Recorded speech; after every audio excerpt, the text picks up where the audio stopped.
The Autobiography of Benjamin Franklin, edited by Frank Woodworth Pine. Introduction. We Americans devour eagerly any piece of writing that purports to tell us the secret of success in life. Yet how often we are disappointed to find nothing but commonplace statements, or recipes that we know by heart but never follow. Most of the life stories of our famous and successful men fail to inspire us because they lack the human element that makes the story record real and brings the story within our grasp. While we are searching far and near for some Aladdin's lamp to give coveted fortune, there is ready at our hand, if we will only reach out and take it, like the charm in Milton's Comus. Unknown and like esteemed, and dull swain treads on it daily with his clouted shoon. The interesting, human, and vividly told story of one of the wisest and most useful lives in our history, and perhaps in any history, in Franklin's Autobiography, is offered not so much a ready-made formula for success as the companionship of a real flesh-and-blood man of extraordinary mind and quality, whose daily walk and conversation will help us to meet our own difficulties much as does the example of a wise and strong friend. While we are fascinated by the story, we absorb the human experience through which a strong and helpful character is building. The thing that makes Franklin's autobiography different from every other life story of a great and successful man is just this human aspect of the account. Franklin told the story of his life, as he himself says, for the benefit of his posterity. He wanted to help them by the relation of his own rise from obscurity and poverty to eminence and wealth. He is not unmindful of the importance of his public services and their recognition, yet his accounts of these achievements are given only as a part of the story, and the vanity displayed is incidental and in keeping with the honesty of the recital. There is nothing of the impossible in the method and practice of Franklin as he sets them forth. The youth who reads the fascinating story is astonished to find that Franklin in his early years struggled with the same everyday passions and difficulties that he himself experiences, and he loses the sense of discouragement that comes from a realization of his own shortcomings and inability to attain. There are other reasons why the Autobiography should be an intimate friend of American young people. Here they may establish a close relationship with one of the foremost Americans as well as one of the wisest men of his age. The life of Benjamin Franklin is of importance to every American, primarily because of the part he played in securing the independence of the United States and in establishing it as a nation. Franklin shares with Washington the honors of the Revolution and the events leading to the birth of the new nation. While Washington was the animating spirit of the struggle in the colonies, Franklin was its ablest champion abroad. To Franklin's cogent reasoning and keen satire we owe the clear and forcible presentation of the American case in England and France, while to his personality and diplomacy as well as his facile pen, we are indebted for the foreign alliance and the funds without which Washington's work must have failed. His patience, fortitude, and practical wisdom, coupled with self-sacrificing devotion to the cause of his country, are hardly less noticeable than similar qualities displayed by Washington. In fact, Franklin as a public man was much like Washington, especially in the entire disinterestedness of his public service. Franklin is also interesting to us because by his life and teachings he has done more than any other American to advance the material prosperity of his countrymen. It is said that his widely and faithfully read maxims made Philadelphia and Pennsylvania wealthy, while Poor Richard's pithy sayings, translated into many languages, have had a world-wide influence. Franklin is a good type of our American manhood. Although not the wealthiest or the most powerful, he is undoubtedly, in the versatility of his genius and achievements, the greatest of our self-made men. The simple yet graphic story in the Autobiography of his steady rise from humble boyhood in a tallow chandler's shop, by industry, economy, and perseverance in self-improvement, to eminence, is the most remarkable of all the remarkable histories of our self-made men.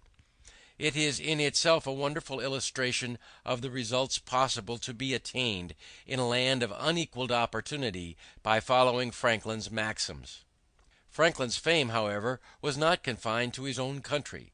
Although he lived in a century notable for the rapid evolution of scientific and political thought and activity, yet no less a keen judge and critic than Lord Jeffrey, the famous editor of the Edinburgh Review, a century ago, said that, in one point of view, the name of Franklin must be considered as standing higher than any of the others which illustrated the 18th century. Distinguished as a statesman, he was equally great as a philosopher, thus uniting in himself a rare degree of excellence in both these pursuits, to excel in either of which is deemed the highest praise. Franklin has indeed been aptly called many-sided. He was eminent in science and public service, in diplomacy and in literature. He was the Edison of his day, turning his scientific discoveries to the benefit of his fellow men. He perceived the identity of lightning and electricity and set up the lightning rod.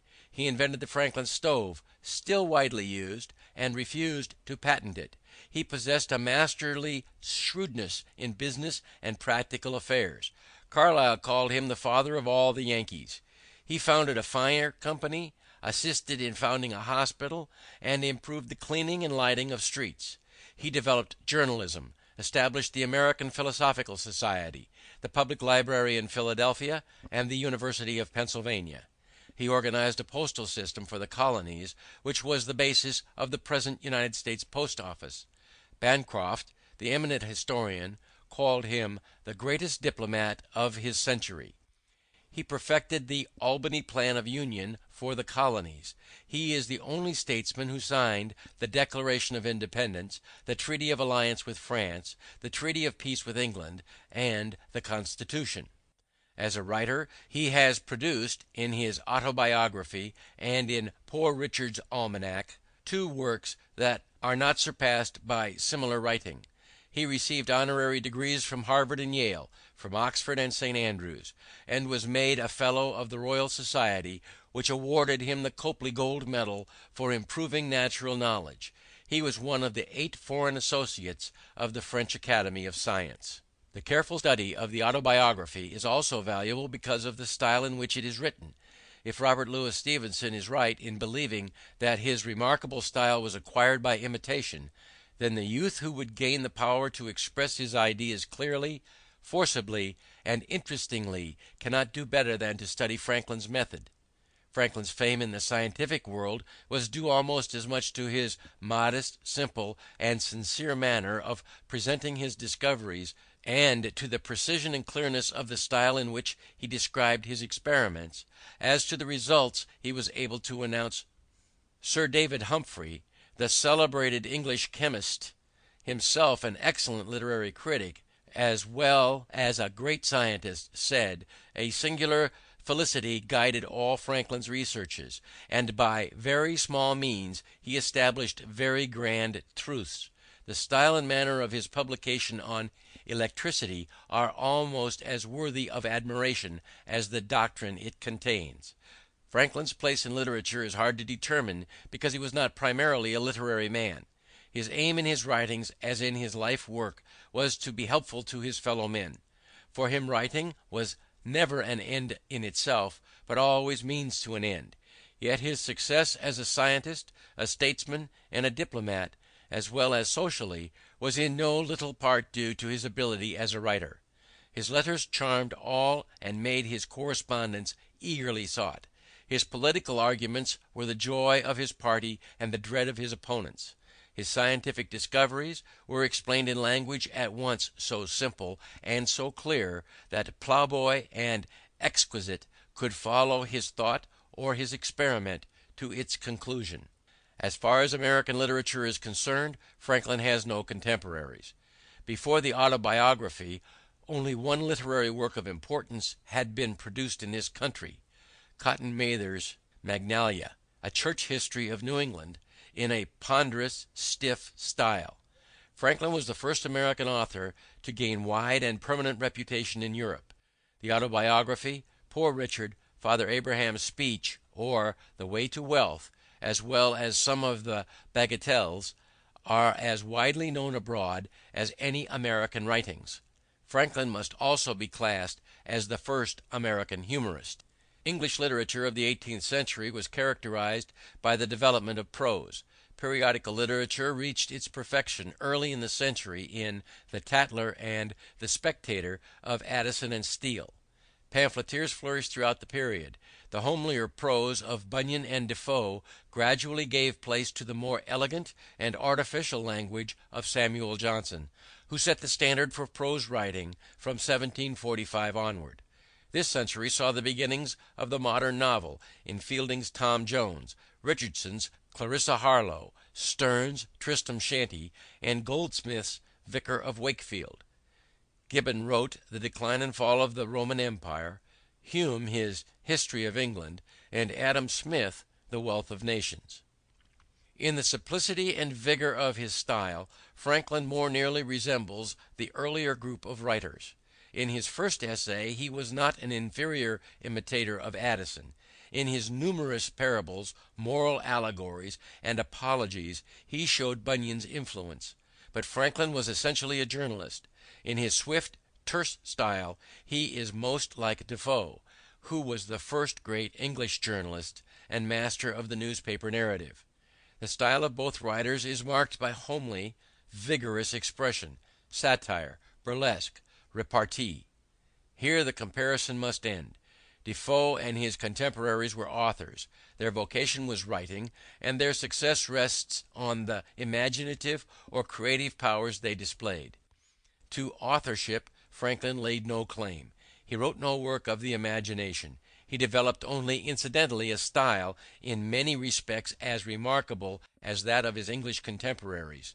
He wrote the best autobiography in existence, one of the most widely known collections of maxims, and an unsurpassed series of political and social satires. Because he was a man of unusual scope of power and usefulness, who knew how to tell his fellow men the secrets of that power and usefulness. The story of the autobiography. The account of how Franklin's autobiography came to be written and the adventures of the original manuscript forms in itself an interesting story.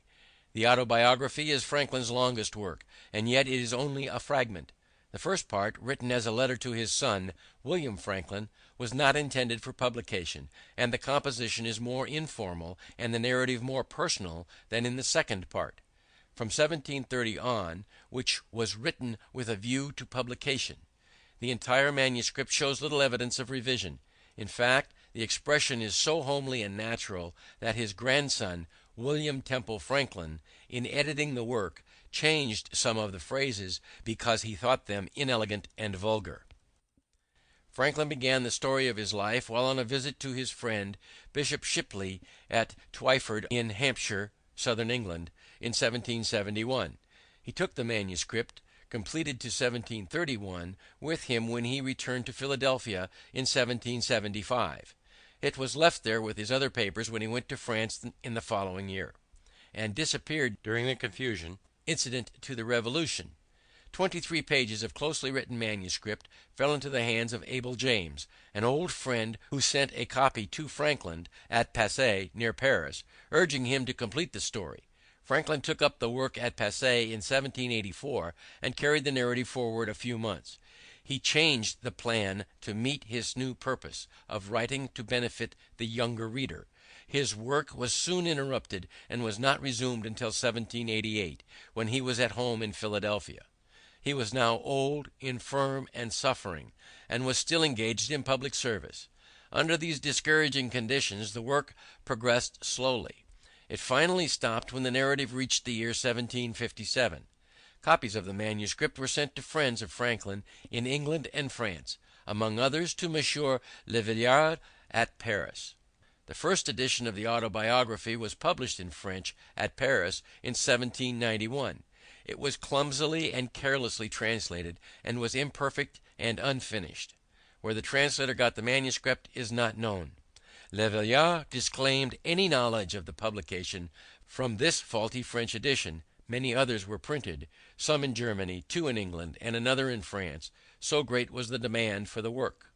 In the meantime, the original manuscript of the Autobiography had started on a varied and adventurous career. It was left by Franklin with his other works to his grandson, William Temple Franklin, whom Franklin designated as his literary executioner. When Temple Franklin came to publish his grandfather's works in 1817, he sent the original manuscript of the Autobiography to the daughter of Le Veillard in exchange for her father's copy, probably thinking the clearer transcript would make better printer's copy. The original manuscript thus found its way to the Le Veillard family and connections, where it remained until sold in 1867 to Mr. John Bigelow, United States Minister to France.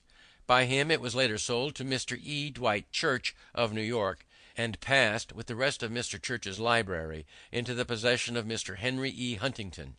The original manuscript of Franklin's Autobiography now rests in the vault in Mr. Huntington's residence at Fifth Avenue and 57th Street, New York City. When Mr. Bigelow came to examine his purchase, he was astonished to find what people had been reading for years as the authentic Life of Benjamin Franklin by himself was only a garbled and incomplete version of the real autobiography. Temple Franklin had taken unwarranted liberties with the original. Mr. Bigelow says he found more than 1,200 changes in the text. In 1868, therefore, Mr. Bigelow published the standard edition of Franklin's Autobiography. It corrected errors in the previous editions and was the first English edition to contain the short fourth part, comprising the last few pages of the manuscript written during the last year of Franklin's life.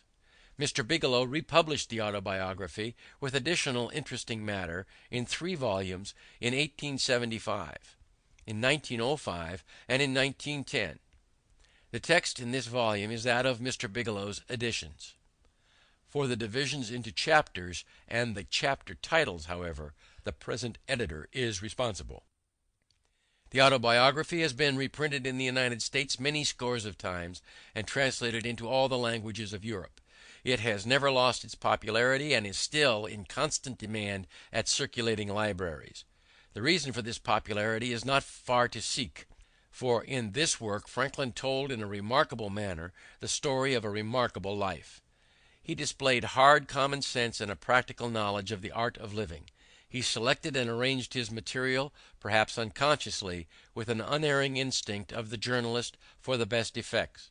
His success is not a little due to his plain, clear, vigorous English. He used short sentences and words, homely expressions, apt illustrations, and pointed allusions. Franklin had a most interesting, varied, and unusual life. He was one of the greatest conversationalists of his time.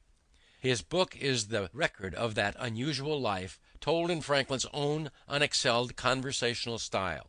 It is said that the best parts of Boswell's famous biography of Samuel Johnson are those parts where Boswell permits Johnson to tell his own story. In the Autobiography, a no less remarkable man and talker than Samuel Johnson is telling his own story throughout. F.W.P. The Gilman Country School, Baltimore, September 1916. End of introduction.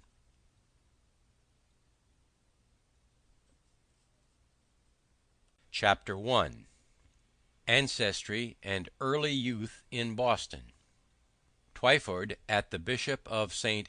Asaph's, 1771. Begin footnote. Twyford is a small village not far from Winchester in Hampshire, southern England. There was the county seat of the Bishop of St. Asaph, Dr. Jonathan Shipley, the good bishop, as Dr. Franklin used to style him. Their relations were intimate and confidential. In his pulpit and in the House of Lords, as well as in society, the bishop always opposed the harsh measures of the crown towards the colonies. End footnote. Dear son, I have ever had pleasure in obtaining any little anecdotes of my ancestors. You may remember the inquiries I made among the remains of my relations when you were with me in England, and the journey I undertook for that purpose. Imagining it may be equally agreeable to you to know the circumstances of my life, many of which you are yet unacquainted with, and expecting the enjoyment of a week's uninterrupted leisure in my present country retirement, I sit down to write them to you, for which I have besides some other inducements. Having emerged from the poverty and obscurity in which I was born and bred to a state of affluence and some degree of reputation in the world, and having gone so far through life with a considerable share of felicity, the conducting means I made use of, which with the blessing of God so well succeeded, my posterity may like to know, as they may find some of them suitable for their own situations, and therefore fit to be imitated. That felicity, when I reflect on it, has induced me sometimes to say, that were it offered to my choice, I would have no objection to a repetition of the same life from its beginning, only asking the advantages authors have in second edition to correct some faults of the first. So I might, besides correcting the faults, change some sinister accidents and events of it for others more favorable. But though this were denied, I should still accept the offer. Since such a repetition is not to be expected, the next thing most like living one's life over again seems to be a recollection of that life, and to make that recollection as durable as possible by putting it down in writing. Hereby, too, I shall indulge the inclination so natural in old men, to be talking of themselves and their own past actions, and I shall indulge it without being tiresome to others, who, through respect to age, might conceive themselves obliged to give me a hearing, since this may be read or not as anyone pleases. And lastly, I may as well confess it, since my denial of it will be believed by nobody, perhaps I shall a good deal gratify my own vanity. In this connection Woodrow Wilson says, and yet the surprising and delightful thing about this book is, that, take it all in all, it has not the low tone of conceit, but is a staunch man's sober and unaffected assessment of himself and the circumstances of his career. Gibbon and Hume, the great British historians, who were contemporaries of Franklin, express in their autobiographies the same feeling about the propriety of just self-praise. Indeed, I scarce ever heard or saw the introductory words, "without vanity I may say," etc., with some vain thing immediately following. Most people dislike vanity in others, whatever share they have of it themselves, but I give it fair quarter whenever I meet with it, being persuaded that it is often productive to the good possessor, and to others that are within his sphere of action, and therefore in many cases it would not be altogether absurd if a man were to thank God for his vanity among the other comforts of life. And now I speak of thanking God, I desire with all humility to acknowledge that I owe the mentioned happiness of my past life to his kind providence, which led me to the means I used and gave them success. My belief of this induces me to hope, though I must not presume, that the same goodness will still be exercised toward me in continuing that happiness, or enabling me to bear a fatal reverse, which I may experience as others have done, the complexion of my future fortune being known to him only in whose power it is to bless to us even our afflictions.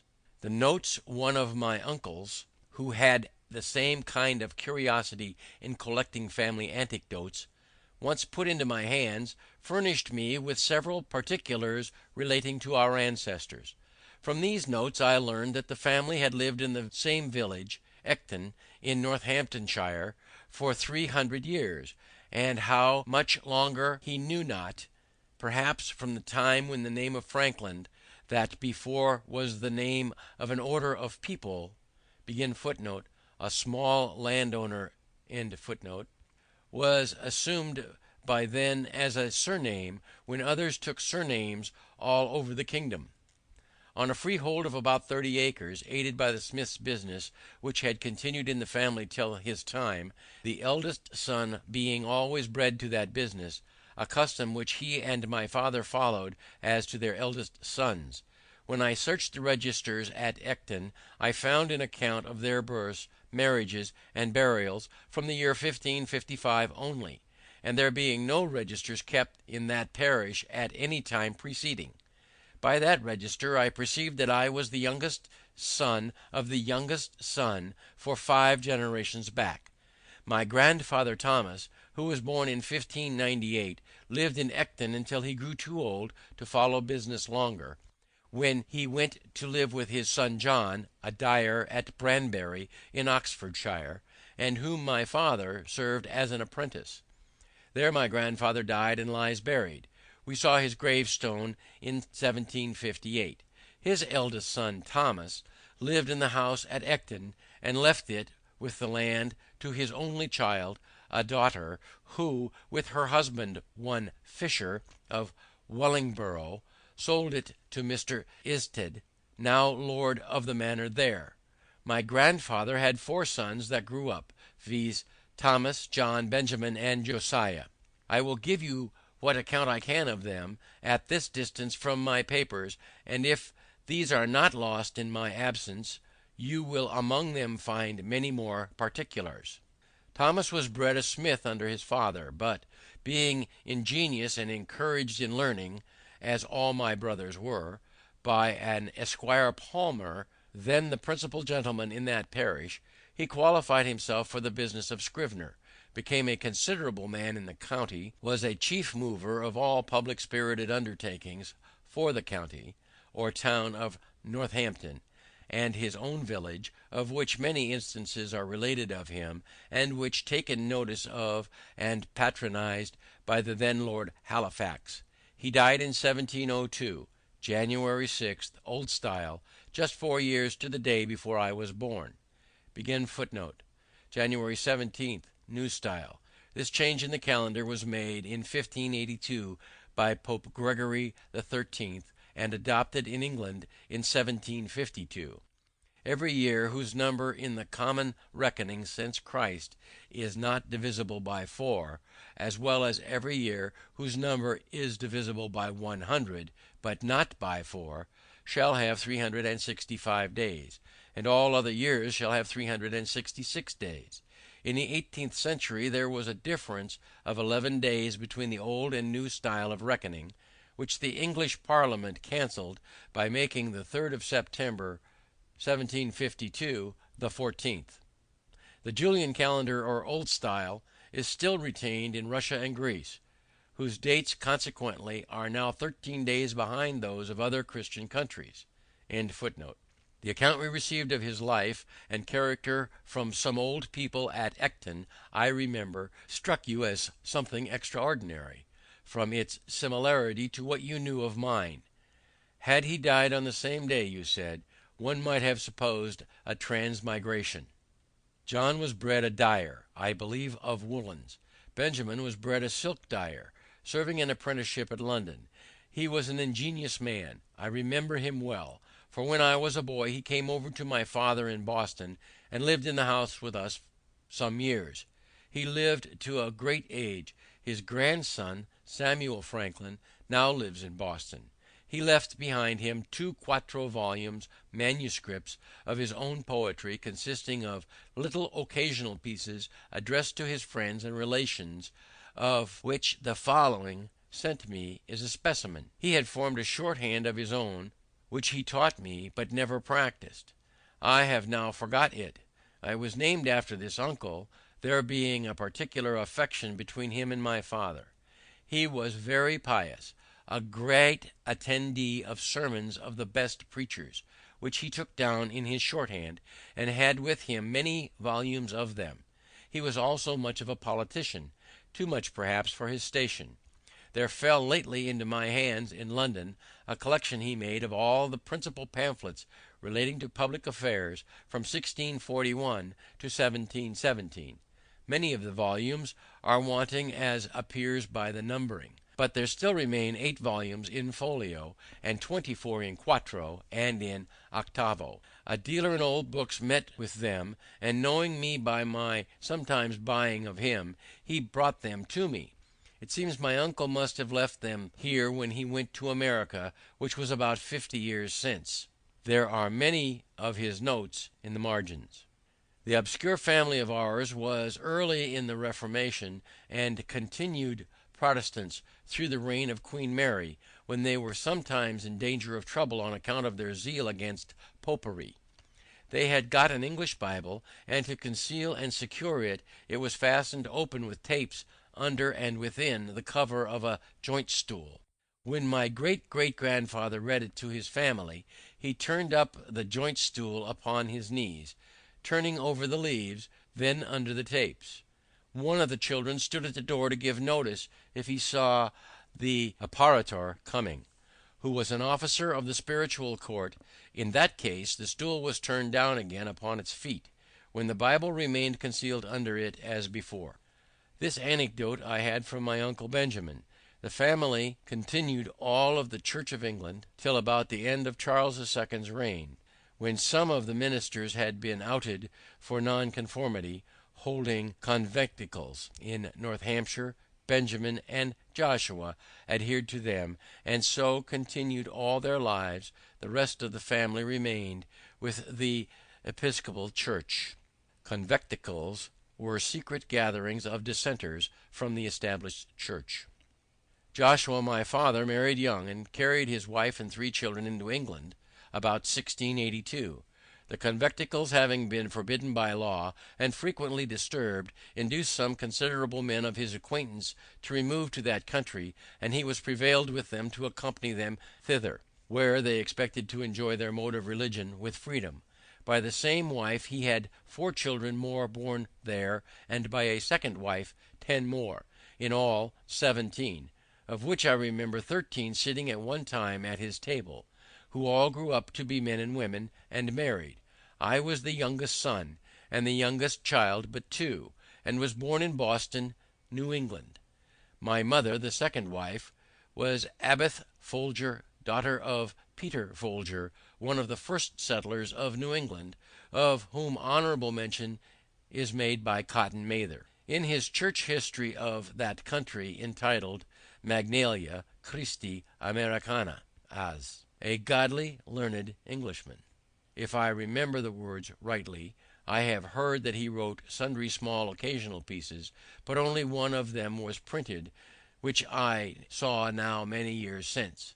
It was written in 1675 in the homespun verse of that time and people, and addressed to those then concerned in the government there.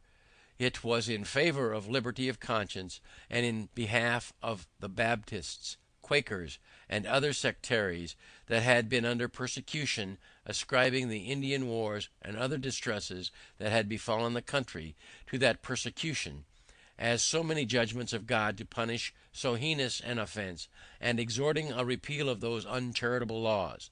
The whole appeared to me as written with a good deal of decent plainness and manly freedom. The 6 concluding lines I remember, though I have forgotten the 2 first of the stanza, but the purport of them was, that his censures proceeded from goodwill, and therefore he would be known to be the author. Because to be a libeller, says he, I hate it with my heart. From Sherburne town, where now I dwell, my name I do put here, without offense, your real friend, it is Peter Folger. Franklin was born on Sunday, January 6th, Old Style, 1706, in a house on Milk Street, opposite the Old South Meeting House, where he was baptized on the day of his birth, during a snowstorm.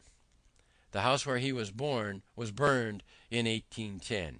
Cotton Mather, 1663 to 1728, clergyman, author, and scholar, pastor of the North Church, Boston. He took an active part in the persecution of witchcraft. My elder brothers were all apprentices to different trades. I was put to the grammar school at 8 years of age, my father intending to devote me as the tithe of his sons to the service of the church. My early readiness in learning to read, which must have been very early, as I do not remember when I could not read, and the opinion of all his friends that I should certainly make a good scholar, encouraged him in this purpose of his. My uncle Benjamin too approved of it, and proposed to give me all his shorthand volumes of sermons, I suppose a stock to be set up with, if I would learn his character. I continued, however, at the grammar school not quite 1 year, though in that time I had risen gradually from the middle of the class of that year to be the head of it, and farther was removed to the next class above it, in order to go with that into the third at the end of the year. But my father, in the meantime, from a view of the expense of a college education, which having so large a family he could not well afford, and the mean living many so educated were afterwards able to obtain, reasons that he gave to his friends in my hearing, altered his first intention, took me from the grammar school, and sent me to a school for writing and arithmetic, kept by a then famous man, Mr. George Browell, very successful in his profession generally, and by mild, encouraging methods. Under him I acquired fair writing pretty soon, but I failed in the arithmetic, and made no progress in it. At 10 years old I was taken home to assist my father in his business, which was that of a tallow chandler and soap boiler, a business he had not bred to, but had assumed on his arrival in New England, and on finding his dyeing trade would not maintain his family, being in little request. Accordingly I was employed in cutting wick for the candles, filling the dipping mould, and the moulds for cast candles, attending the shop, going of errands, etc. I disliked the trade, and had a strong inclination for the sea, but my father declared against it. However, living near the water, I was much in and about it, learned early to swim well, and to manage boats, and when in a boat or canoe with other boys, I was commonly allowed to govern, especially in any case of difficulty, and upon other occasions I was generally a leader among the boys, and sometimes led them into scrapes, of which I will mention one instance, as it shows an early projecting public spirit, though not then justly conducted. There was a salt marsh that bounded part of the mill pond, on the edge of which, at high water, we used to stand to fish for minnows. By much tramping we had made it a mere quagmire. My proposal was to build a wharf there fit for us to stand upon, and I showed my comrades a large heap of stones, which were intended for a new house near the marsh, and which would very well suit our purpose. Accordingly, in the evening, when the workmen were gone, I assembled a number of my playfellows, and working with them diligently, like so many emmets, sometimes 2 or 3 to a stone, we brought them all away, and built our little wharf. The next morning the workmen were surprised at missing the stones, which were found in our wharf. Inquiry was made after the removers. We were discovered and complained of. Several of us were corrected by our fathers, and, though I pleaded the usefulness of the work, mine convinced me that nothing was useful which was not honest. I think you may like to know something of his person and character. He had an excellent constitution of body, was of middle stature, but well set, and very strong. He was ingenious, could draw prettily, was skilled a little in music, and had a clear pleasing voice, so that when he played psalm tunes on his violin, and sung withal, as he sometimes did in an evening after the business of the day was over, it was extremely agreeable to hear. He had a mechanical genius too, and on occasion was very handy in the use of other tradesmen's tools, but his great excellence lay in a sound understanding and solid judgment in prudent matters, both in private and public affairs. In the latter, indeed, he was never employed. The numerous family he had to educate, and the straitness of his circumstances, kept him close to his trade.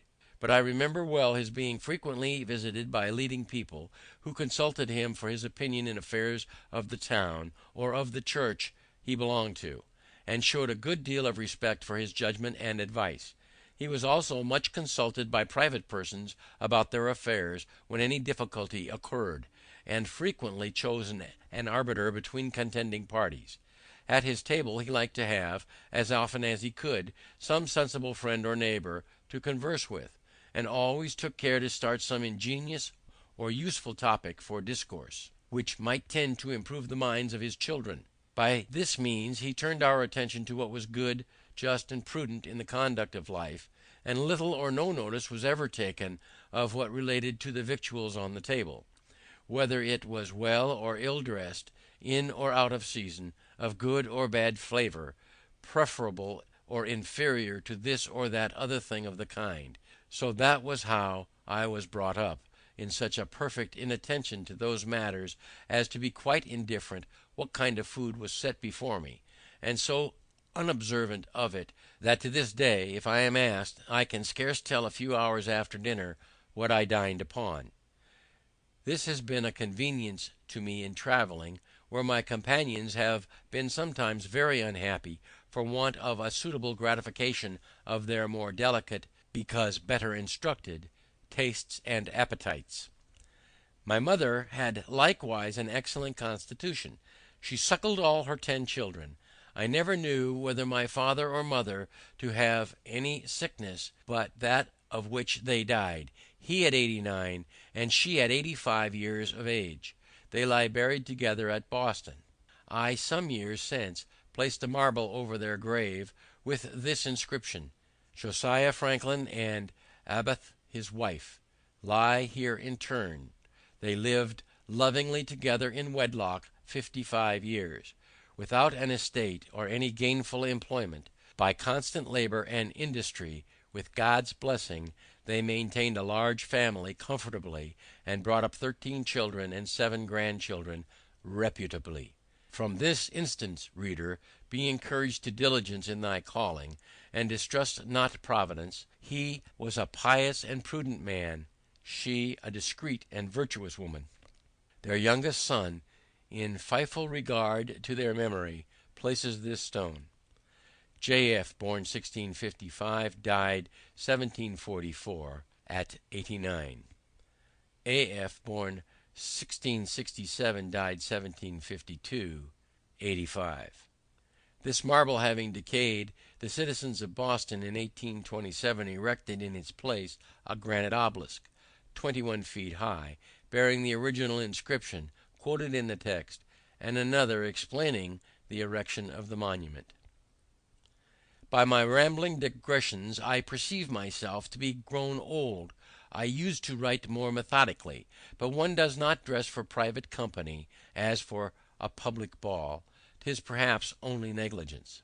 To return, I continued thus employed in my father's business for 2 years, that is, till I was 12 years old, and my brother John, who was bred to that business, having left my father, married and set up for himself at Rhode Island. There was all appearance that I was destined to supply his place and become a tallow chandler.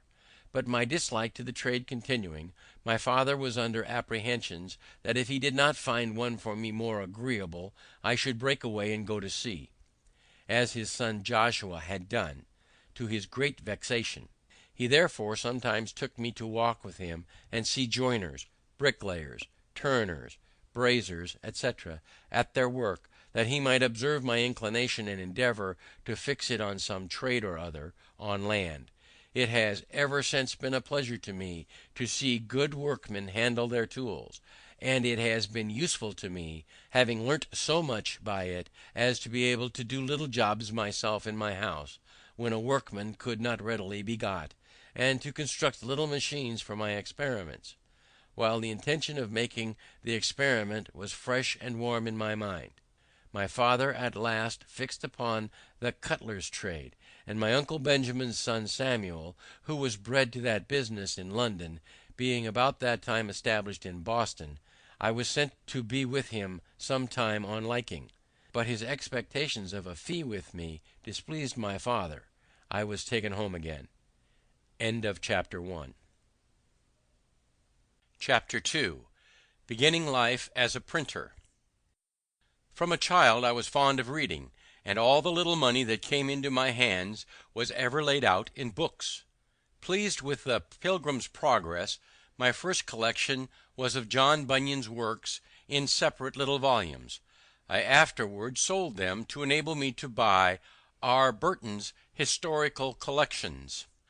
They were small chapman's books, and cheap, 40 or 50 in all.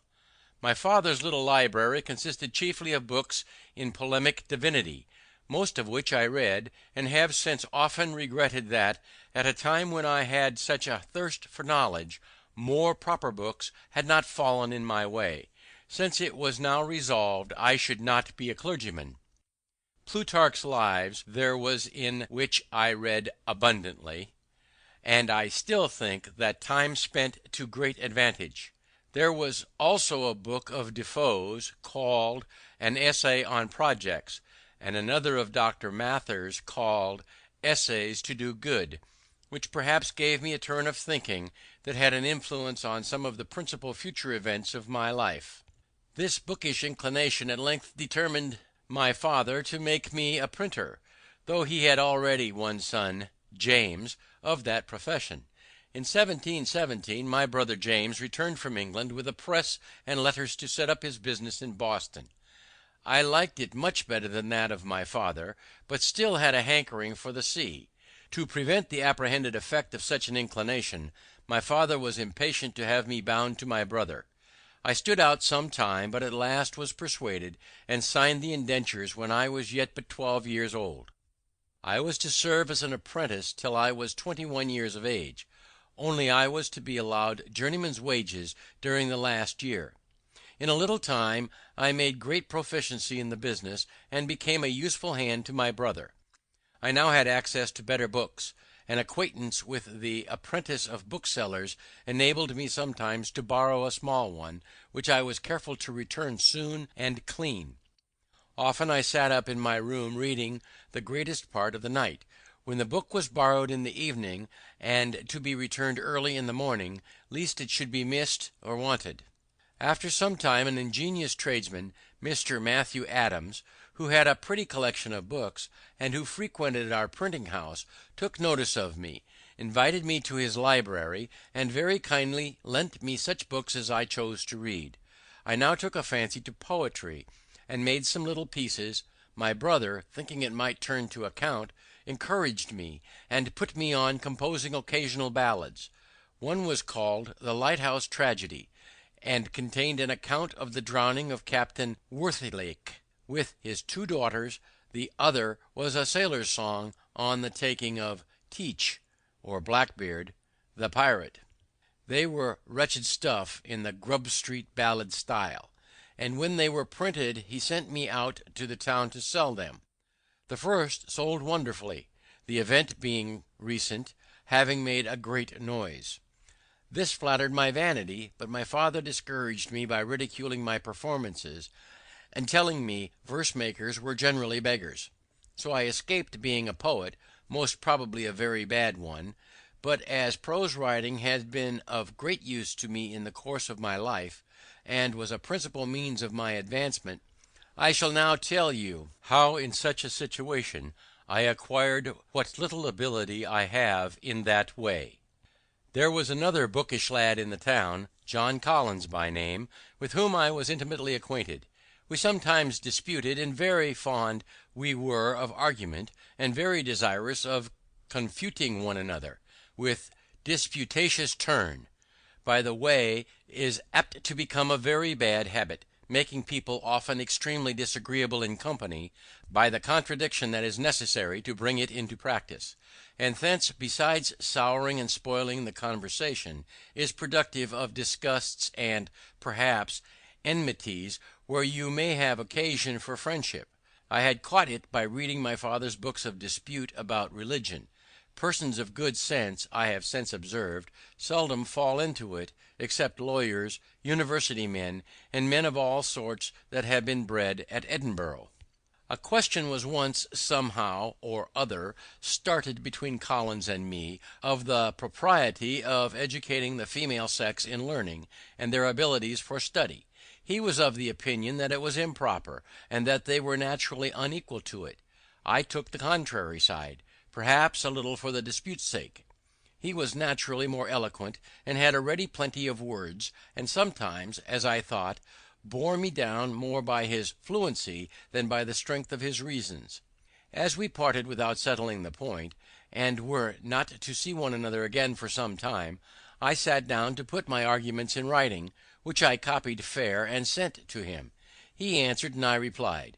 3 or 4 letters of a side had passed when my father happened to find my papers and read them. Without entering into the discussion, he took occasion to talk to me about the manner of my writing; observed that, though I had the advantage of my antagonist in correct spelling and pointing, which I owed to the printing house, I fell far short in elegance of expression, in method, and in perspicuity, of which he convinced me by several instances. I saw the justice of his remarks, and hence grew more attentive to the manner in writing, and determined to endeavour at improvement. About this time I met with an odd volume of the Spectator. It was the third. I had never before seen any of them. I bought it, read it over and over, and was much delighted with it. I thought the writing excellent, and wished, if possible, to imitate it. With this view I took some of the papers, and making short hints of the sentiment in each sentence, laid them by a few days, and then, without looking at the book, tried to complete the papers again, by expressing each hinted sentiment at length, and as fully as it had been expressed before, in any subtle words which should come to hand. Then I compared my Spectator with the original, discovered some of my faults, and corrected them.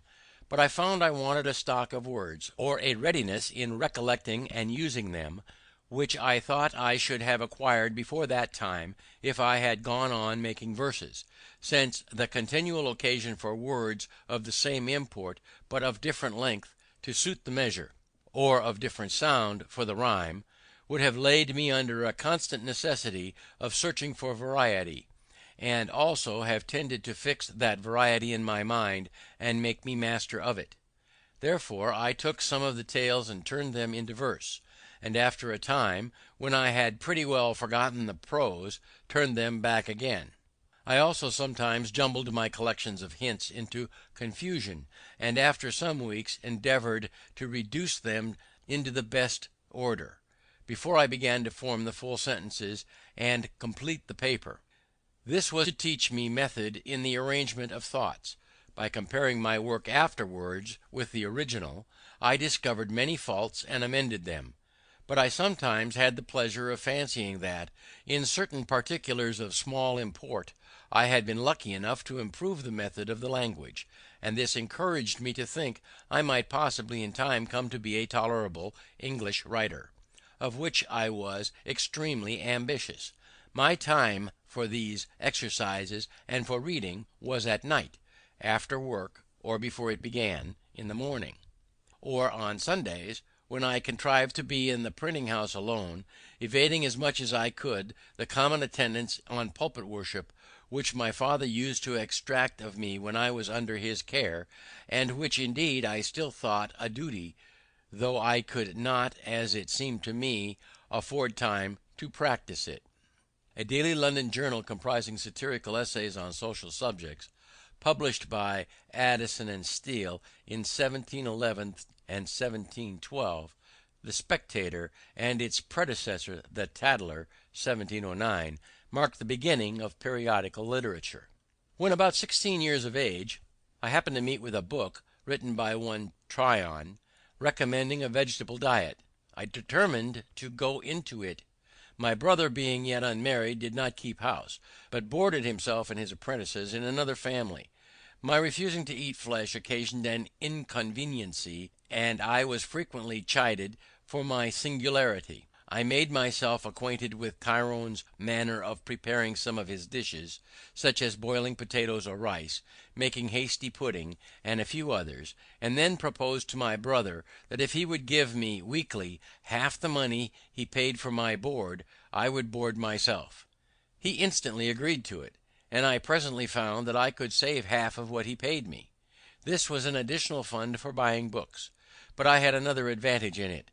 My brother and the rest going from the printing house to their meals, I remained there alone, and, dispatching presently my light repast, which often was no more than a biscuit or a slice of bread, a handful of raisins, or a tart from the pastry cook's, and a glass of water, had the rest of the time till their return for study, in which I made the greatest progress, for that greater clearness of head and quicker apprehension which usually attended temperance in eating and drinking. And now it was being on some occasion made ashamed of my ignorance in figures, which I had twice failed in learning when at school, I took Crocker's book of arithmetic, and went through the whole by myself with great ease.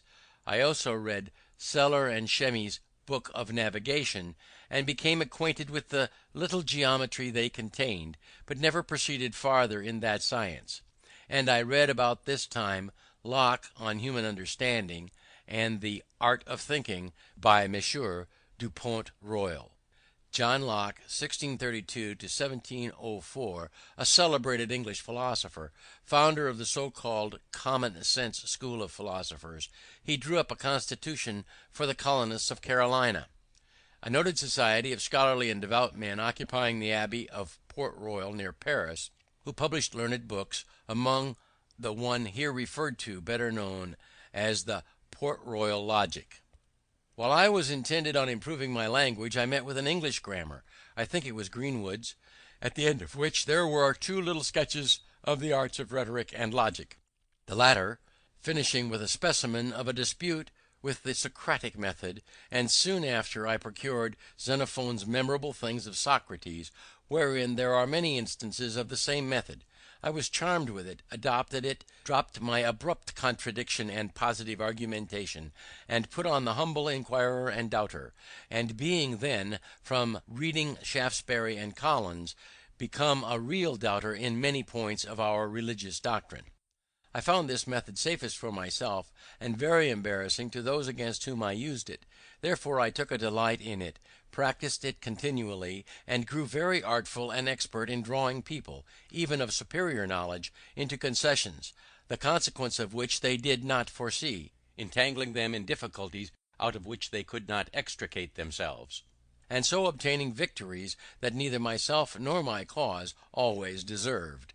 I continued this method some few years, but gradually left it, retaining only the habit of expressing myself in terms of modest diffidence, never using, when I advanced anything that may possibly be disputed, the words certainly, undoubtedly, or any others that gave an air of positiveness to an opinion, but rather say, I conceive or apprehend a thing to be so and so. It appears to me, or I should think it so or so, for such and such reasons, or I imagine it to be so, or it is so if I am not mistaken. This habit, I believe, has been of great advantage to me when I have had occasion to inculcate my opinions and persuade men into measures that I have been from time to time engaged in promoting. And as the chief ends of conversation are to inform or to be informed, to please or to persuade, I wish well-meaning sensible men would not lessen their power of doing good by a positive, assuming manner that seldom fails to disgust, tends to create opposition, and to defeat every one of those purposes for which speech was given to us, to wit, giving or receiving information or pleasure. For if you would inform a positive and dogmatical manner, in advancing your sentiments may provoke contradiction and prevent a candid attention. If you wish information and improvement from the knowledge of others, and yet at the same time express yourself as firmly fixed in your present opinion, modest, sensible men, who do not love disputation, will probably leave you undisturbed in the possession of your error, and by such a manner you can seldom hope to recommend yourself in pleasing. Pope says judiciously, men should be taught as if you taught them not, and things unknown prospered as things forgot; further recommending to us to speak though sure with seeming diffidence. And he might have coupled with this line that which he has coupled with another, I think, less properly, for want of modesty is want of sense. If you ask, why less properly, I must repeat the lines: immodest words admit of no defense, for want of modesty is want of sense. Now is not want of sense, wherein a man is so unfortunate as to want it, some apology for his want of modesty? And would not the lines stand more justly thus: immodest words admit but this defense, the want of modesty is want of sense? This, however, I submit to better judgments. Socrates confuted his opponents in an argument by asking questions so skillfully devised that the answers would confirm the questioner's position or show the error of the opponent. Alexander Pope, 1688 1744, the greatest English poet of the first half of the 18th century. My brother had, in 1720 or 1721, begun to print a newspaper. It was the second that appeared in America, and was called the New England Courant. The only one before it was the Boston News Letter. I remember his being dissuaded by some of his friends from the undertaking, as not likely to succeed, one newspaper being in their judgment enough for America. At this time, 1771, there were not less than 25. He went on, however, with the undertaking, and after having worked in composing the types and printing off the sheets, I was employed to carry the papers through the streets to the customers. Franklin's memory does not serve him correctly here. The Courant was really the fifth newspaper established in America, although generally called the fourth because the first, Public Occurrences, published in Boston in 1690, was suppressed after the first issue. Following is the order in which the other four papers were published: Boston News Letter, 1704; Boston Gazette, December 21st, 1719; the American Weekly Mercury, Philadelphia, December 22nd, 1719; the New England Courant, 1721. He had some ingenious men among his friends who amused themselves by writing little pieces for this paper, which gained it credit and made it more in demand, and these gentlemen often visited us. Hearing their conversations and their account of the approbation their papers were received with, I was excited to try my hand among them; but being still a boy, and suspecting that my brother would object to printing anything of mine in his paper if he knew it to be mine, I contrived to disguise my hand, and, writing an anonymous paper, I put it in at night under the door of the printing house. It was found in the morning, and communicated to his writing friends when they called in as usual. They read it, commented on it in my hearing, and I had the exquisite pleasure of finding it met with their approbation, and that their different guesses at the author, none were named but men of some character among us for learning and ingenuity. I suppose now that I was rather lucky in my judges, and that perhaps they were not really so very good ones as I then esteemed them. Encouraged, however, by this, I wrote and conveyed in the same way to the press several more papers which were equally approved, and I kept my secret till my small fund of sense for such performances was pretty well exhausted. And then I discovered it, when I began to be considered a little more by my brother's acquaintances, and in a manner that did not quite please him, as he thought, probably with reason, that it tended to make me too vain; and perhaps this might be one occasion of the differences that we began to have about this time. Though a brother, he considered himself as my master, and me as his apprentice, and accordingly expected the same services from me as he would from another, while I thought he deemed me too much in some he required of me, who, from a brother, expected more indulgence. Our disputes were often brought before our father, and I fancy I was either generally in the right, or else a better pleader, because the judgment was generally in my favor. But my brother was passionate, and had often beaten me, which I took extremely amiss, and, thinking my apprenticeship very tedious, I was continually wishing for some opportunity of shortening it, which at length offered in a manner unexpected. One of the pieces in our newspaper on some political point which I have now forgotten gave offense to the Assembly.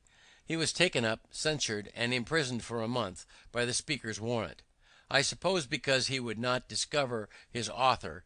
I too was taken up and examined before the Council, but though I did not give them any satisfaction, they contented themselves with admonishing me, and dismissed me, considering age, perhaps, as an apprentice, who was bound to keep his master's secrets. During my brother's confinement, which I resented a good deal, notwithstanding our private differences.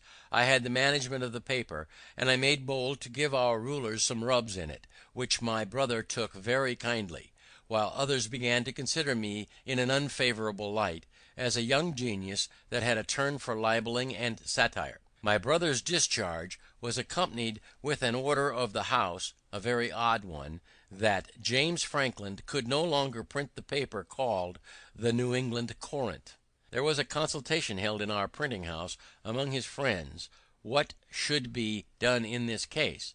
Some proposed to evade the order by changing the name of the paper, but my brother, seeing inconveniences in that, it was finally concluded on as a better way, to let it be printed for the future under the name of Benjamin Franklin, and to avoid the censure of the Assembly that might fall on him as still printing it by his apprentice. The contrivance was that my old indenture should be returned to me with a full discharge on the back of it, to be shown on occasion. But to secure to him the benefits of my service, I was to sign new indentures for the remainder of the term, which were to be kept private.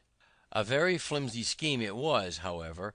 It was immediately executed, and the paper went on accordingly under my name for several months. At length, a fresh difference arising between my brother and me, I took upon me to assert my freedom, presuming that he would not venture to produce the new indentures.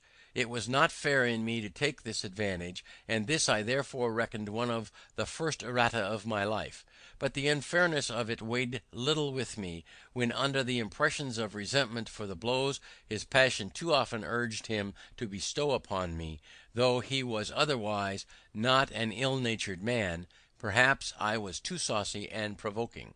When he found I would leave him, he took care to prevent my getting employment in any other printing house of the town, by going round and speaking to every master, who accordingly refused to give me work.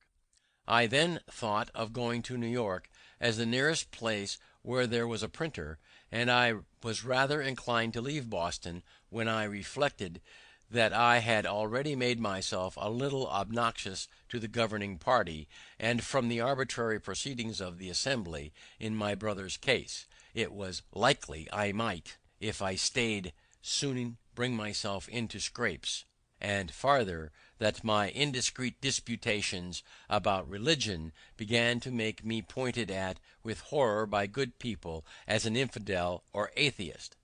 I determined on the point, but my father now siding with my brother, I was sensible that, if I attempted to go openly, means would be used to prevent me.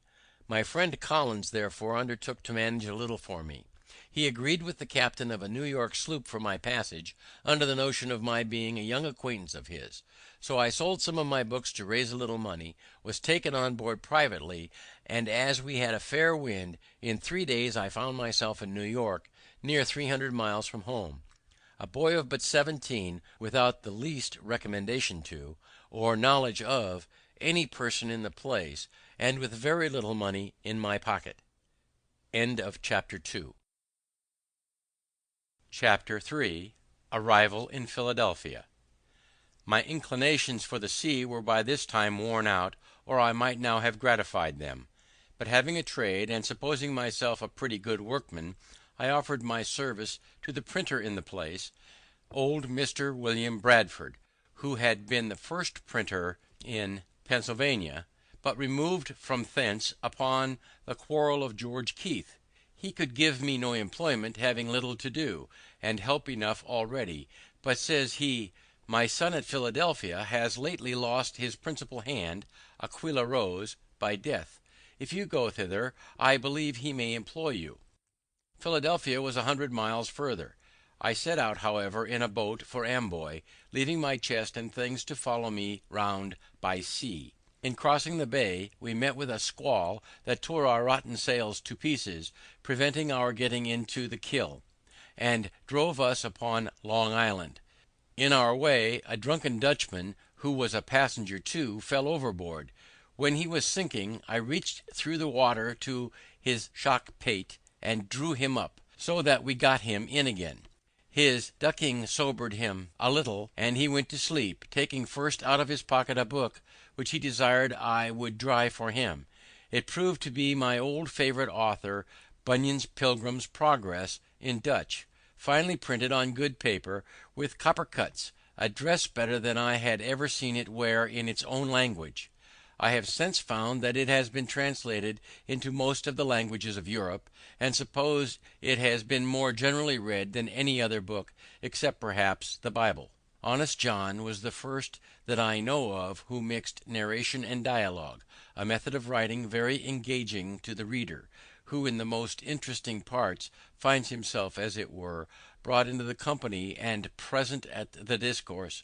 Defoe in his Crusoe, his Moll Flanders, Religious Courtship, Family Instructor, and other pieces, has imitated it with success, and Richardson has done the same in his Pamela, etc.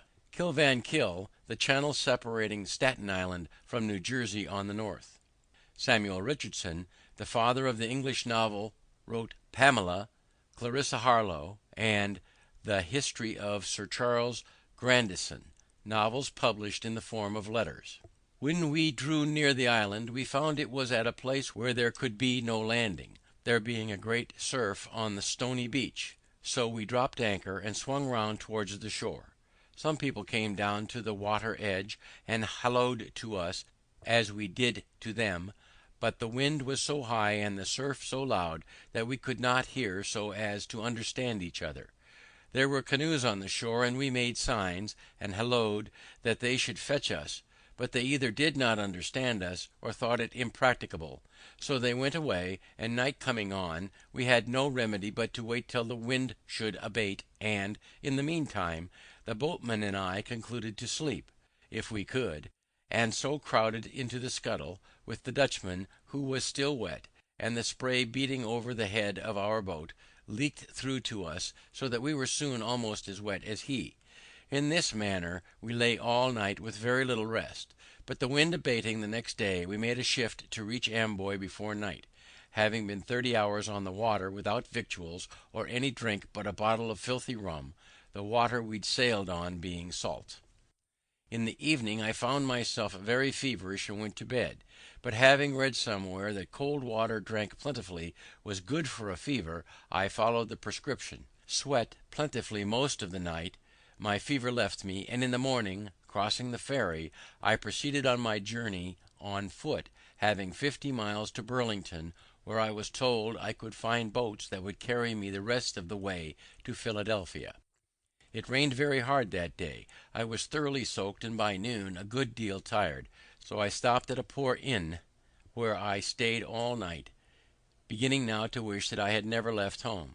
I cut so miserable a figure too, that I found by some questions asked me I was suspected to be some runaway servant, and in danger of being taken up on that suspicion. However, I proceeded the next day, and got in the evening to an inn within 8 or 10 miles of Burlington, kept by one Dr. Brown. He entered into conversation with me while I took some refreshment, and, finding I had read a little, became very sociable and friendly. Our acquaintance continued as long as he lived. He had been, I imagine, an itinerant doctor, for there was no town in England, or country in Europe, of which he could not give a very particular account. He had some letters, and was ingenious, but much of an unbeliever, and wickedly undertook, some years after, to travesty the Bible in a doggerel verse, as Cotton had done Virgil. By this means he set many of the facts in a very ridiculous light, and might have hurt weak minds if his work had been published, but it never was.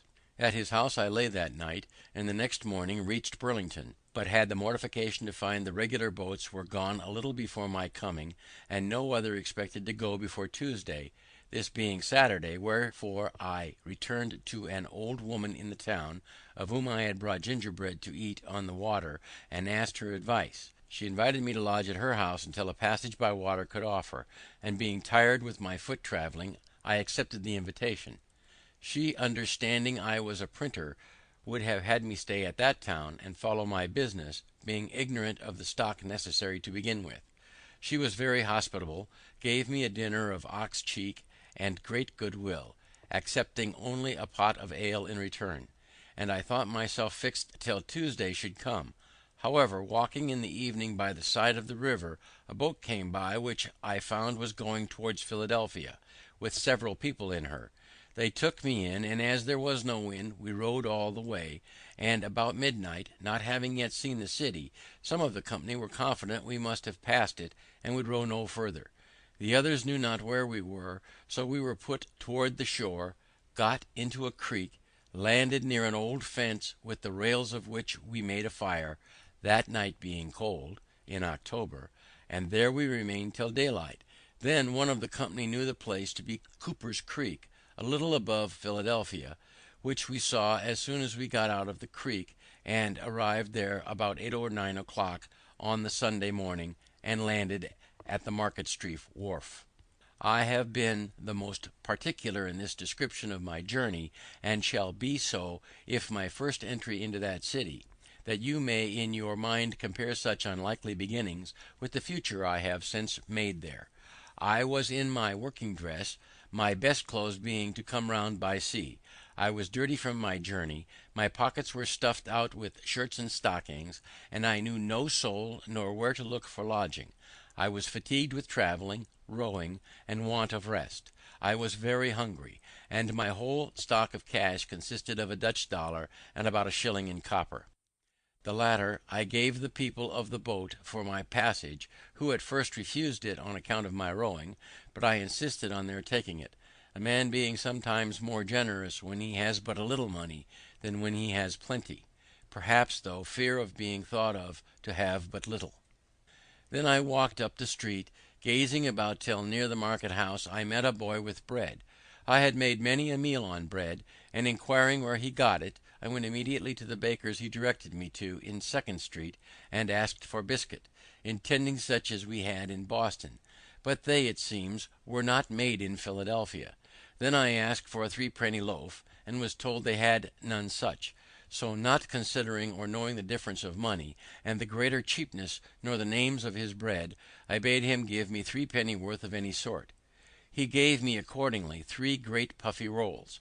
I was surprised at the quantity, but took it, and having no room in my pockets, walked off with a roll under each arm, and eating the other. Thus I made up Market Street as far as 4th Street, passing by the door of Mr. Reed, my future wife's father, when she, standing at the door, saw me, and thought I made, as I certainly did, a most awkward, ridiculous appearance.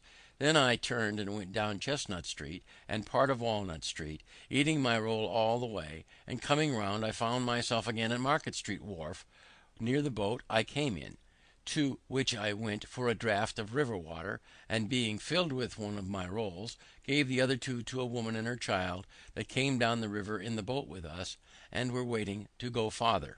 Thus refreshed, I walked again up the street, which by this time had many clean-dressed people in it, and who were all walking the same way. I joined them, and thereby was led to the great meeting-house of the Quakers near the market. I sat down among them, and, after looking round a while and hearing nothing said, being very drowsy through labour and want of rest the preceding night, I fell fast asleep, and continued so till the meeting broke up, when one was kind enough to rouse me. This was therefore the first house I was in, or slept in Philadelphia. Walking down again toward the street, and looking in the faces of people, I met a young Quaker man whose countenance I liked, and accosted him, requesting he would tell me where a stranger could get lodging. We were then near the sign of the Three Mariners. Here, says he, is one place that entertains strangers, but it is not a reputable house. If thee wilt walk with me, I'll show thee a better. He brought me to the Crooked Billet in Water Street, where I got a dinner, and while I was eating it, several sly questions were asked me, as it seemed to be suspected from my youth and appearance that I might be some runaway. After dinner my sleepiness returned, and being shown to a bed, I lay down without undressing, and slept till 6 in the evening, was called to supper, went to bed again very early, and slept sound till next morning. Then I made myself as tidy as I could, and went to Andrew Bradford the printer's. I found in the shop the old man, his father, whom I had seen in New York, and who, travelling on horseback, had got to Philadelphia before me. He introduced me to his son, who received me civilly, gave me a breakfast, but told me he did not at present want a hand, being lately supplied with one. But there was another printer in town, lately set up, one Keimer, who perhaps, might employ me. If not, I should be welcome to lodge at his house, and he would give me a little work to do now and then till fuller business should offer. The old gentleman said he would go with me to the new printer, and when we found him, "Neighbour," says Bradford, "I have brought to see you a young man of your business. Perhaps you may want such a one." He asked me a few questions, put a composing stick in my hand to see how I worked, and then said he would employ me soon, though he had just then nothing for me to do, and taking old Bradford, whom he had never seen before, to be one of the townspeople that had a good will for him, entered into a conversation on his present undertaking and prospects, while Bradford, not discovering that he was the other printer's father, on Keimer's saying he expected soon to get the greatest part of the business into his own hands, drew him on by artful questions and starting little doubts, to explain all his views, what interest he relied on, and in what manner he intended to proceed. I, who stood by and heard all, saw immediately that one of them was a crafty old sophister, and the other a mere novice. Bradford left me with Keimer, who was greatly surprised when I told him who the old man was.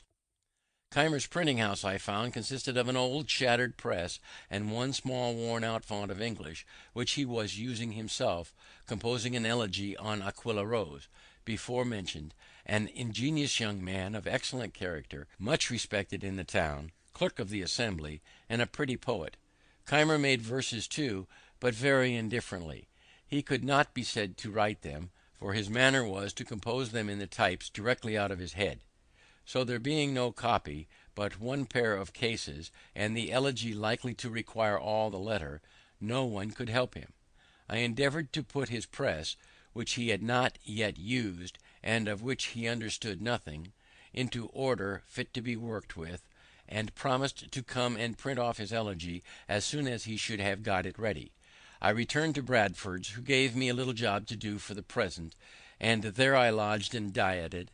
A few days after, Keimer sent for me to print off the elegy, and now he had got another pair of cases, and a pamphlet to reprint, on which he set me to work. These two printers I found poorly qualified for their business.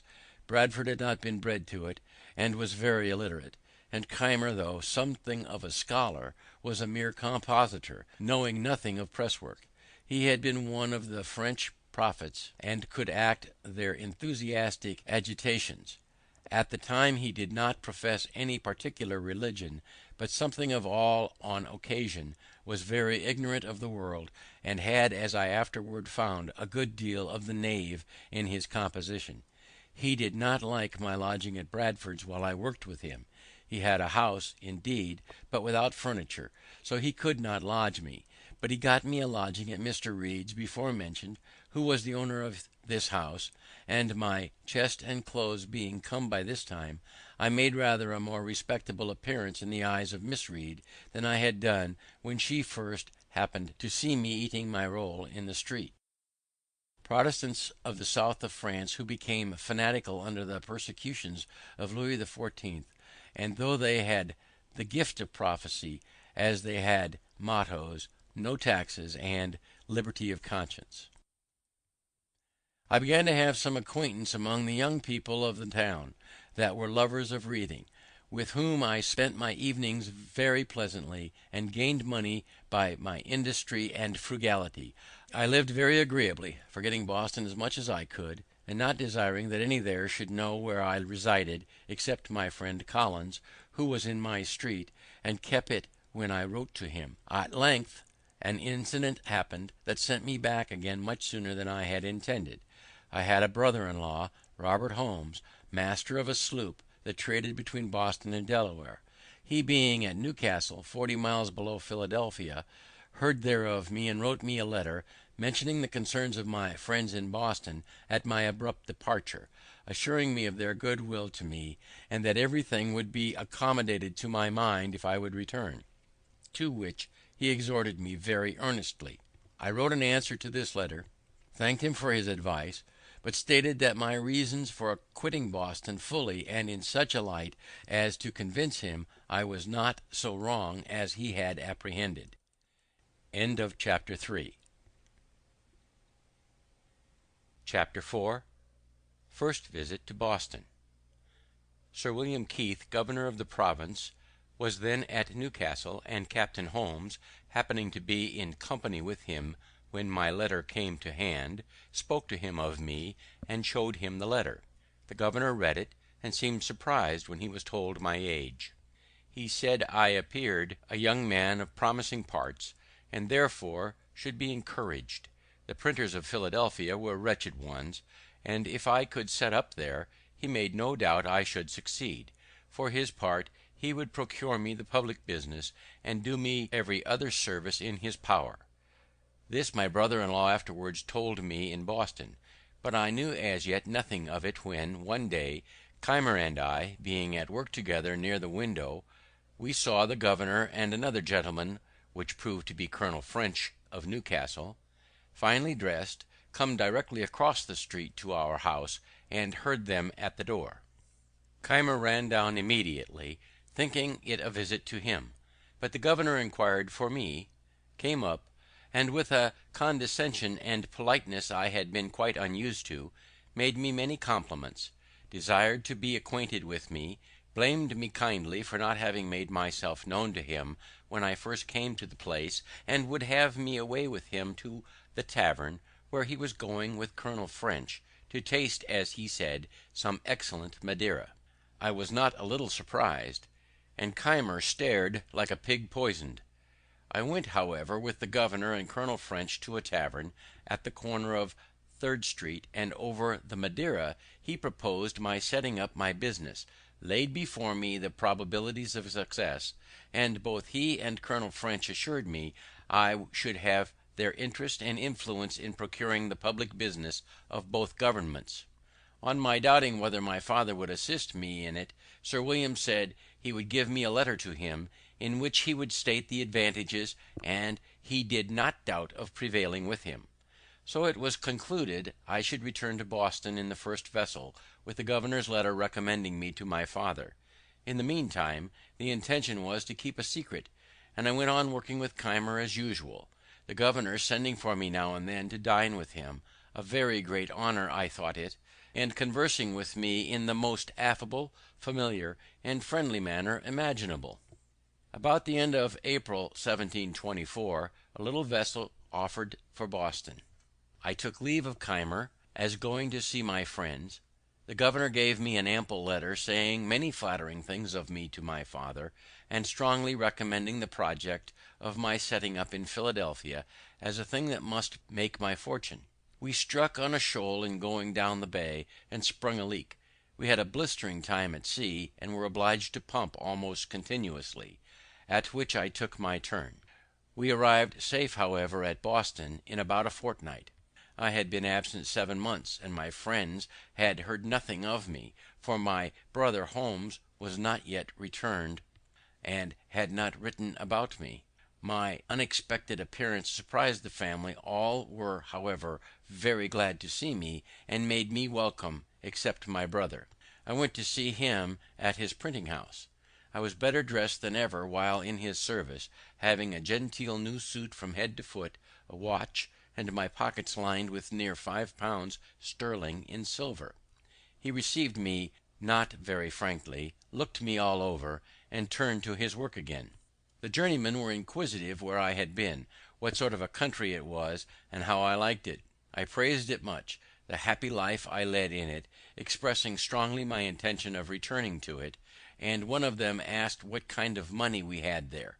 I produced a handful of silver and spread it before them, which was a kind of raree show, a peep show in a box.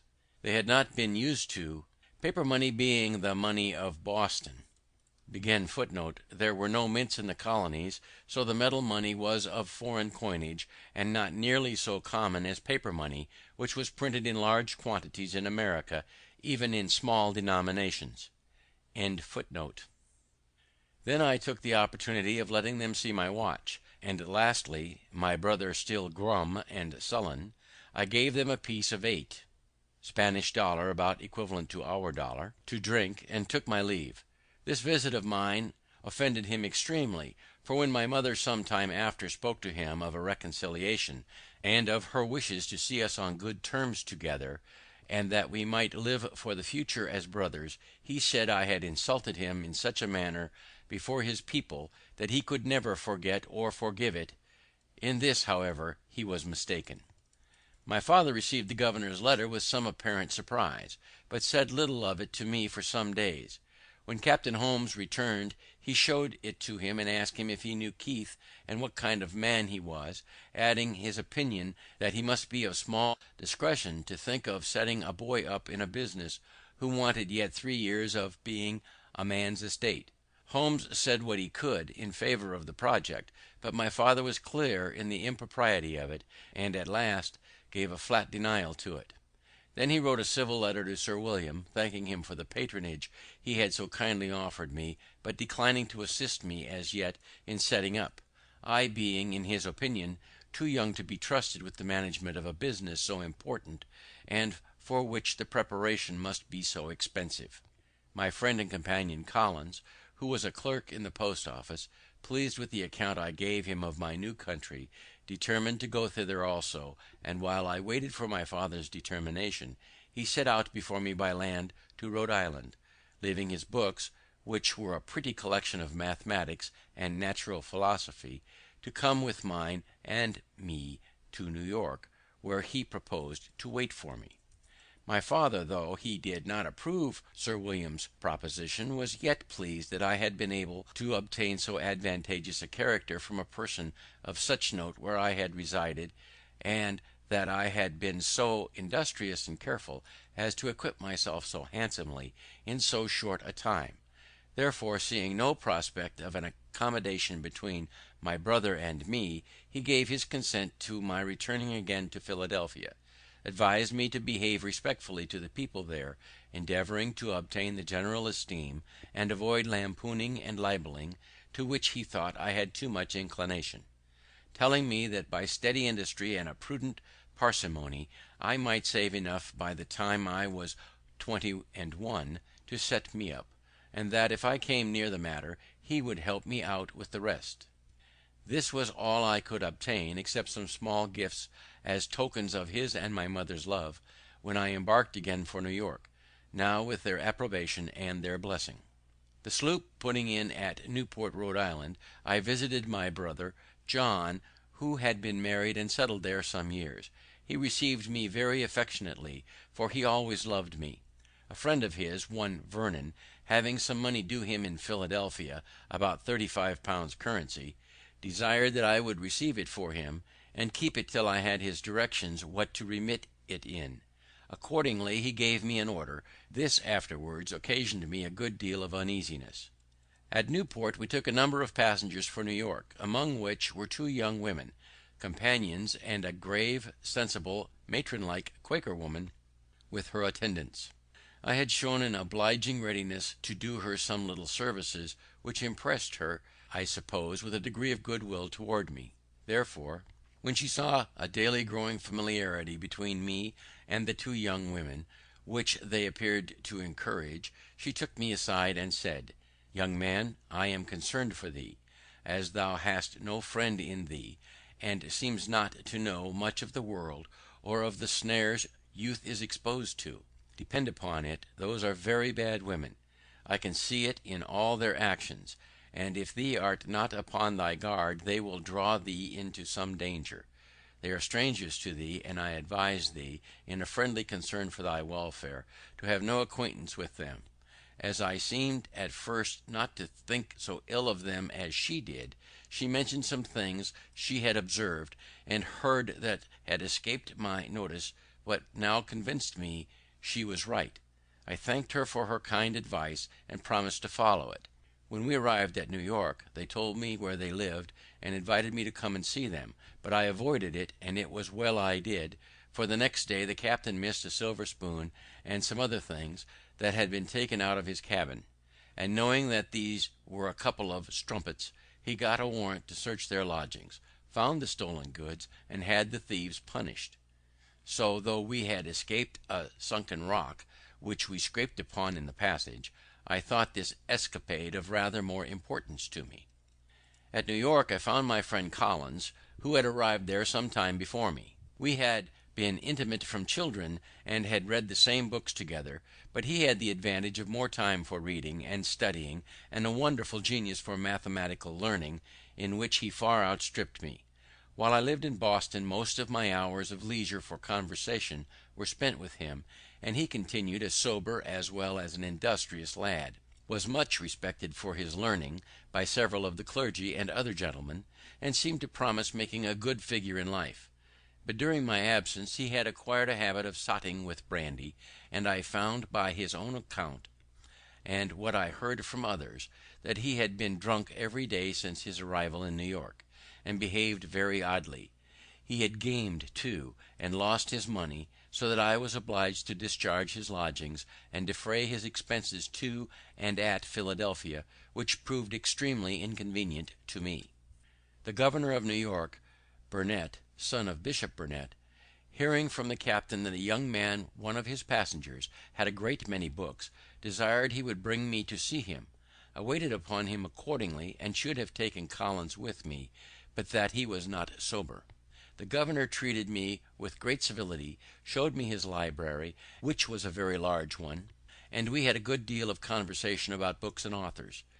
This was the second governor who had done me the honour to take notice of me, which to a poor boy like me was very pleasing. We proceeded to Philadelphia.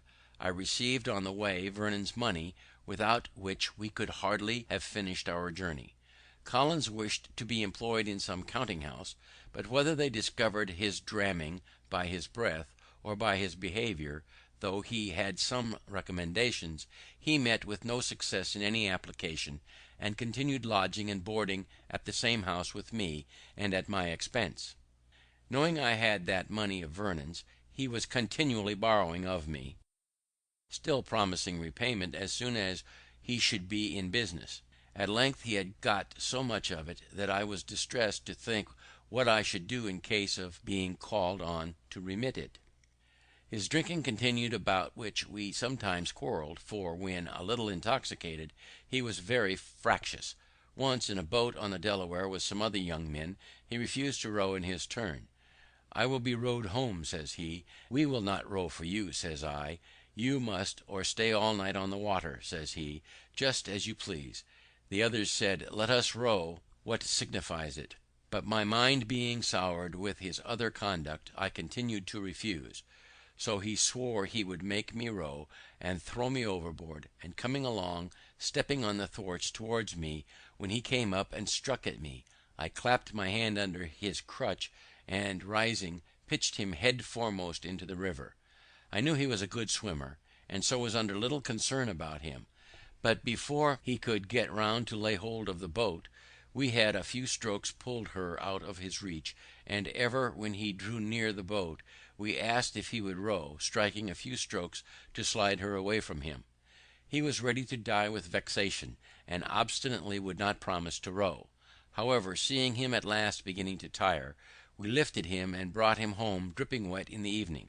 We hardly exchanged a civil word afterward, and a West Indian captain, who had a commission to procure a tutor for the sons of a gentleman at Barbados, happening to meet with him, agreed to carry him thither. He left me then, promising to remit the first money he should receive in order to discharge the debt, but I never heard of him after. Breaking into this money of Vernon's was one of the first great errata of my life, and this affair showed that my father was not much out in his judgment when he supposed me too young to manage business of importance. But Sir William, on reading his letter, said he was too prudent. There was great difference in persons, and discretion did not always accompany years, nor was youth always without it. And since he will not set you up, says he, I will do it myself. Give me an inventory of the things necessary to be had from England, and I will send for them. You shall repay me when you are able. I am resolved to have a good printer here, and I am sure you must succeed. This was spoken with such an appearance of cordiality that I had not the least doubt of his meaning, and what he said. I had hitherto kept the proposition of my setting up a secret in Philadelphia, and I still kept it. Had it been known that I depended on the governor, probably some friend that knew him better would have advised me not to rely on him, as I afterwards heard it was his known character to be liberal of promises which he never meant to keep. Yet, unsolicited as he was by me, how could I think his generous offer insincere? I believed him one of the best men of the world. I presented him an inventory of a little print house, amounting to my computing to about £100 sterling. He liked it, but asked me if my being on the spot in England to choose the types and see that everything was good of the kind might not be of some advantage. Then, says he, when there you may make acquaintances and establish correspondence in the bookselling and stationery way.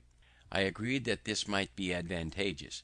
Then, says he, get yourself ready to go with Annis, which was the annual ship and the only one at that time usually passing between London and Philadelphia.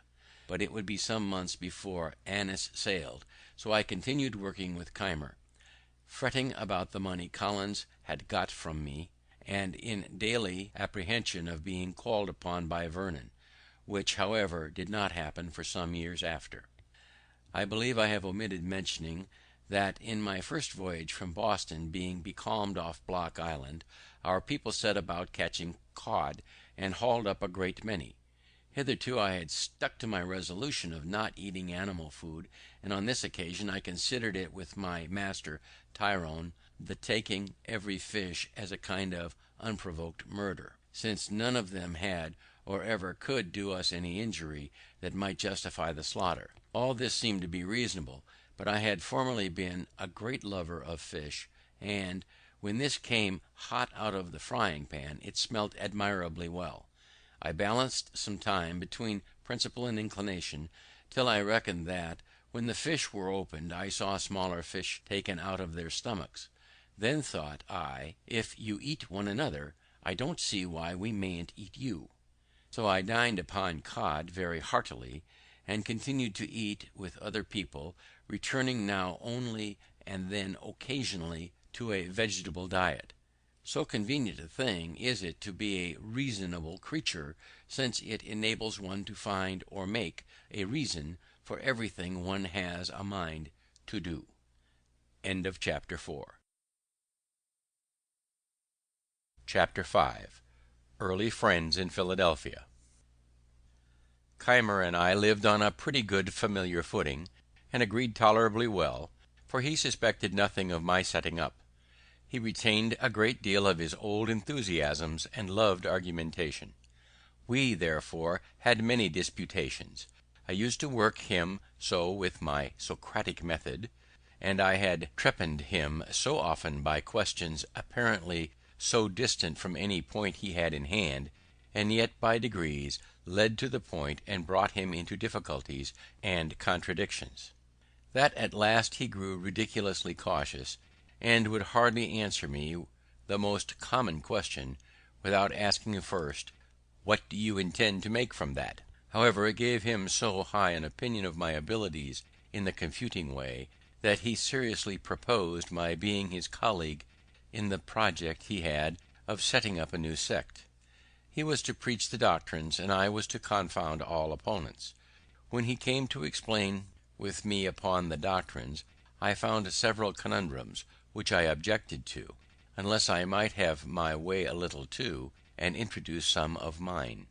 Keimer wore his beard at full length, because somewhere in the Mosaic law it is said, thou shalt not mar the corners of thy beard.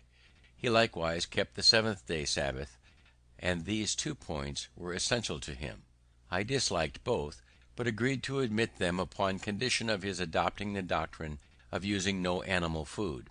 I doubt, said he, my constitution will not bear that. I assured him it would, and that he would be better for it.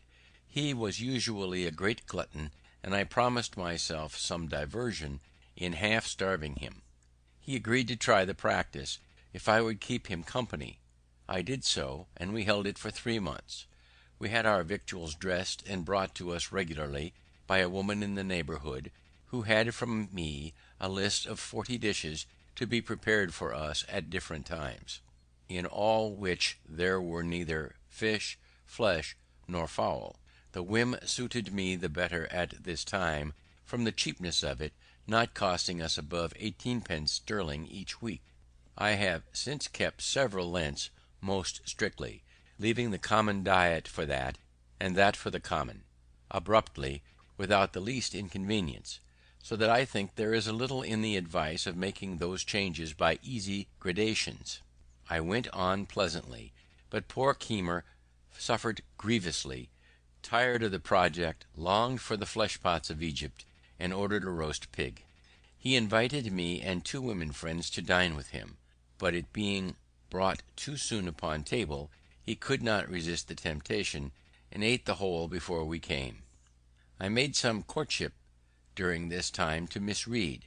I had a great respect and affection for her, and had some reason to believe she had the same for me; but as I was about to take a long voyage, and we were both very young, only a little above 18, it was thought most prudent by her mother to prevent our going too far at present, as a marriage, if it was to take place, would be more convenient after my return, when I should be, as I expected, set up in my business. Perhaps, too, she thought my expectations not so well founded as I imagined them to be. My chief acquaintances at this time were Charles Osborne, Joseph Watson, and James Ralph, all lovers of reading. The 2 first were clerks in an eminent scrivener or conveyancer in the town, Charles Brockton. The other was clerk to a merchant. Watson was a pious, sensible young man of great integrity; the others rather more lax in their principles of religion, particularly Ralph, who, as well as Collins, had been unsettled by me, for which they both made me suffer. Osborne was sensible, candid, frank, sincere, and affectionate to his friends, but in literary matters too fond of criticizing. Ralph was ingenious, genteel in his manners, and extremely eloquent. I think I never knew a prettier talker. Both of them were great admirers of poetry, and began to try their hands in little pieces. Many pleasant walks we 4 had together on Sundays into the woods near Schuylkill, where we read to one another and conferred on what we read. Ralph was inclined to pursue the study of poetry, not doubting but he might become eminent in it and make his fortune by it, alleging that the best poets must, when they first begin to write, make as many faults as he did. Osborne dissuaded him, assured him he had no genius for poetry, and advised him to think of nothing beyond the business he was bred to, that in the mercantile way. Though he had no stock, he might, by his diligence and punctuality, recommend himself to employment as a factor, and in time acquire wherewith to trade on his own account. I approved the amusing one's self with poetry now and then, so far as to improve one's language, but no farther. On this it was proposed that we should each of us, at our next meeting, produce a piece of our own composing, in order to improve by our mutual observations, criticisms, and corrections. As language and expression were what we had in view, we excluded all considerations of invention by agreeing that the task should be a version of the 18th Psalm, which describes the descent of a deity. When the time of our meeting drew nigh, Ralph called on me first, and let me know his piece was ready. I told him I had been busy, and having little inclination, had done nothing. He then showed me his piece for my opinion, and I much approved it, as it appeared to me to have great merit. Now, says he, Osborne never will allow the least merit in anything of mine, but makes 1,000 criticisms out of mere envy. He is not so jealous of you. I wish, therefore, you would take this piece and produce it as yours. I will pretend not to have had time, and so produce nothing. We shall then see what he will say to it. It was agreed, and I immediately transcribed it, that it might appear to be in my own hand. We met. Watson's performance was read. There were some beauties in it, but many defects. Osborne's was read. It was much better. Ralph did it justice, remarked some faults, but applauded the beauties. He himself had nothing to produce. I was backward, seemed desirous of being excused, and had not sufficient time to correct, etc. But no excuse could be admitted. Produce I must.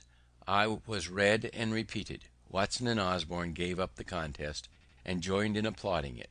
Ralph only made some criticism and proposed some amendments, but I defended my text. Osborne was against Ralph, and told him he was no better a critic than poet, so he dropped the argument. As they two went home together, Osborne expressed himself still more strongly in favour of what he thought my production, having restrained himself before, as he said, lest I should think it flattery. But who would have imagined, said he, that Franklin had been capable of such a performance, such panting, such force, such fire? He has even improved the original. In his common conversation he seems to have no choice of words. He hesitates and blunders, and yet, good God, how he writes! When we next met, Ralph discovered the trick we had played on him, and Osborne was a little laughed at. This transaction fixed Ralph in his resolution of becoming a poet.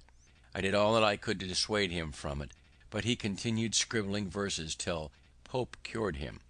In one of the later editions of the Dunciad occur the following lines: Silence, ye wolves, where Ralph to Cynthia howls, and makes night hideous, answer him, ye owls. To this the poet adds the following note: James Ralph, a name inserted after the first editions, not known until he writ a swearing piece called Swaney, very abusive of Dr. Swift, Mr. Gay, and myself. He became, however, a pretty good prose writer. More of him hereafter. But as I may not have occasion again to mention the other two, I shall just remark here that Watson died in my arms a few years after, much lamented, being the best of our set.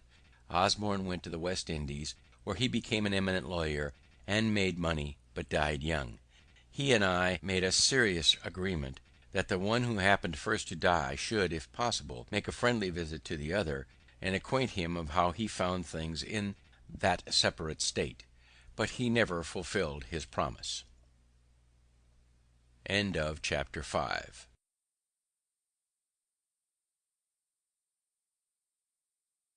Chapter 6. The first visit to London. The governor, seeming to like my company, had me frequently to his house, and his setting me up always mentioned as a fixed thing.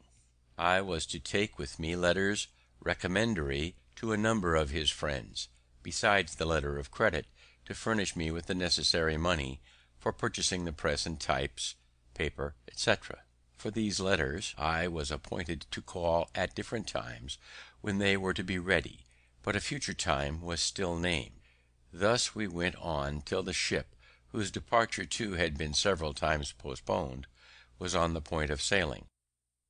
Then, when I called to take my leave and receive the letters, his secretary, Dr. Bard, came out to me and said the governor was extremely busy in writing, but would be down at Newcastle before the ship, and there the letters would be delivered to me. Ralph, though married and having one child, had determined to accompany me in this voyage. It was thought he intended to establish a correspondence and obtain goods to sell on commission, but I found afterward that, through some discontent with his wife's relations, he proposed to leave her on their hands and never return again. Having taken leave of my friends, and interchanged some promises with Miss Reed, I left Philadelphia in the ship which anchored at Newcastle. The governor was there, but when I went to his lodgings, the secretary came to me from him with the civillest message in the world that he could not then see me, being engaged in business of the utmost importance, but should send the letters to me on board, and wished me heartily a good voyage and a speedy return, etc. I returned on board a little puzzled, but still not doubting. Mr. Andrew Hamilton, a famous lawyer of Philadelphia, had taken passage in the same ship for himself and son, and with Mr. Denham, a Quaker merchant, and Messrs. Orion and Russell, masters of an iron work in Maryland, had engaged the great cabin, so that Ralph and I were forced to take up with a berth in the steerage, and none on board knowing us were considered as ordinary persons. But Mr. Hamilton and his son, it was James, since governor, returned from Newcastle to Philadelphia, the father being recalled by a great fee to plead for a seized ship, and, just before we sailed, Colonel French coming on board, and showing me great respect, I was more taken notice of, and, with my friend Ralph, invited by other gentlemen to come into the cabin, there being now room. Accordingly we removed thither. Understanding that Colonel French had brought on board the governor's dispatches, I asked the captain for those letters that were to be under my care. He said all were put in the bag together, and he could not then come at them, but before we landed in England I should have an opportunity of picking them out. So I was satisfied for the present, and we proceeded on our voyage. We had a sociable company in the cabin, and lived uncommonly well, having the addition of all Mr. Hamilton's stores, who had laid in plentifully.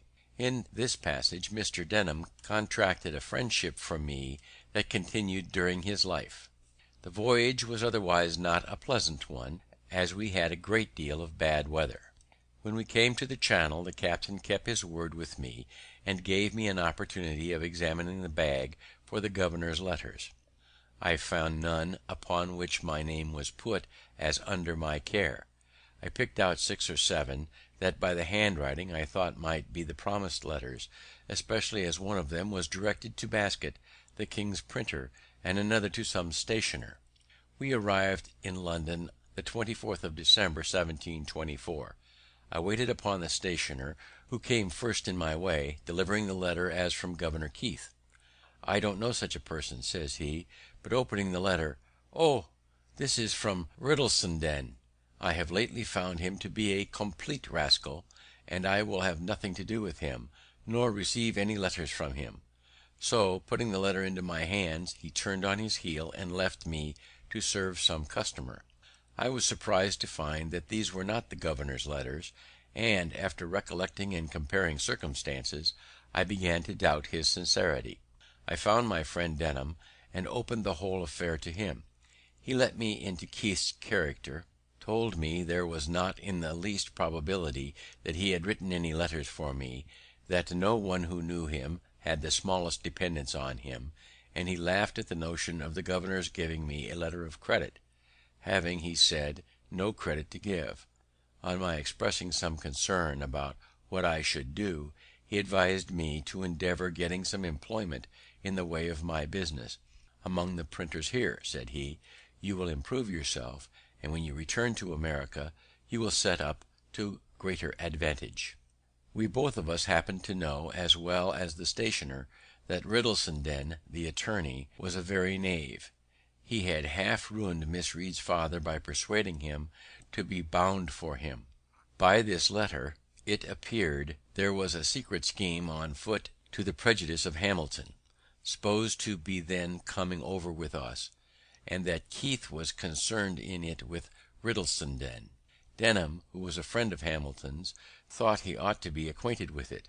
So, when he arrived in England, which was soon after, partly from resentment and ill will to Keith and Riddlesden, and partly from good will to him, I waited on him and gave him the letter. He thanked me cordially, the information being of importance to him, and from that time he became my friend, greatly to my advantage afterwards on many occasions. But what shall we think of a governor's playing such pitiful tricks, and imposing so grossly on a poor ignorant boy? It was a habit he had acquired. He wished to please everybody, and, having little to give, he gave expectations. He was otherwise an ingenious, sensible man, a pretty good writer, and a good governor for the people, though not for his constituents, the proprieties, whose instructions he sometimes disregarded. Several of our best laws were of his planning, and passed during his administration. Ralph and I were inseparable companions. We took lodgings together in Little Britain, at 3 shillings and 6 a week, as much as we could then afford. He found some relations, but they were poor, and unable to assist him. He now let me know his intentions of remaining in London, and that he never meant to return to Philadelphia. He had brought no money with him, the whole he could muster having been expended paying his passage. I had 15 pistoles, so he borrowed occasionally of me to subsist, while he was looking out for business. He first endeavoured to get into the playhouse, believing himself qualified for an actor; but Wilkes, to whom he applied, advised him candidly not to think of that employment, as it was impossible he should succeed in it. Then he proposed to Roberts, a publisher in Paternoster Row, to write for him a weekly paper like the Spectator, on certain conditions, which Roberts did not approve.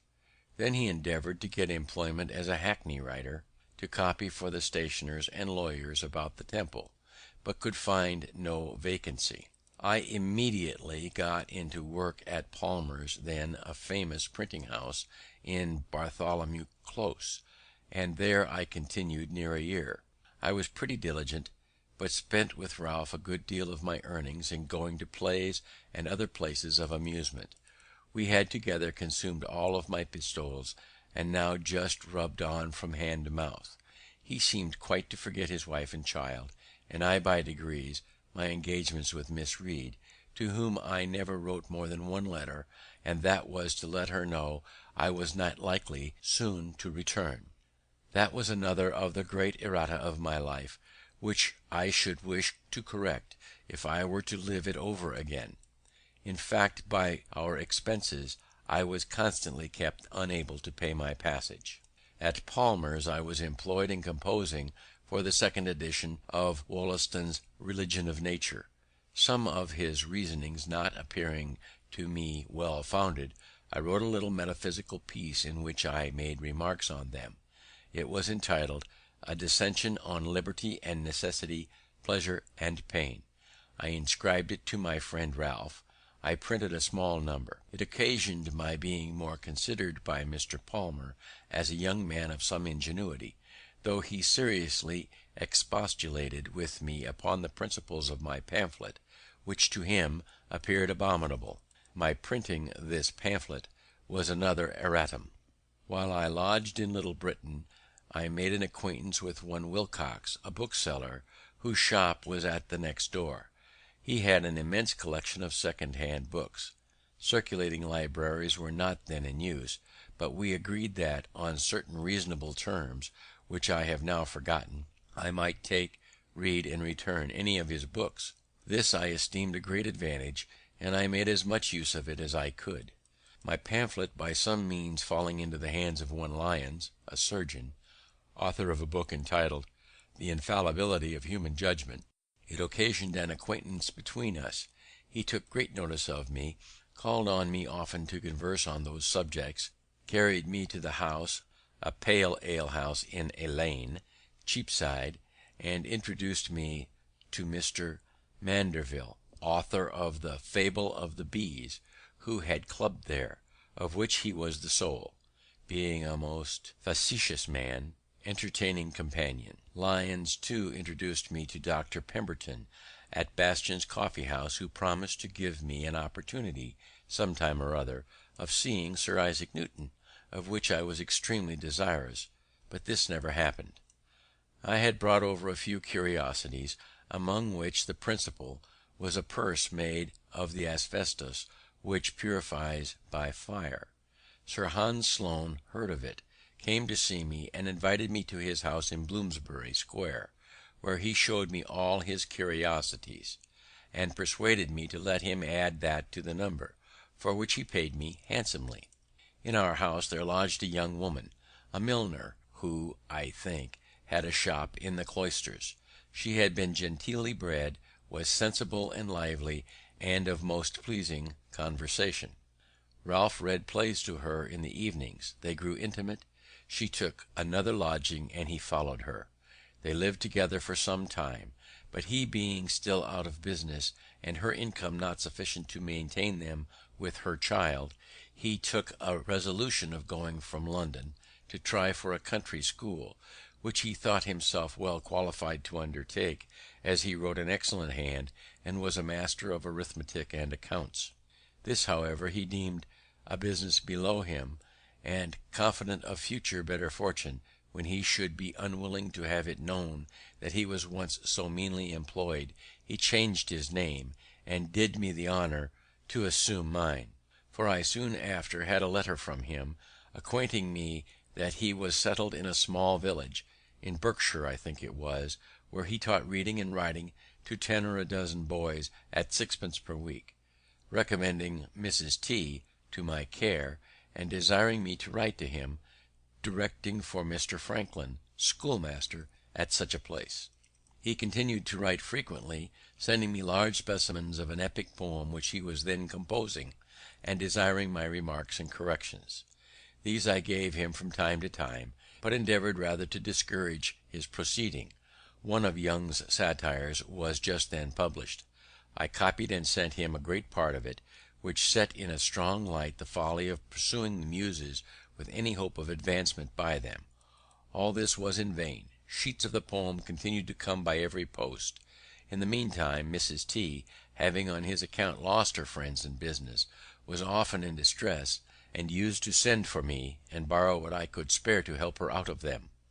I grew fond of her company, and being at that time under no religious restraint, and presuming upon my importance to her, I attempted familiarities, another erratum, which she repulsed with a proper resentment, and acquainted him with my behaviour.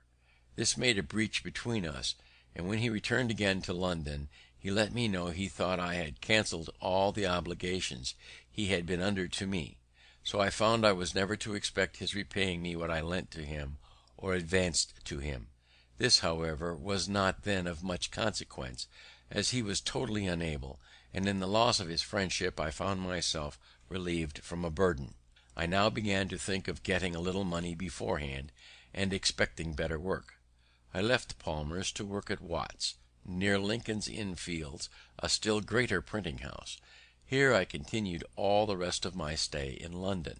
At my first admission into this printing house, I took to working at press, imagining I felt a want of the bodily exercise I had been used to in America, where press work is mixed with composing. I drank only water, and the other workmen, near 50 in number, were great guzzlers of beer. On occasion I carried up and down the stairs a large form of types in each hand, when others carried but one in both hands. They wondered to see, from this and several instances, what the water American, as they called me, was stronger than themselves, who drank strong beer.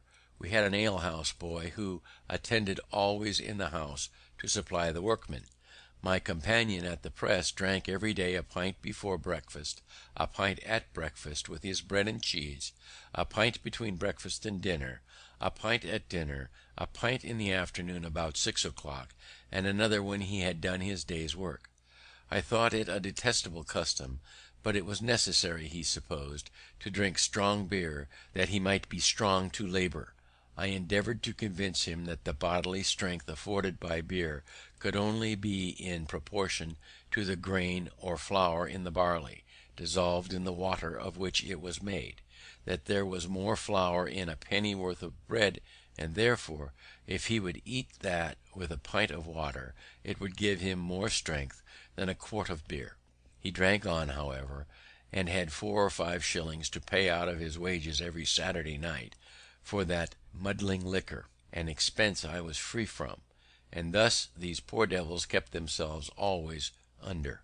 Watts, after some weeks, desiring to have me in the composing room, I left the pressmen. A new bienvenue, or sum for drink, being 5 shillings, was demanded of me by the compositors. I thought it an imposition, as I had paid below. The master thought it too, and forbade my paying it. I stood about 2 or 3 weeks, was accordingly considered as an excommunicate, and had so many little pieces of private mischief done me by mixing my sorts, transposing my pages, breaking my matter, etc., etc. If I were ever so little out of the room, and all ascribed to the chapel ghost, which they said ever haunted those not regularly admitted, that notwithstanding the master's protection, I found myself obliged to comply and pay the money, convinced of the folly of being on ill terms with those one is to live with continually. Franklin now left the work of operating the printing presses, which was largely a matter of manual labour, and began setting type, which required more skill and intelligence. I was now on a fair footing with them, and soon acquired considerable influence. I proposed some reasonable alterations in their chapel laws, and carried them against all opposition. From my example, a great part of them left their middling breakfast of beer and bread and cheese, finding they could with me be supplied from a neighbouring house with a large porringer of hot water gruel sprinkled with pepper, crumbed with bread, and a bit of butter in it, for the price of a pint of beer, viz. 3 halfpence. This was a more comfortable as well as cheaper breakfast, and keep their heads clearer.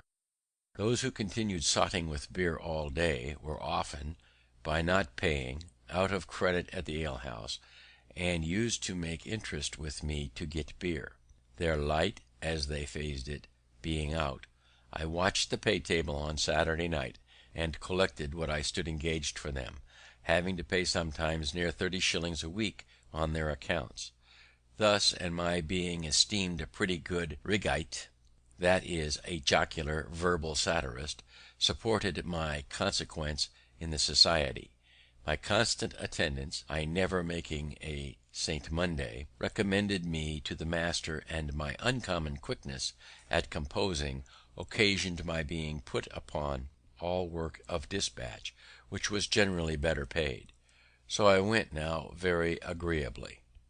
A printing house is called a chapel, because Caxton, the first English printer, did his printing in a chapel connected with Westminster Abbey. St. Monday is a holy day taken to prolong the dissipation of Saturday's wages. My lodging in Little Britain being too remote, I found another in Duke Street opposite the Roman Chapel. It was 2 pair of stairs backwards, at an Italian warehouse. A widow lady kept the house. She had a daughter and a maid servant, and a journeyman who attended the warehouse, but lodged abroad. After sending to inquire my character at the house where I had last lodged, she agreed to take me at the same rate, 3 shillings 6pence per week, cheaper, as she said, from the protection she expected in having a man lodge in the house. She was a widow, an elderly woman, and had been bred a Protestant, being a clergyman's daughter, but was converted to the Catholic religion by her husband, whose memory she much revered, had lived much among people of distinction, and knew 1,000 anecdotes of them as far back as the times of Charles II. She was lame in her knees with the gout, and therefore seldom stirred out of her room, so sometimes wanted company, and hers was so highly amusing to me that I was sure to spend an evening with her whenever she desired it. Our supper was only half an anchovy each on a very little strip of bread and butter, and half a pint of ale between us, but the entertainment was in her conversation. My always keeping good hours and giving little trouble in the family made her unwilling to part with me, so that when I talked of a lodging I had heard of nearer my business for 2 shillings a week, which meant I was now on saving money, made some difference, she bid me not think of it, for she would abate me 2 shillings a week for the future. So I remained with her at 1 shilling and 6pence as long as I stayed in London. In a garret of her house there lived a maiden lady of 70, in the most retired manner, of which my landlady gave me this account, that she, being a Roman Catholic, had been sent abroad when young, and lodged in a nunnery with the intent of becoming a nun. But the country not agreeing with her, she returned to England, where, there being no nunnery, she had vowed to lead a life of a nun as near as might be done in those circumstances. Accordingly, she had given all her estate to charitable uses, reserving only £12 a year to live on, and out of this sum she still gave a great deal to charity, living herself on water gruel only, and using no fire but to boil it. She had lived many years in that garret, being permitted to remain there gratis by successive Catholic tenants of the house below, as they deemed it a blessing to have her there. A priest visited her to confess her every day. I have asked her, said my landlady, how she, as she lived, could possibly find so much employment for a confessor. Oh, she said, it is impossible to avoid vain thoughts. I was permitted once to visit her. She was cheerful and polite, and conversed pleasantly. The room was clean, but had no other furniture than a maltus, a table with a crucifix and a book. a stool which she gave me to sit on, and a picture over the chimney of St. Veronica, displaying her handkerchief with the miraculous figure of Christ's bleeding face on it, which she explained to me with great seriousness. She looked pale, but was never sick, and I gave it as another instance on how small an income, life and health may be supported. At Watt's printing house I contracted an acquaintance with an ingenious young man, one Wygate, who, having healthy relations, had been better educated than most printers, was a tolerable Latinist, spoke French, and loved reading. I taught him and a friend of his to swim at twice going into the river, and they soon became good swimmers.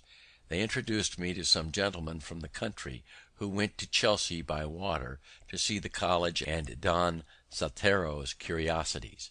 In our return, at the request of the company whose curiosity Wygate had excited, I stripped and leapt into the river and swam from near Chelsea to Blackfriars, performing on the way many feats of activity, both upon and under water, that surprised and pleased those to whom they were novelties. The story is that she met Christ on his way to crucifixion, and offered him her handkerchief to wipe the blood from his face, after which the handkerchief always bore the image of Christ's bleeding face. James Salter, a former servant of Hans Sloane, lived in Cheyne Walk, Chelsea. His house, a barber shop, was known as Don Salarto's coffee house.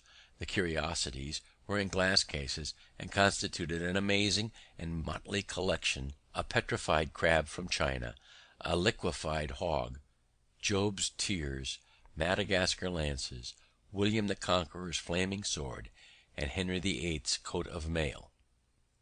The swim was of about 3 miles. I had from a child been ever delighted in this exercise, had studied and practised all Trevnor's motions and positions, added some of my own, aiming at the graceful and easy as well as the useful. All these I took this occasion of exhibiting to the company, and was much flattered by their admiration; and Wygate, who was desirous of becoming a master, grew more and more attached to me on that account, as well as from the similarity of our studies. He at length proposed to me travelling all over Europe together, supporting ourselves everywhere by working at our business. I was once inclined to it, but mentioned it to my good friend Mr. Denham, with whom I often spent an hour when I had leisure. He dissuaded me from it, advising me to think only of returning to Pennsylvania, which he was now about to do. I must record one trait of this good man's character. He had formerly been in business at Bristol, but failed in debt to a number of people, compounded, and went to America. There, by a close application to business as a merchant, he acquired a plentiful fortune in a few years. Returning to England in the ship with me, he invited his old creditors to an entertainment, at which he thanked them for the easy composition they had favoured with him, and, when they expected nothing but the treat, every man at the first remove found under his plate an order on a banker for the full amount of the unpaid remainder with interest. He now told me he was about to return to Philadelphia, and should carry over a great quantity of goods in order to open a store there.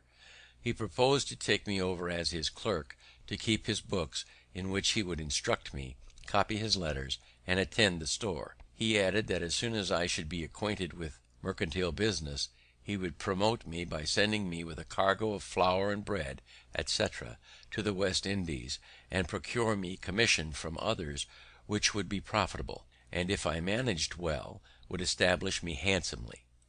The thing pleased me, for I was grown tired of London, remembering with pleasure the happy months I had spent in Pennsylvania, and wished again to see it.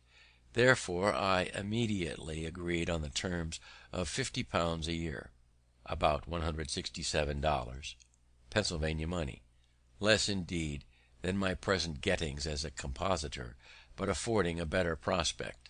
I took leave of printing as though forever, and was daily employed in the new business, going about it with Mr. Denham among the tradesmen to purchase various articles and seeing them packed up, doing errands, calling upon workmen to dispatch, etc., and when all was on board, I had a few days' leisure. On one of these days I was, to my surprise, sent for by a great man I knew only by name, a Sir William Wyndham, and I waited upon him. He had heard by some means or other of my swimming from Chelsea to Blackfriars, and my teaching Wygate and another young man to swim in a few hours. He had two sons about to set out on their travels. He wished to have them first taught swimming, and proposed to gratify me handsomely if I would teach them. They were not yet come to town, and my stay was uncertain, so I could not undertake it; but from this incident I thought it likely that if I were to remain in England and open a swimming school, I might get a good deal of money; and it struck me so strongly that the overture seemed sooner made me, perhaps I should not so soon have returned to America. After many years you and I had something of more importance to do with one of these sons of Sir William Wyndham, become Earl of Egmont, which I shall mention in its place. Thus I spent about 18 months in London. Most part of the time I worked hard at my business, and spent but little upon myself, except in seeing plays and in books. My friend Ralph had kept me poor. He owed me about £27, which I was now never likely to receive, a great sum out of my small earnings. I loved him, notwithstanding, for he had many admirable qualities. I had by no means improved my fortune, but I had picked up some very ingenious acquaintance, whose conversation was of great advantage to me, and I had read considerably.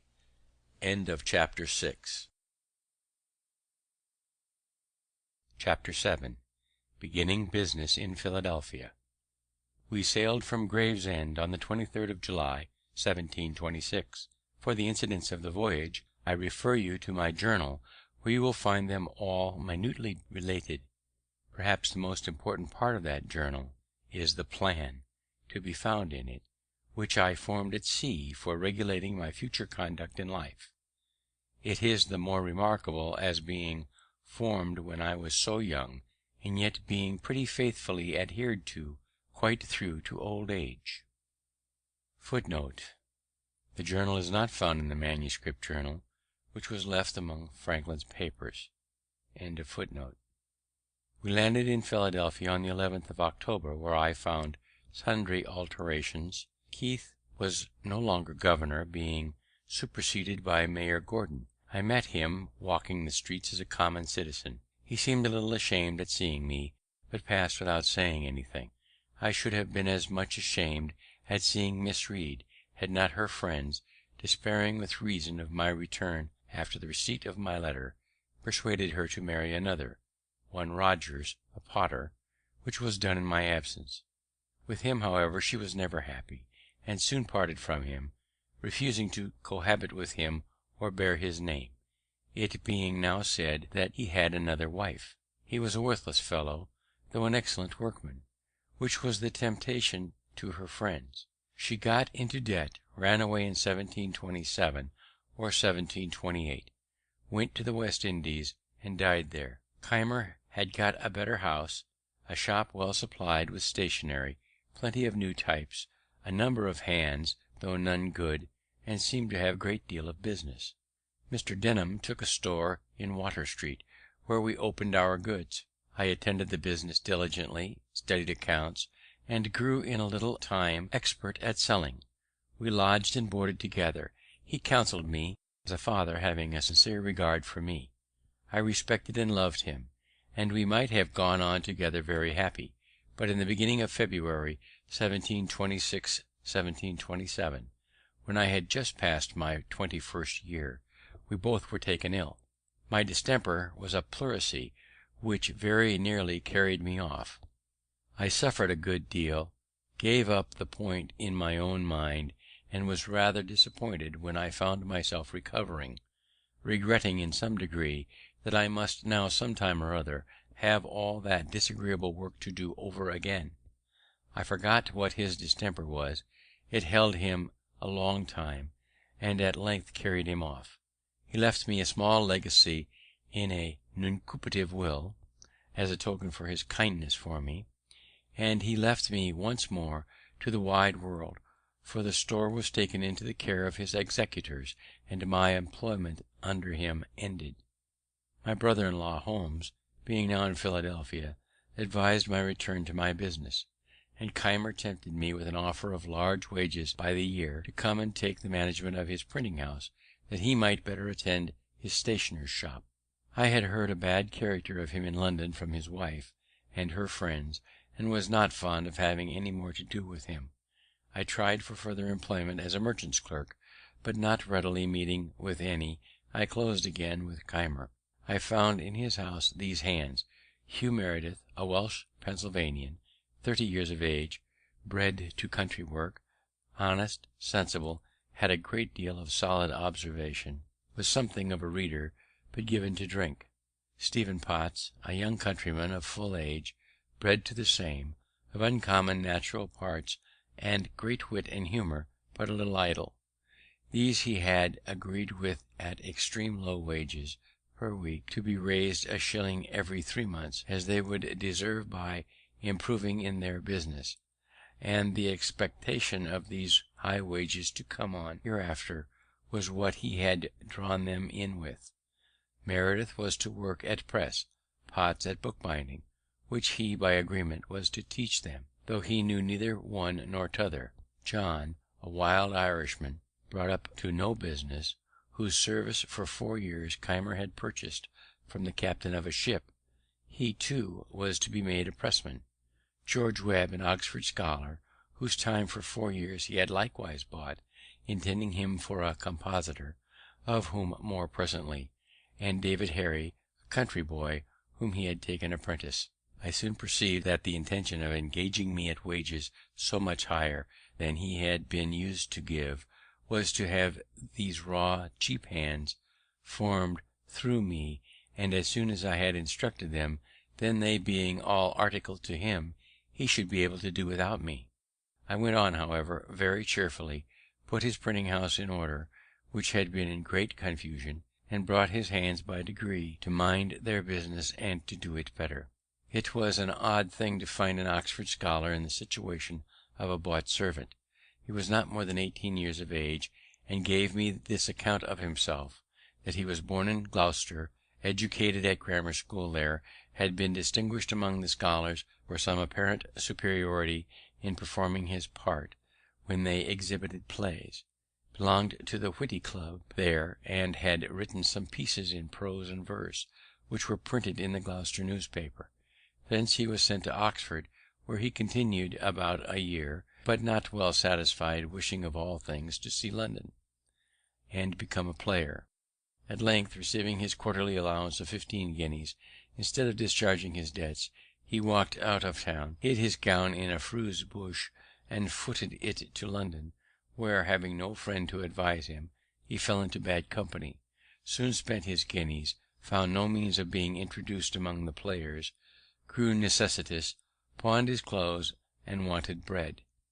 Walking the street very hungry, and not knowing what to do with himself, a crimp's bill was put into his hand.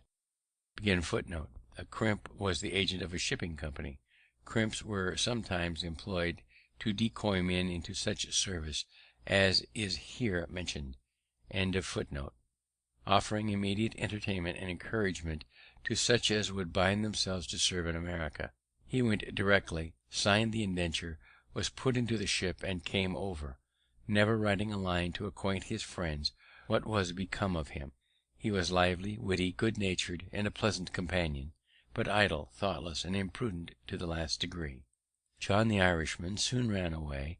With the rest I began to live very agreeably, for they all respected me the more, as they found Keimer incapable of instructing them, and that from me they learned something daily. We never worked on Saturday, that being Keimer's Sabbath, so I had 2 days for reading. My acquaintance with the ingenious people in the town increased.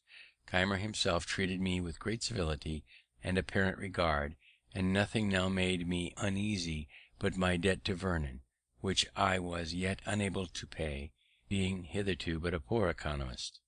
He, however, kindly made no demand of it. Our printing house often wanted sorts, and there was no letter founder in America. I had seen types cast at James in London, but without much attention to the matter. However, I now contrived a mould, made use of the letters we had as puncheons, struck the matrices in lead, and thus supplied in a pretty tolerable way all the deficiencies. I also engraved several things on occasion. I made the ink. I was warehouseman and everything, and in short, quite a factotum. But however serviceable I might be, I found that my services became every day of less importance as the other hands improved in the business; and when Keimer paid my second quarter's wages, he let me know that he felt them too heavy, and thought I should make an abatement. He grew by degrees less civil, put on more of the master, frequently found fault, was captious, and seemed ready for an outbreak. I went on, nevertheless, with a good deal of patience, thinking that his encumbered circumstances were partly the cause. At length a trifle snapped our connection, for the great noise happening near the court house. I put my head out of the window to see what was the matter. Keimer, being in the street, looked up and saw me, called out to me in a loud voice and angry tone to mind my business, adding some reproachful words that nettled me the more for their publicity, all of the neighbours who were looking out on the same occasion being witness how I was treated. He came up immediately into the printing house, continued the quarrel, high words passed on both sides. He gave me a quarter's warning we had stipulated, expressing a wish that he had not been obliged so long a warning. I told him his wish was unnecessary, for I would leave him that instant, and so taking my hat walked out of doors, desiring Meredith, whom I saw below, to take care of some things I left and bring them to my lodgings. Meredith came accordingly in the evening, when we talked my affair over. He had conceived great regard for me, and was very unwilling that I should leave the house while he remained in it. He dissuaded me from returning to my native country, which I began to think of. He reminded me that Keimer was in debt for all he possessed, that his creditors began to be uneasy, that he kept his shop miserably, sold often without profit for ready money, and often trusted without keeping accounts; that he must therefore fail, which would make a vacancy I might profit of. I objected my want of money. He then let me know how his father had a high opinion of me, and from some discourse that had passed between them, he was sure he would advance money to set me up, if I would enter into partnership with him. My time, says he, will be out with Keimer in the spring. By that time we may have our press and types in from London. I am sensible I am no workman, if you like it. Your skill in the business shall be set against the stock I furnish, and we will share the profits equally. The provision was agreeable, and I consented. His father was in town, and approved of it, the more as he saw I had great influence with his son, had prevailed on him to abstain long from dram drinking, and he hoped might break him of that wretched habit entirely. When we came to be so closely connected, I gave an inventory to the father, who carried it to a merchant. The things were sent for. The secret was to be kept until they should arrive, and in the meantime I was to get work, if I could, at the other printing house. But I found no vacancy there, and so remained idle a few days, while Keimer, on a prospect of being employed to print some paper money in New Jersey, which would require cuts and various types that I only could supply, and apprehending Bradford might engage me and get the job from him, sent me a very civil message, that old friends should not part for a few words, the effect of sudden passion, and wishing me to return. Meredith persuaded me to comply, as it would give more opportunity for his improvement under my daily instruction. So I returned, and we went on more smoothly than for some time before. The New Jersey job was obtained. I contrived a copperplate press for it, the first that had been seen in the country. I cut several ornaments and checks for the bills. We went together to Burlington, where I executed the whole to satisfaction, and he received so large a sum for the work as to be enabled thereby to keep his head much longer above water. At Burlington I made an acquaintance with many principal people of the province.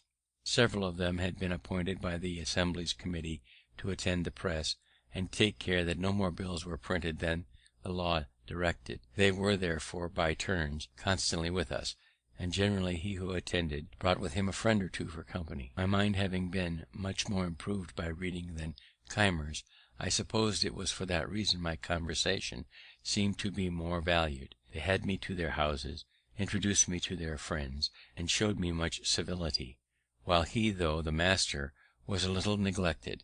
In truth, he was an odd fish, ignorant of the common life, fond of rudely opposing received opinions, slovenly to extreme dirtiness, enthusiastic in some points of religion, and a little knavish withal. We continued there near 3 months, and by the time I could reckon among my acquired friends Judge Allen, Samuel Bustill, the secretary of the province, Isaac Pearson, Joseph Cooper, and several of the Smiths, members of the Assembly, and Isaac Decow, the surveyor general. The latter was a shrewd, sagacious old man, who told me that he began for himself when young by wheeling clay for brickmakers, learned to write after he was of age, carried the chain for surveyors who taught him surveying, and he now by his industry acquired a good estate, and says he, "I foresee that you will soon work this man out of his business, and make a fortune in it at Philadelphia." He had not then the least intimation of my intention to set up there or anywhere. These friends were afterwards of great use to me, as I occasionally was to some of them. They all continued their regard for me as long as they lived. Before I enter upon my public appearance in business, it may be well to let you know the then state of my mind with regard to my principles and morals, that you may see how far those influenced the future events of my life. My parents had early given me religious impressions, and brought me through my childhood piously in the dissenting way; but I was scarce 15 when, after doubting by turns of several points, as I found them disputed in the different books I read, I began to doubt of revelation itself. Some books against deism fell into my hands. They were said to be the substance of sermons preached by Boyle's lectures. It happened that they wrought an effect on me quite contrary to what was intended by them, for the arguments of the deists, which were quoted to be refuted, appeared to me much stronger than the refutations. In short, I soon became a thorough deist. My arguments perverted some others, particularly Collins and Ralph, but each of them having afterwards wronged me greatly without the least compunction, and recollecting Keith's conduct towards me, who was another freethinker, and my own towards Vernon and Miss Read, which at times gave me great trouble, I began to suspect that this doctrine, though it might be true, was not very useful.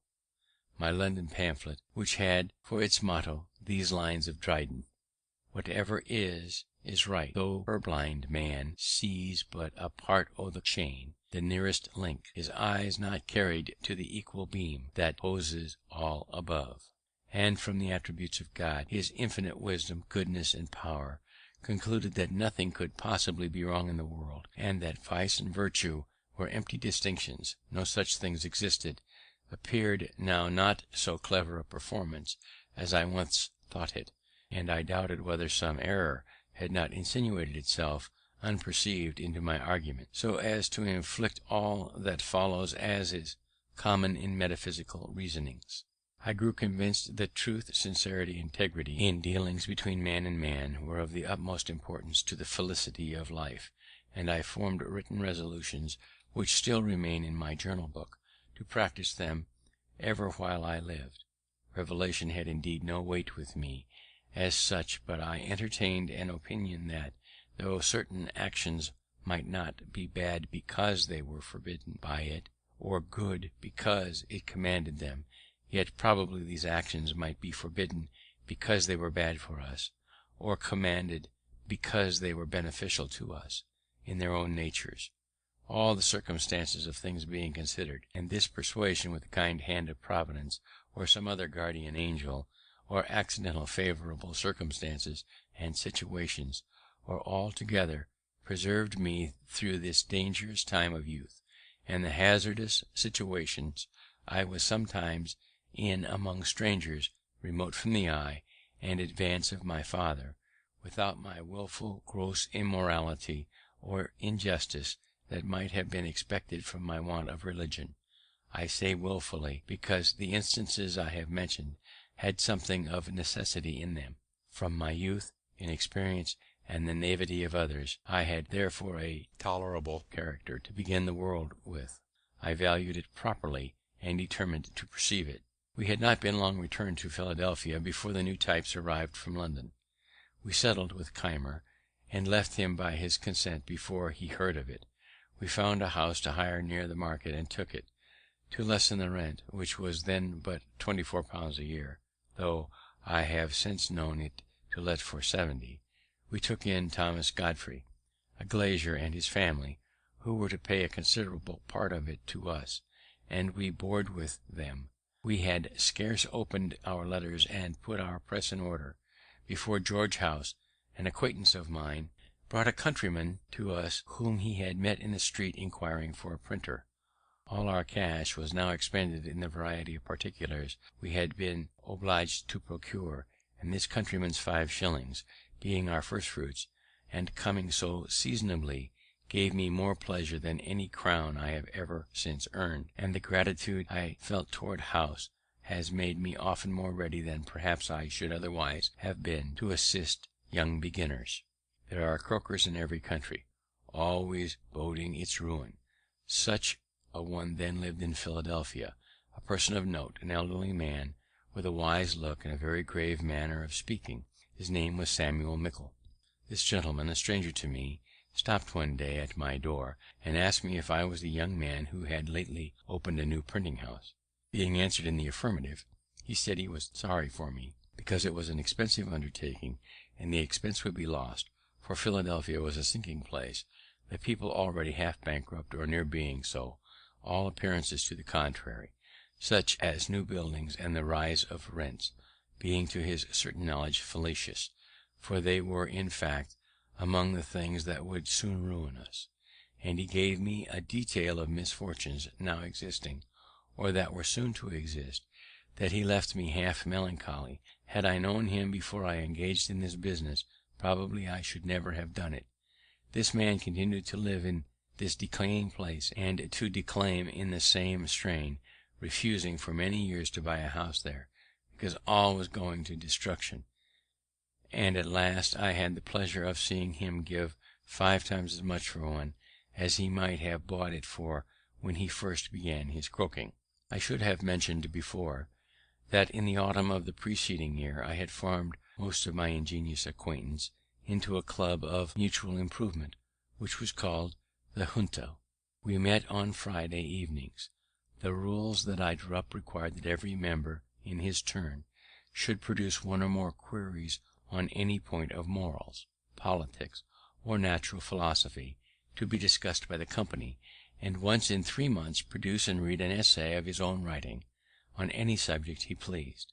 Our debates were to be under the direction of a president, and to be conducted in the sincere spirit of inquiry after truth, without fondness for dispute or desire of victory, and to prevent warmth, all expressions of positiveness in opinions, or direct contradictions, were after some time made contraband, and prohibited under small pecuniary penalties. The first members were Joseph Brithnall, a copier of deeds for the Scrivener, a good-natured, friendly, middle-aged man, a great lover of poetry, reading all he could meet with, and writing some that was tolerable, very ingenious in many of the little nicknames, and of sensible conversation.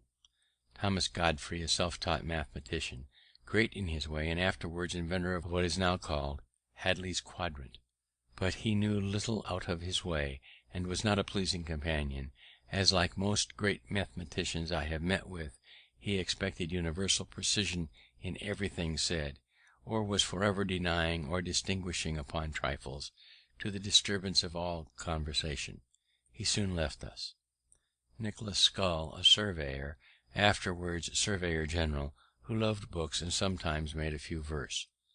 William Parson, bred a shoemaker, but, loving reader, had acquired a considerable share of mathematics, which he first studied with a view to astrology, that he afterwards laughed at it. He also became surveyor general. William Moggridge, a joiner, a most exquisite mechanic, and a solid sensible man. Hugh Meredith, Stephen Potts, and George Webb I have characterized before. Robert Grace, a young gentleman of some fortune, generous, lively, and witty, a lover of punning and of his friends; and William Coleman, then a merchant's clerk, about my age, who had the coolest, clearest head and best heart, and the exactest morals of almost any man I ever met with. He became afterwards a merchant of great note, and one of our provincial judges. Our friendship continued without interruption to his death, upwards of 40 years, and the club continued almost as long, and was the best school of philosophy, morality, and politics that then existed in the province, for our queries, which were read the week preceding their discussions, put us upon reading with attention upon the several subjects that we might speak more to the purpose, and thereto we acquired better habits of conversation, everything being studied in our rules, which might prevent our distinguishing each other. From hence the long continuance of the club I shall have frequent occasion to speak further of hereafter. But by giving this account of it here is to show something of the interest I had, every one of these exerting themselves in recommending business to us. Barenthal particularly procured us from the Quakers the printing 40 sheets of their history, the rest being to be done by Keimer, and upon this we worked exceedingly hard, for the price was low. It was a folio, pro patria size, in pica, with long printer notes.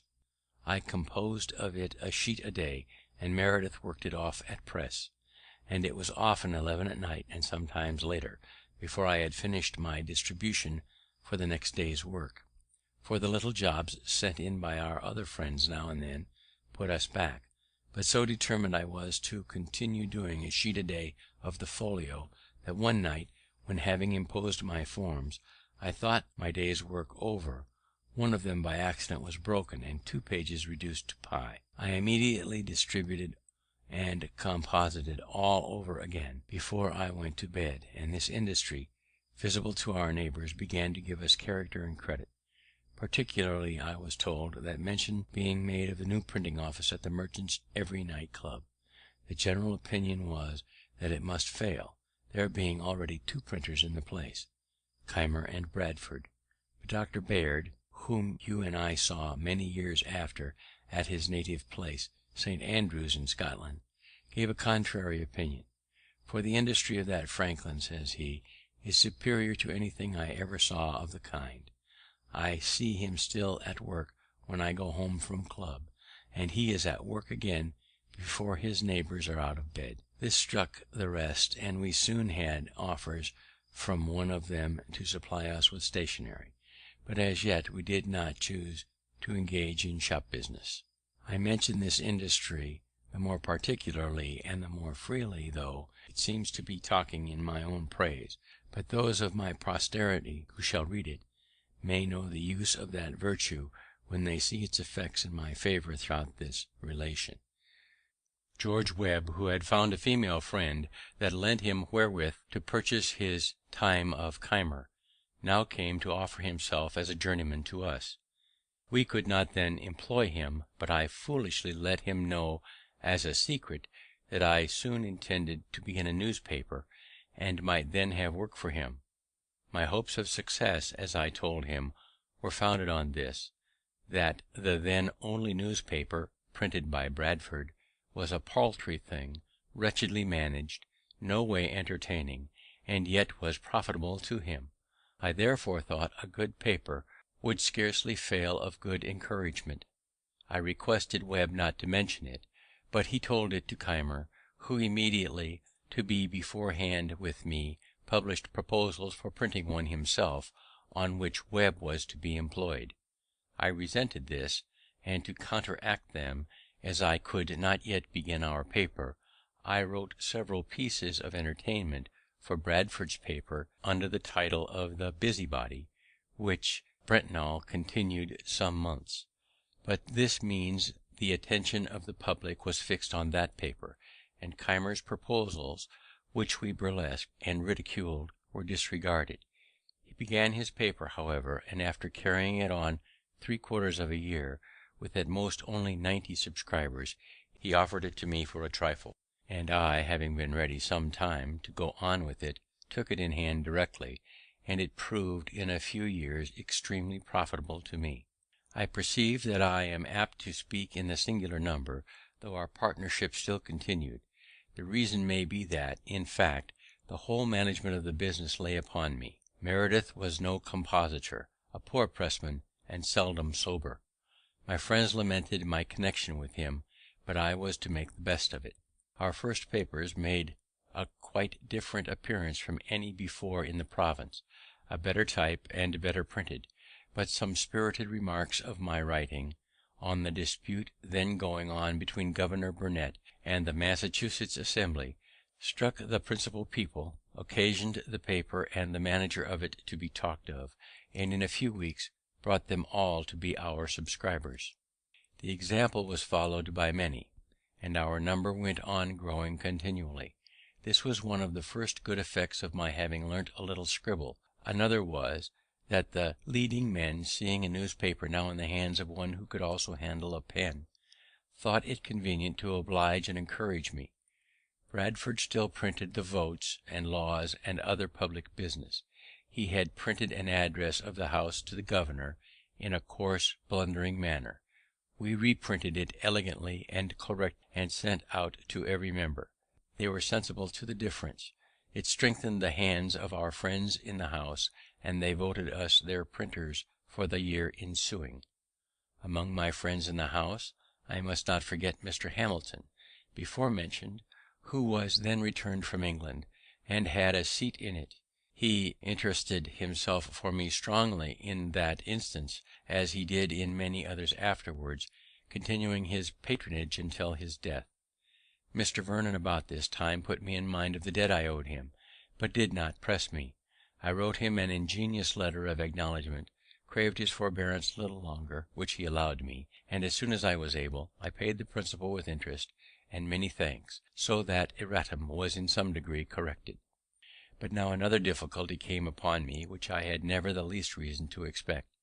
Mr. Meredith's father, who was to have paid for our printing house, according to the expectations given me, was able to advance only £100 currency, which had been paid, and 100 more was due to the merchant, who grew impatient, and sued us all. We gave bail, but saw that, if the money could not be raised in time, the suit must soon come to judgment and execution, and our hopeful prospects must with us be ruined, as the press and letters must be sold for payment, perhaps at half price. In this distress, two true friends, whose kindness I have never forgotten, nor ever shall forget while I can remember anything, came to me separately, unknown to each other, and without any application from me, offering each of them to advance me all the money that should be necessary to enable me to take the whole business upon myself, if that should be practicable. But they did not like my continuing the partnership with Meredith, who, as they said, was often seen drunk in the streets, and playing at low games in alehouses, much to our discredit. These two friends were William Coleman and Robert Grace. I told them I could not propose a separation while any prospect remained of the Merediths fulfilling their part of our agreement, because I thought myself under great obligation to them for what they had done, and would do if they could. But if they finally failed in their performance, and our partnership must be dissolved, I should then think myself at liberty to accept the assistance of my friends. Thus the matter rested for some time, when I said to my partner, "Perhaps your father is dissatisfied at the part you have undertaken in this affair of ours, and is unwilling to advance for you and me what he would for you alone. If that is the case, tell me, and I will resign the whole to you and go about my business." "No," said he, "my father has really been disappointed, and is really unable, and I am unwilling to distress him further. I see this is a business. I am not fit for it. I was bred a farmer, and it was a folly in me to come to town, and put myself at 30 years of age an apprentice to learn a new trade. Many of our Welch people are going to settle in North Carolina, where land is cheap. I am inclined to go with them and follow my old employment, but you may find friends to assist you, if you will take the debts of the company upon you, return to my father the £100 he has advanced, pay my little personal debts, and give me £30 and a new saddle, I will relinquish the partnership and leave the whole in your hands. I agreed to this proposal. It was drawn up in writing, signed and sealed immediately. I gave him what he demanded, and he went soon after to Carolina, from whence he sent me next year 2 long letters, containing the best account that had been given of that country, the climate, the soil, husbandry, etc., for in those matters he was very judicious. I printed them in the papers, and they gave great satisfaction to the public. As soon as he was gone, I recurred to my 2 friends, and because I would not give an unkind preference to either, I took half of what each had offered, and I wanted of one, and half of the other, paid off the company's debts, and went on with the business in my own name, advertising that the partnership was dissolved. I think it was in or about the year 1729.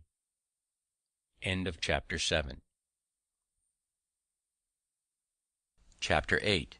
Business Success and First Public Service. About this time there was a cry among the people for more paper money, only £15,000 being extant in the province, and that soon to be sunk. The wealthy inhabitants opposed any addition, being against all paper currency, from an apprehension that it would depreciate, as it had done in New England, to the prejudice of all creditors.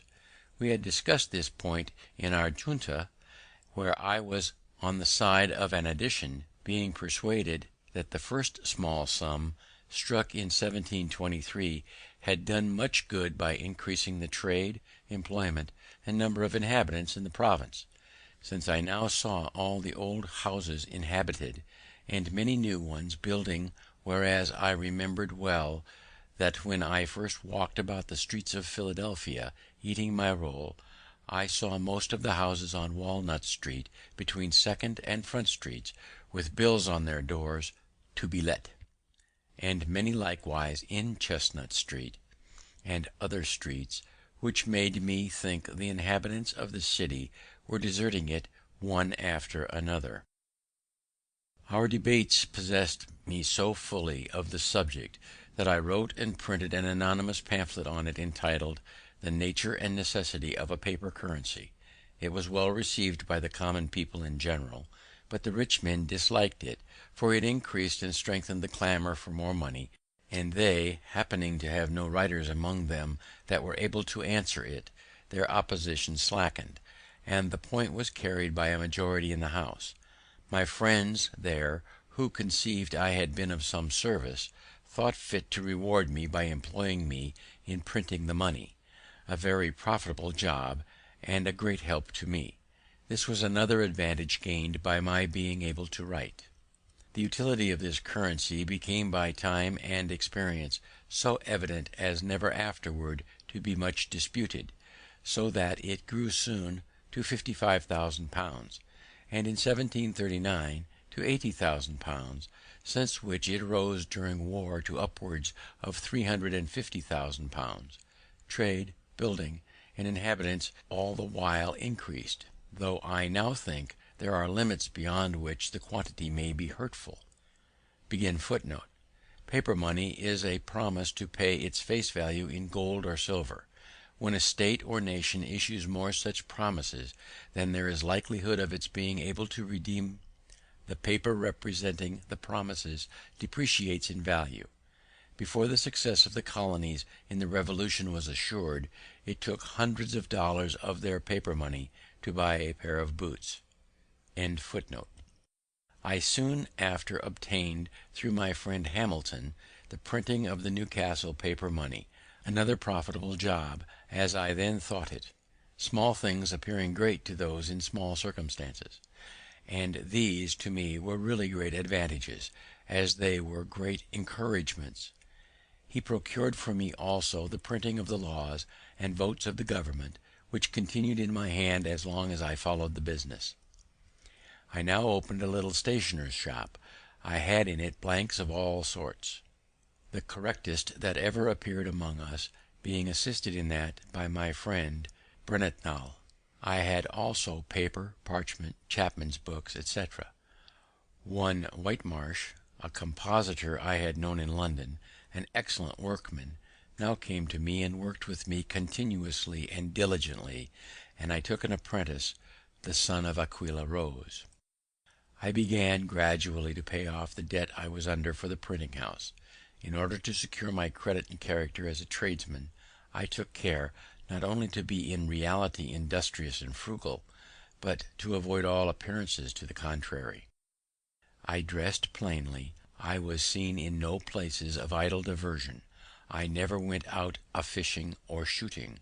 A book, indeed, sometimes debauched me from my work, but that was seldom.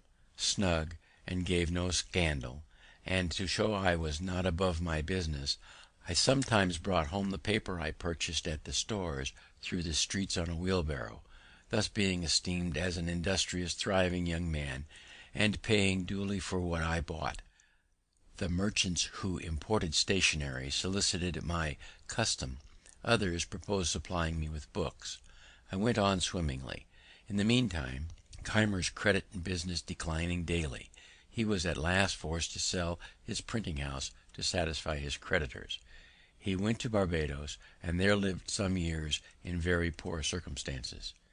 His apprentice, David Harry, whom I had instructed while I worked with him, set up in his place at Philadelphia, having bought his materials.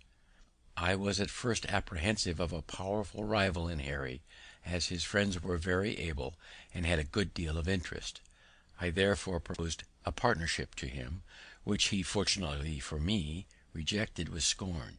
He was very proud, dressed like a gentleman, lived expensively, took much diversion and pleasure abroad, ran in debt, and neglected his business, upon which all business left him, and finding nothing to do, he followed Keimer to Barbados, taking the printing house with him. There this apprentice employed his former master as a journeyman. They quarrelled often. Harry went continually behindhand, and at length was forced to sell his types and return to his country work in Pennsylvania. The person that bought them employed Keimer to use them, but in a few years he died. There remained now no competitor with me in Philadelphia, but the old one, Bradford, who was rich and easy, did a little printing now and then by straggling hands, but was not very anxious about the business. However, he kept the post office. It was imagined he had better opportunities of obtaining news. His paper was thought a better distributor of advertisements than mine, and therefore had many more, which was a profitable thing to him, and a disadvantage to me; for though I did indeed receive and send papers by the post, yet the public opinion was otherwise, for what I did send was by bribing the writers, who took them privately, Bradford being unkind enough to forbid it, which occasioned some resentment on my part, and I thought so meanly of him for it, that, when I afterward came into his situation, I took care never to imitate it. I had hitherto continued to board with Godfrey, who lived in part of my house with his wife and children, and had one side of the shop for his glazier's business, though he worked little, being always absorbed in his mathematics. Mrs. Godfrey projected a match for me with a relation's daughter, took opportunities of bringing us often together, till a serious courtship on my part ensued, the girl being in herself very deserving. The old folks encouraged me by continual invitations to supper, and by leaving us together, till at length it was time to explain. Mrs. Godfrey managed our little treaty. I let her know that I expected as much money with their daughter as would pay off my remaining debt for the printing house, which I believe was not then above £100. She brought me word they had no such sum to spare. I said they might mortgage their house in the loan office. The answer to this, after some days, was that they did not approve the match; that on inquiry of Bradford they had been informed the printing business was not a profitable one; that types would soon be worn out and more wanted; that S. Keimer and D. Harry had failed one after the other, and I should probably soon follow them, and therefore I was forbidden the house and the daughter shut up. Whether this was a real change of sentiment or only artifice, on a supposition of our being too far engaged in affection to retract, and therefore that we should steal a marriage, which would leave them at liberty to give or withhold what they pleased, I know not; but I suspect the latter resented it, and went no more. Mrs. Godfrey brought me afterwards some more favourable accounts of their disposition, and would have drawn me on again, but I declared absolutely my resolution to have nothing more to do with that family. This was resented by the Godfreys. We differed, and they removed, leaving me the whole house, and I resolved to take no more inmates. But this affair having turned my thoughts to marriage, I looked round me and made overtures of acquaintances in other places, but soon found that, the business of a printer being generally thought a poor one, I was not to expect money with a wife, unless with such a one as I should not otherwise think agreeable. A friendly correspondence, as neighbours and old acquaintances, had continued between me and Mrs. Reed's family, who all had a regard for me from the time of my first lodging in their house. I was often invited there, and consulted in their affairs, wherein I sometimes was of service. I pitied poor Miss Reed's unfortunate situation, who was generally dejected, seldom cheerful, and avoided company. I considered my giddiness and inconsistency when in London as a great degree the cause of her unhappiness, though the mother was good enough to think the fault more her own than mine, as she had prevented our marrying before I went thither, and persuaded the other match in my absence. Our mutual affection was revived, but there was now great objections to our union. The match was indeed looked upon as invalid, a preceding wife being said to be living in England, but this could not easily be proved because of the distance, and though there was a report of his death, it was not certain. Then, though it should be true, he had left many debts, which his successor might be called upon to pay. We ventured, however, over all these difficulties, and I took her to wife, September 1st, 1730. None of the inconveniences happened that we had apprehended. She proved a good and faithful helpmate, assisted me much by attending the shop. We throve together, and have ever mutually endeavoured to make each other happy. Thus I corrected that great erratum as well as I could. Mrs. Franklin survived her marriage over 40 years. Franklin's correspondence abounds with evidence that their union was a happy one. We are grown old together, and if she has any faults, I am so used to them that I don't perceive them. The following is a stanza from one of Franklin's own songs written for the junta: Of their Chloes and Phyllises poets may prate, I sing my plain country Joan. These 12 years my wife, still the joy of my life, blessed day that I made her my own.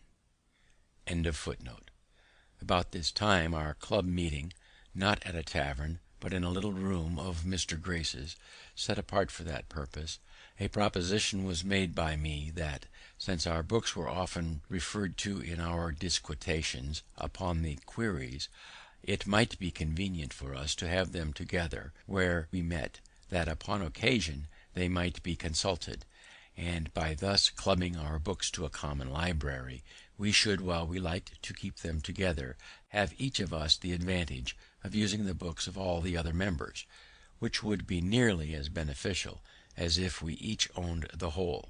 It was liked and agreed to, and we filled one end of the room with such books as we could best spare. The number was not so great as we expected, and though they had been of great use, yet some inconveniences occurring for want of due care of them, the collection, after about a year, was separated, and each took his books home again. And now I set on foot my first project of a public nature, that for a subscription library. I drew up the proposals, got them put into the form by our great scrivener Brockton, and, by the help of my friends in the junta, procured 50 subscribers of 40 shillings each to begin with, and 10 shillings a year for 50 years, the term our company was to continue. We afterwards obtained a charter, the company being increased to 100, thus the mother of all the North American subscription libraries, now so numerous. It is become a great thing itself, and continually increasing. These libraries have improved the general conversation of the Americans, made the common tradesmen and farmers as intelligent as most gentlemen from other countries, and perhaps have contributed in some degree to the stand so generally made through the colonies in defense of their privileges. Thus far was written with the intention expressed in the beginning, and therefore contains several little family anecdotes of no importance to others. What follows was written many years after, in compliance with the advice contained in these letters, and accordingly intends for the public. The affairs of the Revolution occasioned the interruption. Here the first part of the autobiography written at Twyford in 1771 ends. The second part, which follows, was written in Passy in 1784.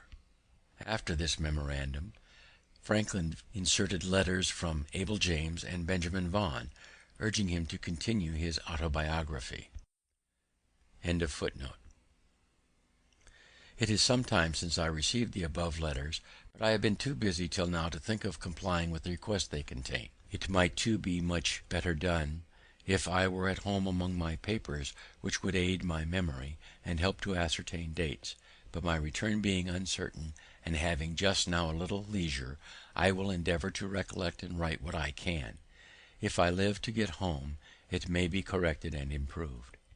Not having any copy here of what is already written, I know not whether an account is given of the means I used to establish the Philadelphia Public Library, which, from a small beginning, is now become so considerable, though I remember to have come down to near the time of that transaction. I will therefore begin here an account of it, which may be struck out if found to have been already given. At the time I established myself in Philadelphia, there was not a good bookseller's shop in any of the colonies to the southward of Boston.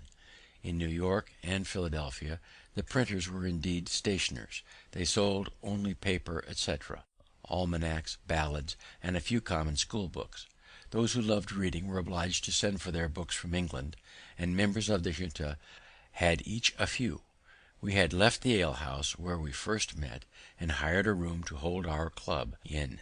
I proposed that we should all of us bring our books to that room, where they would not only be ready to consult in our conferences, but become a common benefit, each of us being at liberty to borrow such as he wished to read at home. This was accordingly done, and for some time contented us. Finding the advantage of this little collection, I proposed to render the benefit from books more common, by commencing a public subscription library.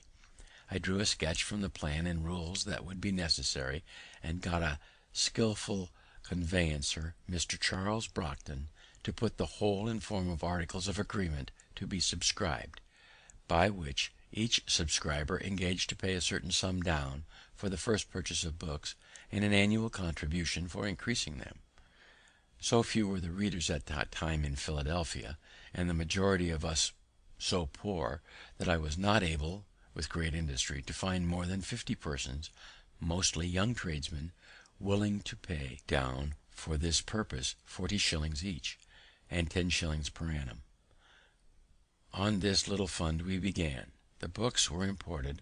The library was opened one day in the week for lending to the subscribers, on their promissory notes, to pay double the value if not duly returned. The institution soon manifested its utility, was imitated by other towns and in other provinces. The libraries were augmented by donations. Reading became fashionable, and our people, having no public amusements to divert their attention from study, became better acquainted with books, and in a few years were observed by strangers to be better instructed and more intelligent than people of the same rank generally are in other countries. When we were about to sign the above mentioned articles, which were to be binding on us, our heirs, etc., for 50 years, Mr. Brockton, the scrivener, said to us, "You are young men, but it is scarcely probable that any of you will live to see the expiration of the term fixed in this instrument." A number of us, however, are yet living, but the instrument was after a few years rendered null by a charter that incorporated and gave perpetuity to the company. The objections and reluctances I met with in soliciting the subscriptions made me soon feel the impropriety of presenting oneself as the proposer of any useful project that might be supposed to raise one's reputation in the smallest degree above that of one's neighbours, when one has need of their assistance to accomplish that project. I therefore put myself as much as I could out of sight, and stated it was a scheme of a number of friends, who requested me to go about and propose it to such as they thought lovers of reading. In this way my affair went on more smoothly, and I ever after practised it on such occasions, and from my frequent successes can heartily recommend it. The present little sacrifice of your vanity will afterward be amply repaid, if it remains a while uncertain to whom the merit belongs. Someone more vain than yourself will be encouraged to claim it, and then even envy will be disposed to do justice by plucking those assumed feathers and restoring them to their right owner. The library afforded me the means of improvement by constant study, for which I set apart an hour or two each day, and thus repaired in some degree the loss of the learned education my father once intended for me. Reading was the only amusement I allowed myself. I spent no time in taverns, games, or frolics of any kind, and my industry in my business continued as indefatigable as it was necessary. I was indebted for my printing house.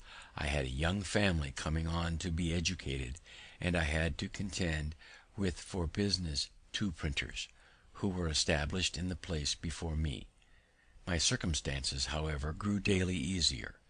My original habits of frugality continued, and my father having, among his instructions to me when a boy, frequently repeated a proverb of Solomon, "Seest thou a man diligent in his calling, he shall stand before kings, he shall not stand before mean men," I from thence considered industry as a means of obtaining wealth and distinction, which encouraged me, though I did not think that I should ever literally stand before kings, which, however, has since happened, for I have stood before 5, and even had the honour of sitting down with one, the King of Denmark, to dinner.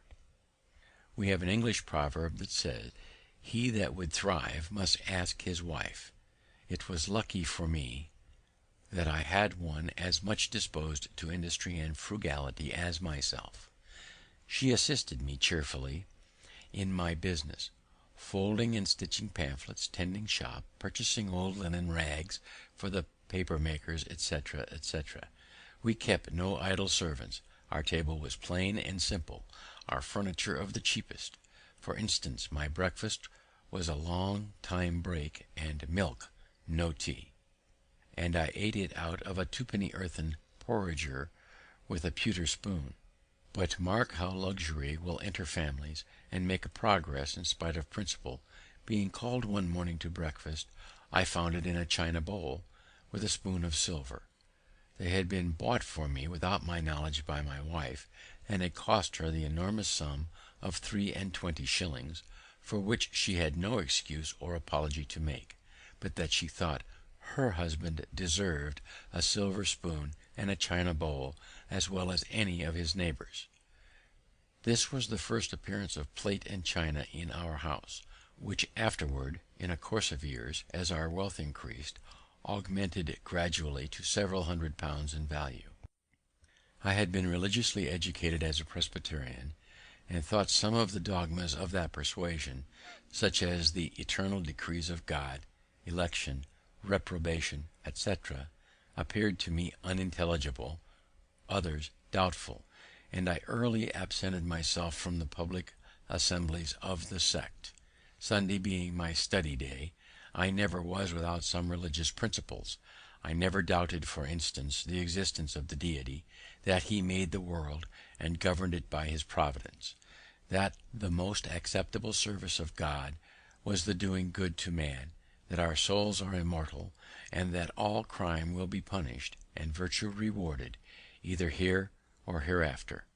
These I esteemed the essentials of every religion, and being to be found in all the religions we had in our country.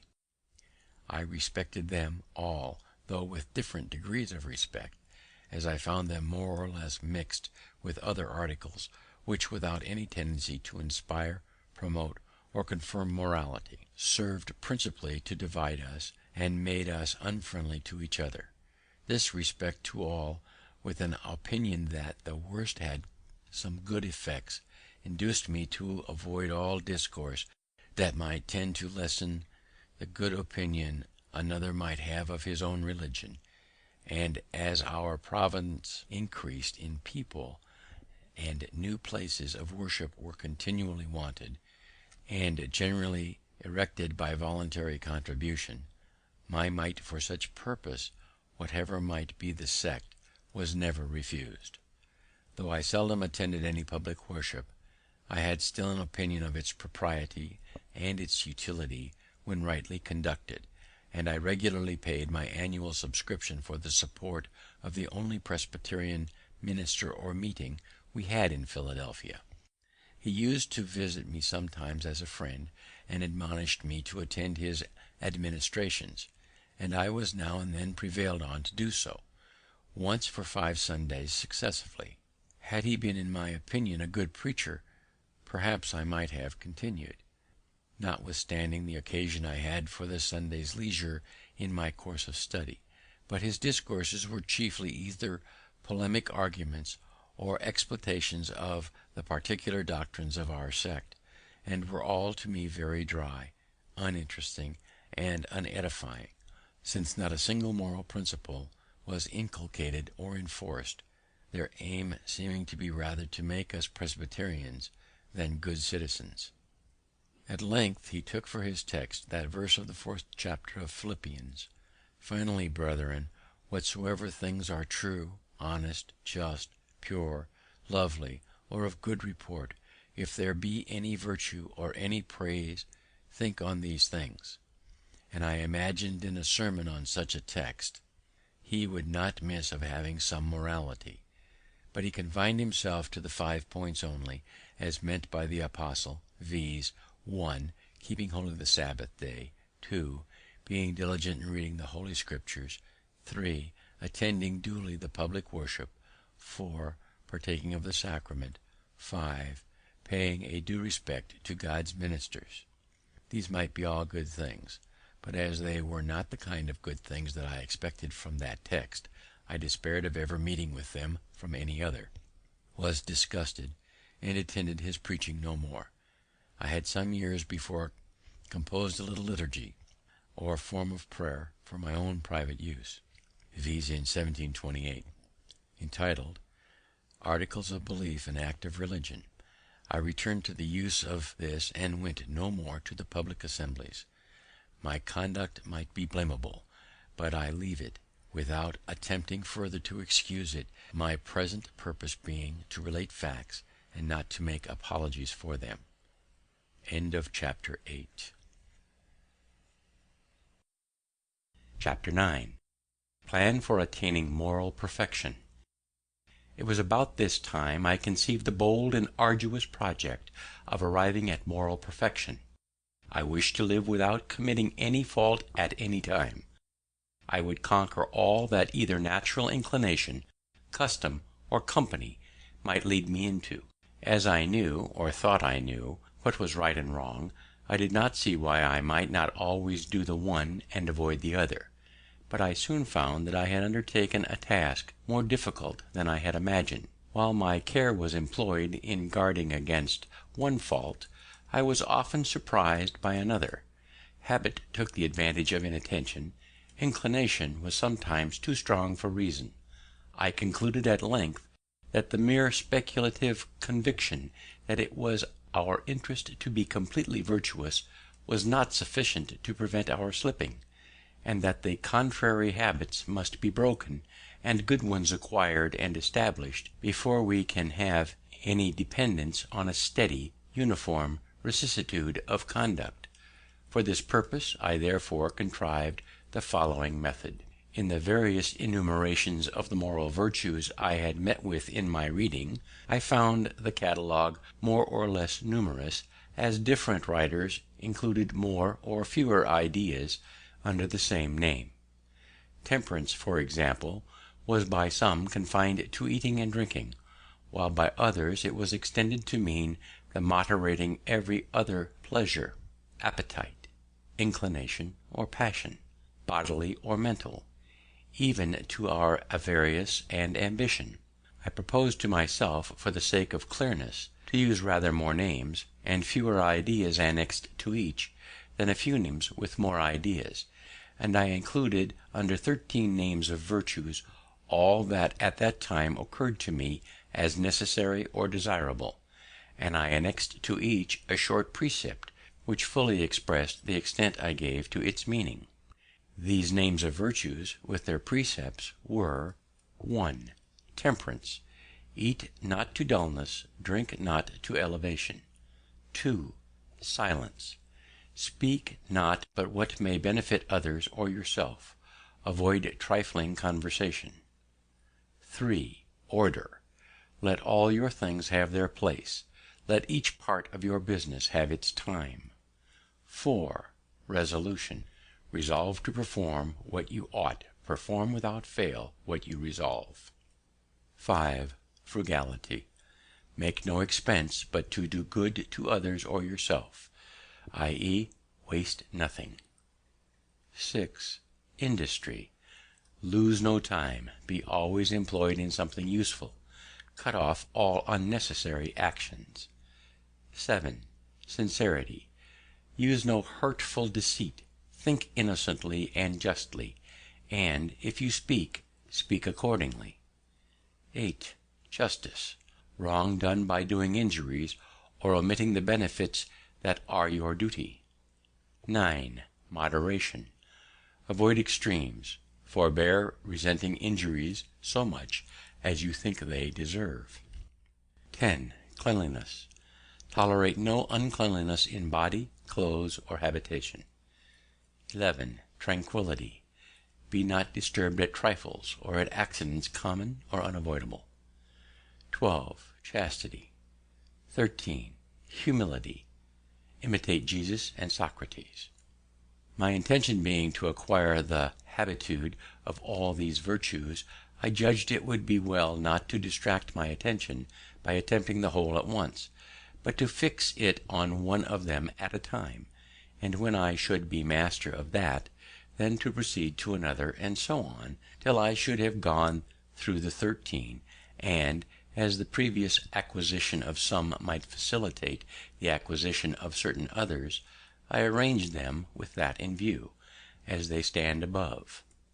Temperance first, as it tends to produce that coolness and clearness of head which is so necessary when constant vigilance has to be kept up, and guard maintained against the unremitting attraction of ancient habits and the force of perpetual temptations.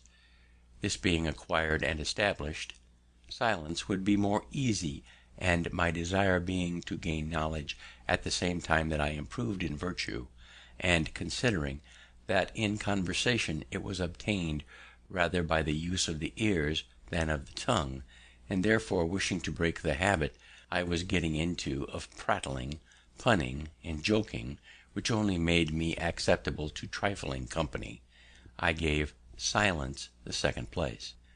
This and the next, order, I expected would allow me more time for attending to my project and my studies. Resolution, once become habitual, would keep me firm in my endeavours to obtain all the subsequent virtues. Frugality and industry, freeing me from my remaining debt, and producing affluence and independence, would make more easily the practice of sincerity and justice, etc., etc.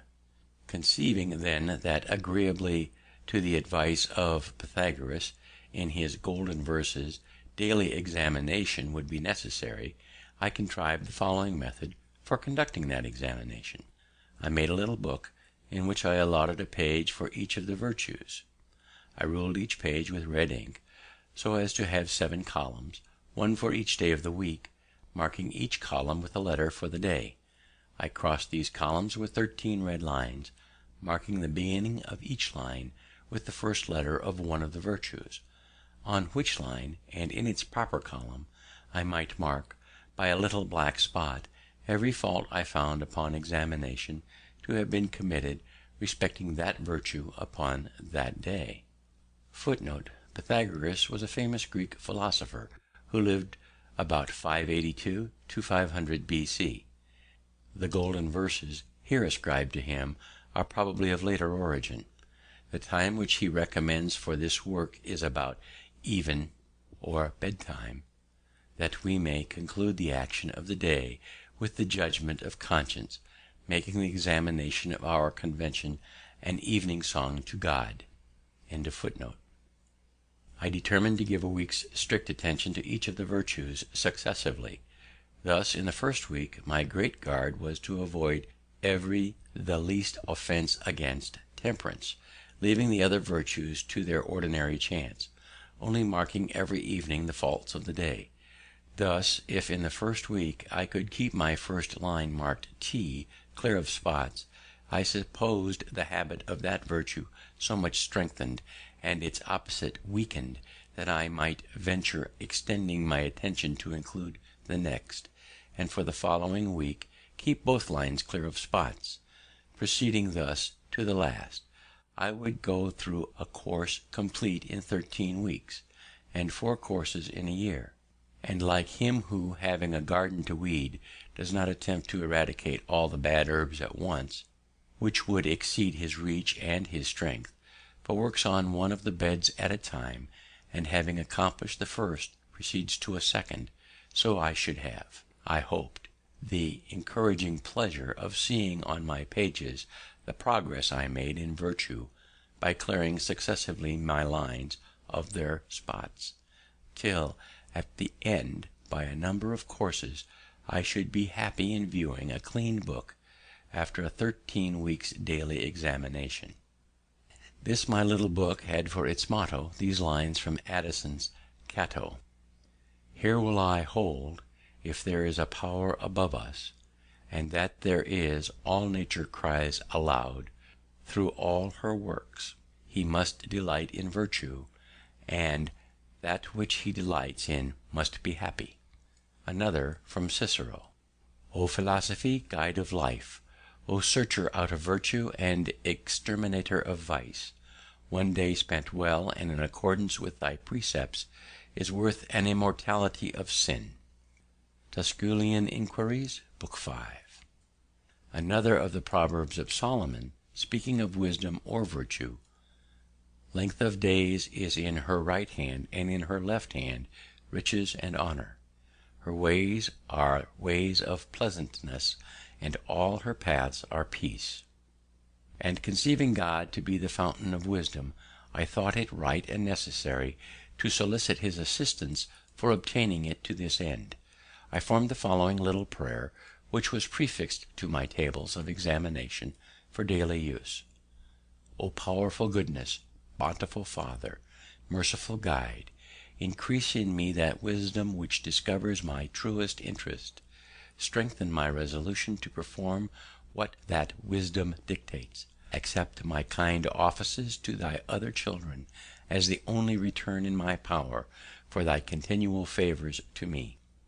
I used also sometimes a little prayer which I took from Thomson's poems, viz: "Father of light and life, thou good supreme, O teach me what is good, teach me thyself. Save me from folly, vanity, and vice, from every low pursuit, and fill my soul with knowledge, conscious peace, and virtue pure, sacred, substantial, never fading bliss." The precept of order, requiring that every part of my business should have its allotted time, one page of my little book contained the following scheme employed for the 24 hours of a natural day: 5. Rise, wash, and address. 6. Powerful goodness. Contrive day's business, and take the resolution of the day. 7. Prosecute the present study and breakfast. The morning question: what good shall I do this day? 9. Work. 12 noon. Read or overlook my accounts, and dine. 3. Work.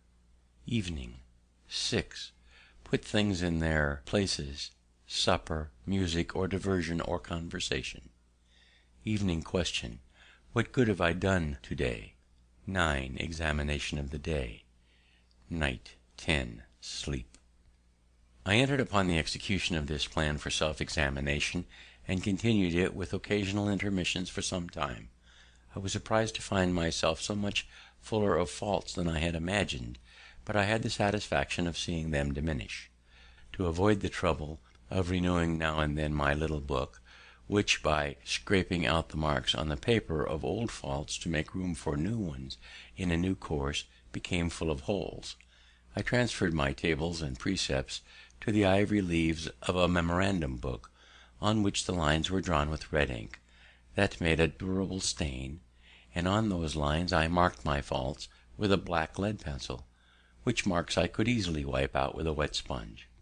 After a while I went through one course only in a year, and afterward only one in several years, till at length I omitted them entirely, being employed in voyages and business abroad, with a multiplicity of affairs that interfered, but I always carried my little book with me. My scheme of order gave me the most trouble, and I found that, though it might be practicable where a man's business was such as to leave him the disposition of his time, that of a journeyman printer, for instance, it was not possible to be exactly observed by a master, who must mix with the world, and often receive people of business at their own hour. Order, too, with regard to places for things, papers, etc., I found extremely difficult to acquire. I had not been early accustomed to it, and, having an exceeding good memory, I was not so sensible of the inconvenience attending want of method. This article therefore cost me so much painful attention, and my faults in it vexed me so much, and I made so little progress in amendment, and had such frequent relapses, that I was almost ready to give up the attempt, and content myself with a faulty character in that respect, like the man who, in buying an axe for a smith, my neighbour desired to have the whole of its surface as bright as the edge. The smith consented to grind it bright for him, if he would turn the wheel. He turned, while the smith pressed the broad face of the axe hard and heavily on the stone, which made the turning of it very fatiguing. The man came every now and then from the wheel to see how the work went on, and at length would take his axe as it was, without further grinding. "No," said the smith, turn on, we shall have it bright by and by, as yet it is only speckled." "Yes," says the man, "but I think I like a speckled axe best." And I believe this may have been the case with many who, having, for want of some such means as I employed, found the difficulty of obtaining good and breaking bad habits in other points of vice and virtue, have given up the struggle, and concluded that a speckled axe was best. For something that pretended to be reason was every now and then suggested to me, that such extreme nicety as I exacted of myself might be a kind of foppery in morals, which, if it were known, it would make me ridiculous; that a perfect character might be attended with the inconvenience of being envied and hated, and that a benevolent man should allow a few faults in himself to keep his friends in countenance. Footnote: Professor McMaster tells us that when Franklin was American agent in France, his lack of business order was a source of annoyance to his colleagues and friends. Strangers who came to see him were amazed to behold papers of the greatest importance scattered in the most careless way over the table and floor. End footnote. In truth, I found myself incorrigible with respect to order, and now I am grown old and my memory bad, I feel very sensibly the want of it. But on the whole, though I never arrived at the perfection I had been so ambitious of obtaining, but fell far short of it, yet I was, by the endeavour, a better and a happier man than I otherwise should have been, if I had not attempted it, as those who aim at perfect writing by imitating the engraved copies, though they never reach the wished for excellence of those copies, their hand is mended by the endeavour, and is tolerable while it continues fair and legible. It may be well my posterity should be informed that to this little artifice, with the blessing of God, their ancestor owed the constant felicity of his life down to his 79th year, in which this is written: "What reverses may attend the remainder is in the hand of Providence; but, if they arrive, the reflection on past happiness enjoyed ought to help his bearing them with more resignation." To temperance he ascribes his long continued health, and what is still left to him of a good constitution; to industry and frugality, the early easiness of his circumstances, and acquisition of his fortune, with all that knowledge that enabled him to be a useful citizen, and obtain for him some degree of reputation among the learned; sincerity and justice, the confidence of his country, and the honorable employs it conferred upon him; and to the joint influence of the whole mass of the virtues, even in the imperfect state he was able to acquire them; all that evenness of temper, and that cheerfulness in conversation, which makes his company still sought for, and agreeable even to his younger acquaintance. I hope, therefore, that some of my descendants may follow the example, and reap the benefit.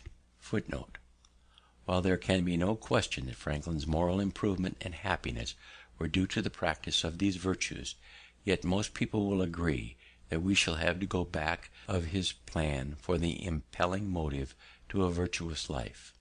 Franklin's own suggestion that the scheme smacks of foppery in morals seems justified. Woodrow Wilson well puts it: "Men do not take fire from such thoughts unless something deeper, which is missing here, shines through them." What may have seemed to the 18th century a system of morals seems to us nothing more vital than a collection of the precepts of good sense and sound conduct.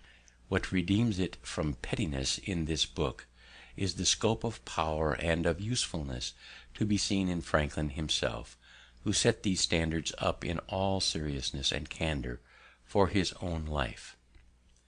See Galatians chapter 5 for the Christian plan of moral perfection. It will be remarked that though my scheme was not wholly without religion, there was in it no mark of any of the distinguishing tenets of any particular sect. I had purposely avoided them, for being fully persuaded of the utility and excellency of my method, and that it might be serviceable to people in all religions, and intending some time or other to publish it, I would not have anything in it that should prejudice anyone of any sect against it. I proposed writing a little comment on each virtue, in which I would have shown the advantages of possessing it, and the mischiefs attending to its opposite vice; and I should have called my little book The Art of Virtue, because it would have shown the means and manner of obtaining virtue, which would have distinguished it from the mere exhortation to be good, that does not instruct and indicate the means, but is like the apostle's man of verbal charity, who only, without showing to the naked and hungry how or where they might clothe or victual, exhorted them to be fed and clothed. James chapter 2 verses 15 and 16. Footnote: nothing so likely to make a man's fortune as virtue. But it so happened that my intention of writing and publishing this comment was never fulfilled. I did indeed from time to time put down short hints of the sentiments, reasonings, etc., to be made use of in it, some of which I have still by me, but the necessary close attention to private business in the earlier part of my life, and public business since, have occasioned my postponing it, for it being connected to my mind with a great and extensive project that required the whole man to execute, and which an unforeseen succession of employs prevented my attending to, it has hitherto remained unfinished. In this piece it was my design to explain and enforce this doctrine, that vicious actions are not hurtful because they are forbidden, but forbidden because they are hurtful. The nature of man alone considered, that it was therefore everyone's interest to be virtuous who wished to be happy even in this world, and I should, from this circumstance, there being always in the world a number of rich merchants, nobility, states, and princes, who have need of honest instruments for the management of their affairs, and such being so rare, have endeavoured to convince young persons that no qualities were so likely to make a poor man's fortune as those of probity and integrity. My list of virtues contained at first but 12, but a Quaker friend having kindly informed me that I was generally thought proud, that my pride showed itself frequently in conversation, that I was not content in being in the right when discussing any point, but was overbearing and rather insolent, of which he convinced me by mentioning several instances, I determined endeavouring to cure myself, if I could, of this vice or folly among the rest, and I added humility to my list, giving an extensive meaning to the word. I cannot boast of much success in acquiring the reality of this virtue, but I had a good deal with regard to the appearance of it. I made it a rule to forbear all direct contradictions to the sentiments of others, and all positive assertion of my own. I even forbid myself, agreeably to the old laws of our junto, the use of every word or expression in the language that imported a fixed opinion, such as certainly, undoubtedly, etc., and I adopted instead of them I conceive, I apprehend, or I imagine a thing to be so and so, or it so appears to me at present. When another asserted something that I thought an error, I denied myself the pleasure of contradicting him abruptly, and of showing immediately some absurdity in his proposition, and in answering I began by observing that in certain cases or circumstances his opinion would be right, but in the present case there appeared or seemed to me some differences, etc. I soon found the advantage of this change in my manner. The conversations I engaged in went more pleasantly. The modest way in which I proposed my opinions procured them a readier reception and less contradictions. I had less mortifications when I was found to be in the wrong, and I more easily prevailed with others to give up their mistakes and join with me when I happened to be in the right. And this mode, which I am first put on with some violence to natural inclination, became at length so easy and so habitual to me that perhaps for these 50 years past no one has ever heard a dogmatical expression escape me. And to this habit, after my character of integrity, I think it principally owing that I had early so much weight with my fellow citizens when I proposed new institutions or alterations in the old, and so much influence in public councils when I became a member, for I was but a bad speaker, never eloquent, subject to much hesitation in my choice of words, hardly correct in language, and yet I generally carried my points. In reality, there is perhaps no one of our natural passions so hard to subdue as pride. Disguise it, struggle with it, beat it down, stifle it, mortify it as much as one pleases, it is still alive, and will every now and then peep out and show itself. You will see it perhaps often in this history, for even if I could conceive that I had completely overcome it, I should probably be proud of my humility. Thus far written at Passy, 1784. Footnote: I am now about to write at home, August 1788, but cannot have the help expected from my papers, many of them being lost in the war. I have, however, found the following. This is a marginal memorandum. End of footnote.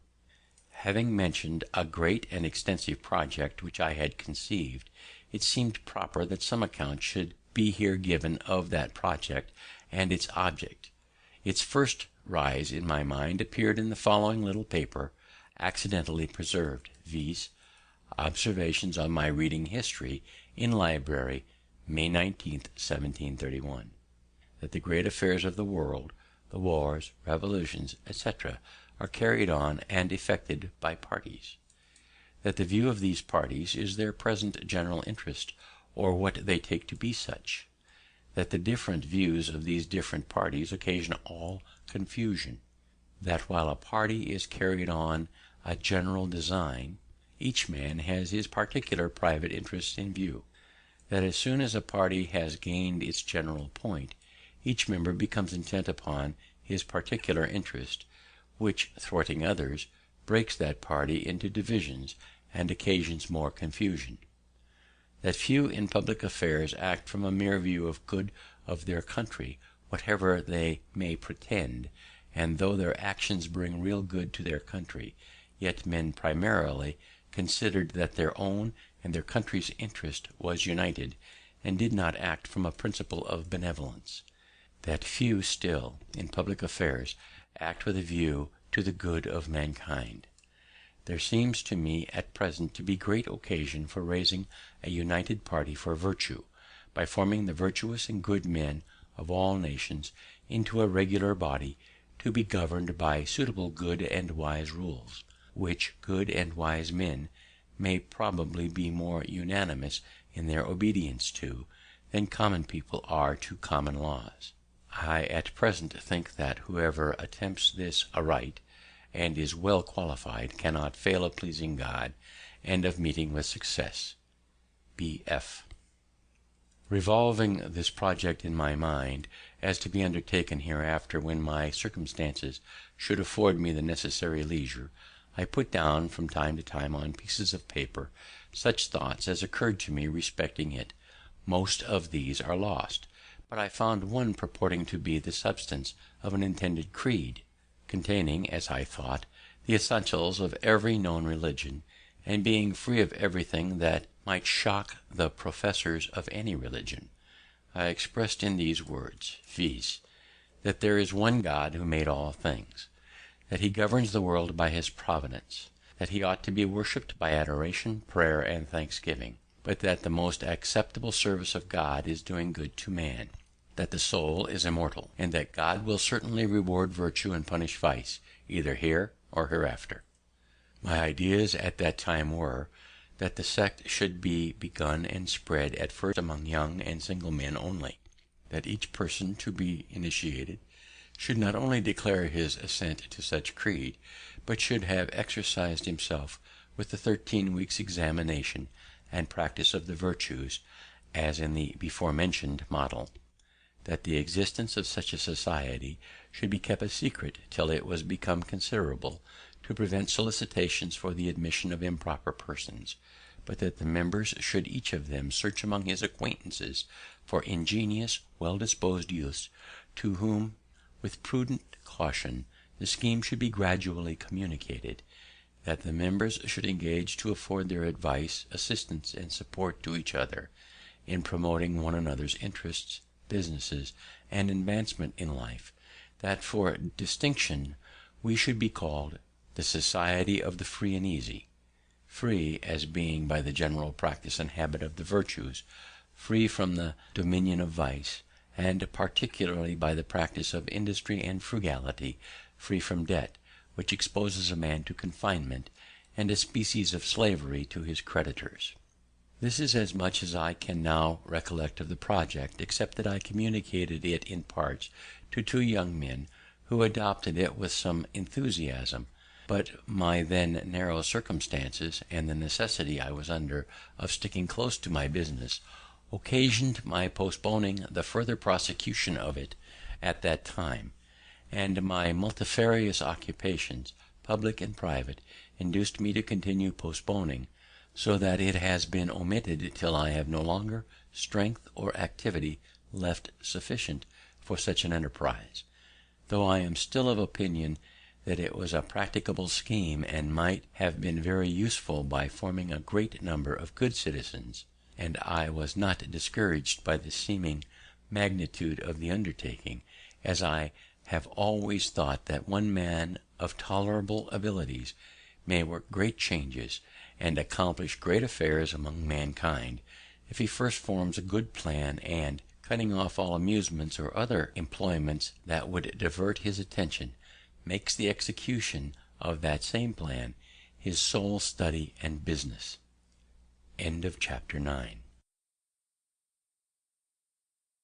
Chapter 10.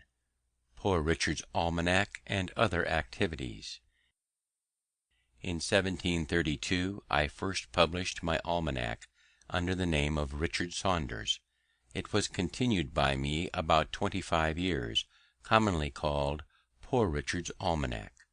I endeavoured to make it both entertaining and useful, and it accordingly came to be in such demand that I reaped considerable profit from it, vending annually near 10,000, and observing that it was generally read, scarce any neighbourhood in the province being without it.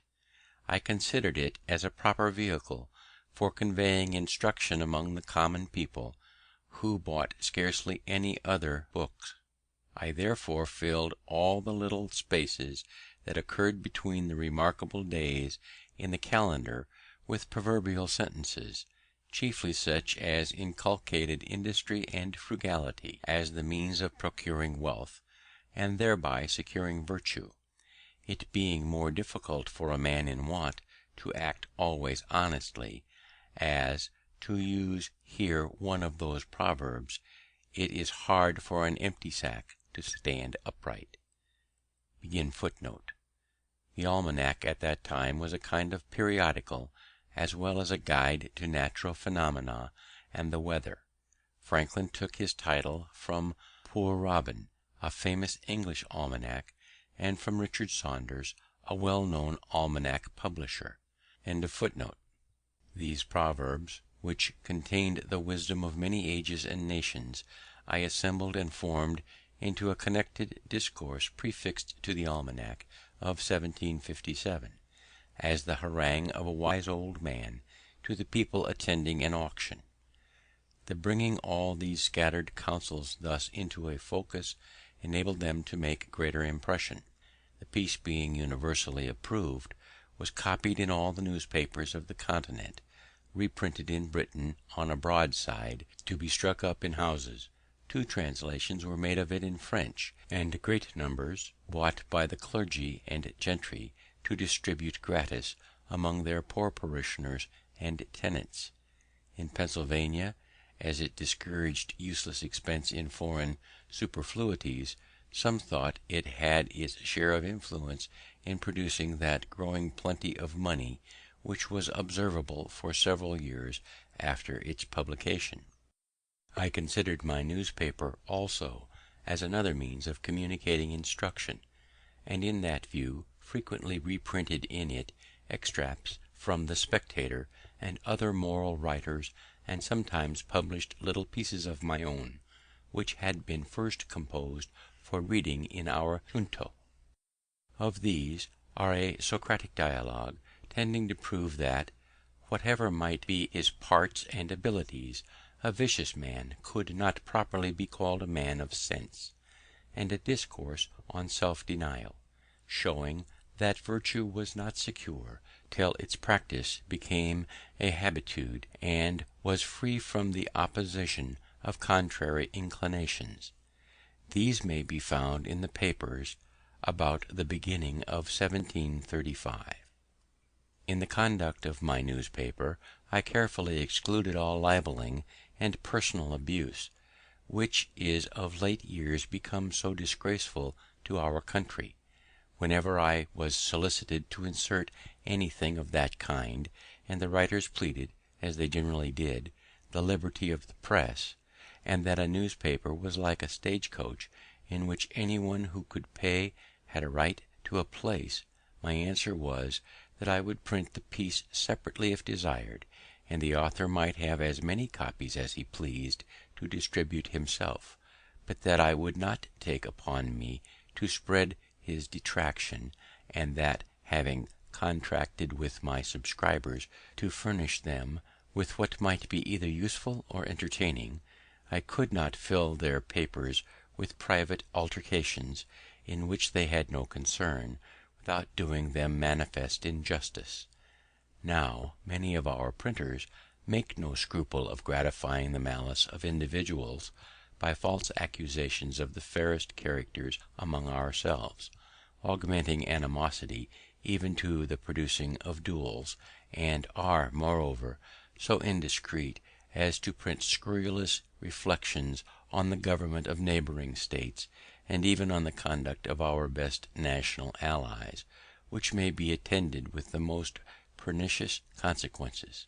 These things I mention as a caution to young printers, and that they may be encouraged not to pollute their presses and disgrace their profession by such infamous practices, but refuse steadily, as they may see by my example that such a course of conduct will not, on the whole, be injurious to their interests. In 1733 I sent one of my journeymen to Charleston, South Carolina, where a printer was wanting. I furnished him with a press and letters, on an agreement of partnership, by which I was to receive 1/3 of the profits of the business, paying 1/3 of the expense. He was a man of learning, and honest, but ignorant in matters of account, and though he sometimes made me remittances, I could get no account from him, nor any satisfactory state of our partnership while he lived. On his decease, the business was continued by his widow, who, being born and bred in Holland, where, as I have been informed, the knowledge of accounts makes a part of female education, she not only sent me as clear a state as she could find of the transactions past, but continued to account with the greatest regularity and exactness every quarter afterwards, and managed the business with such success that she not only brought up reputably a family of children, but at the expiration of the term was able to purchase of me the printing house and establish her son in it.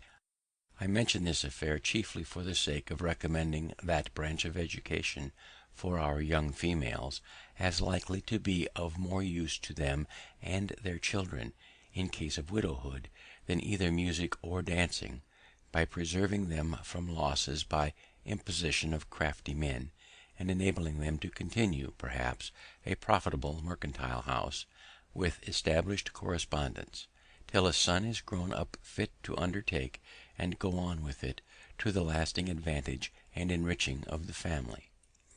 About the year 1734 there arrived among us from Ireland a young Presbyterian preacher named Hemphill, who delivered with a good voice and apparently extempore most excellent discourses, which drew together considerable numbers of different persuasions, who joined in admiring them.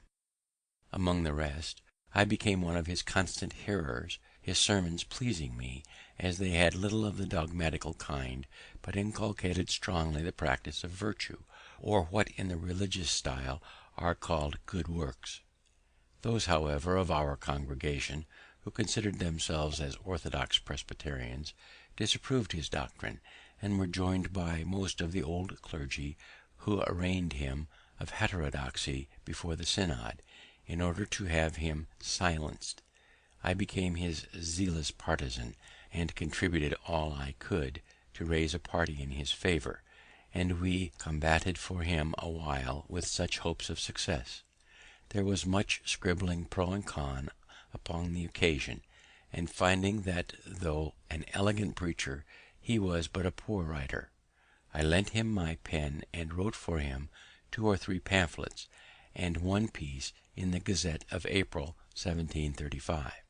Those pamphlets, as is generally the case with controversial writings, though eagerly read at the time, were soon out of vogue, and I question whether a single copy of them now exists.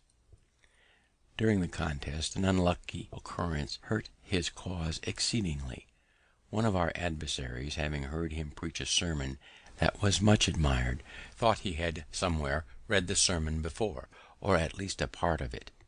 On search, he found the part quoted at length in one of the British reviews, from a discourse of Dr. Foster's. This detection gave many of our party disgust, who accordingly abandoned his cause, and occasioned our more speedy discomfiture in the synod. I stuck by him, however, as I rather approved his giving us good sermons composed by others than bad ones of his own manufacture, though the latter was the practice of our common teachers. He afterward acknowledged to me that none of those he preached were his own, adding that his memory was such as enabled him to retain and repeat any sermon after one reading only. On our defeat he left us in search elsewhere of better fortune, and I quitted the congregation, never joining it after, though I continued many years my subscription for the support of its ministers. I had begun in 1733 to study languages. I soon made myself so much a master of the French as to be able to read the books with ease. I then undertook the Italian. An acquaintance who was also learning it used often to tempt me to play chess with him.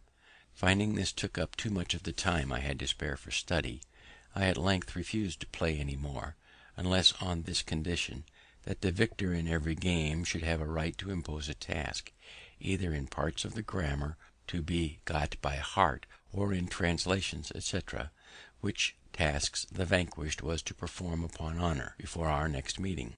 As we played pretty equally, we thus beat one another into that language. I afterwards, with a little painstaking, acquired as much of the Spanish as to read their books also. I have already mentioned that I had only 1 year's instruction in a Latin school, and that when very young, after which I neglected that language entirely. But when I had attained an acquaintance with the French, Italian, and Spanish, I was surprised to find, on looking over a Latin Testament, that I understood so much more of that language than I had imagined, which encouraged me to apply myself again to the study of it, and I met with more success, as those preceding languages had greatly smoothed my way. From these circumstances I have thought that there is some inconsistency in our common mode of teaching languages. We are told that it is proper to begin first with Latin, and, having acquired that, it will be more easy to attain those modern languages which are derived from it. And yet we do not begin with the Greek in order more easily to acquire the Latin. It is true that if you can clamber and get to the top of a staircase without using the steps, you will more easily gain them in descending; but certainly if you begin with the lowest, you will more easily ascend to the top, and I would therefore offer it to the consideration of those who superintend the education of our youth, whether, since many of those who begin with the Latin quit the same after spending some years without having made any great proficiency, and what they have learnt become almost useless, so that their time has been lost, it would not have been better to have begun with the French, proceeding to the Italian, etc. For though after spending the same time they should quit the study of languages and never arrive at the Latin, they would, however, have acquired another tongue or two, that, being in modern use, might be serviceable to them in the common life. The authority of Franklin, the most eminently practical man of his age, in favour of reversing the study of the dead languages till the mind has reached a certain maturity, is confirmed by the confession of one of the most eminent scholars of any age. Our seminaries of learning, says Gibbon, do not exactly correspond with the precept of a Spartan king, that the child should be instructed in the arts which will be useful to the man, since a finished scholar may emerge from the head of Westminster or Eton in total ignorance of the business and conversation of English gentlemen in the latter end of the 18th century. But these schools may assume the merit of teaching all that they pretend to teach, the Latin and Greek languages. After 10 years' absence from Boston, and having become easy in my circumstances, I made a journey thither to visit my relations, which I could not sooner well afford. In returning, I called at Newport to see my brother, then settled there with his printing house. Our former differences were forgotten, and our meeting was very cordial and affectionate. He was fast declining in his health, and requested of me that, in case of his death, which he apprehended not far distant, I would take home his son, then but 10 years of age, and bring him up to the printing business. This I accordingly performed, sending him a few years to school before I took him into the office. His mother carried on the business till he was grown up, when I assisted him with an assortment of new types, those of his father's being in a manner worn out. Thus it was that I made my brother ample amends for the service I had deprived him of by leaving him so early. In 1736 I lost one of my sons, a fine boy of 4 years old, by the small pox, taken in the common way. I long regretted bitterly, and still regret, that I had not given it to him by inoculation. This I mention for the sake of parents who omit that operation, on the supposition that they should never forgive themselves if a child died under it; my example showing that the regret may be the same either way, and that therefore the safer should be chosen. Our club, the Junto, was found so useful and afforded such satisfaction to the members, that several were desirous of introducing their friends, which could not well be done without exceeding what we had settled as a convenient number, viz. 12. We had from the beginning made it a rule to keep our institution a secret, which was pretty well observed. The intention was to avoid applications of improper persons for admittance, some of whom, perhaps, we might find it difficult to refuse. I was one of those who were against any addition to our number, but, instead of it, made in writing a proposal that every member separately should endeavour to form a subordinate club, with the same rules respecting queries, etc., and without informing them of the connection to the Junto. The advantages proposed were, the improvement of so many more young citizens by the use of our institutions, our better acquaintance with the general statements of the inhabitants on any occasion, as the Junto member might propose what queries we should desire, and was to report to the Junto what passed in his separate club; the promotion of our particular interests in business by more extensive recommendation, and the increase of our influence in public affairs, and our power of doing good, by spreading through the several clubs the sentiment of the Junto. This project was approved, and every member undertook to form his club, but they did not all succeed. 5 or 6 only were completed, which were called by different names, as the Vine, the Union, the Band, etc.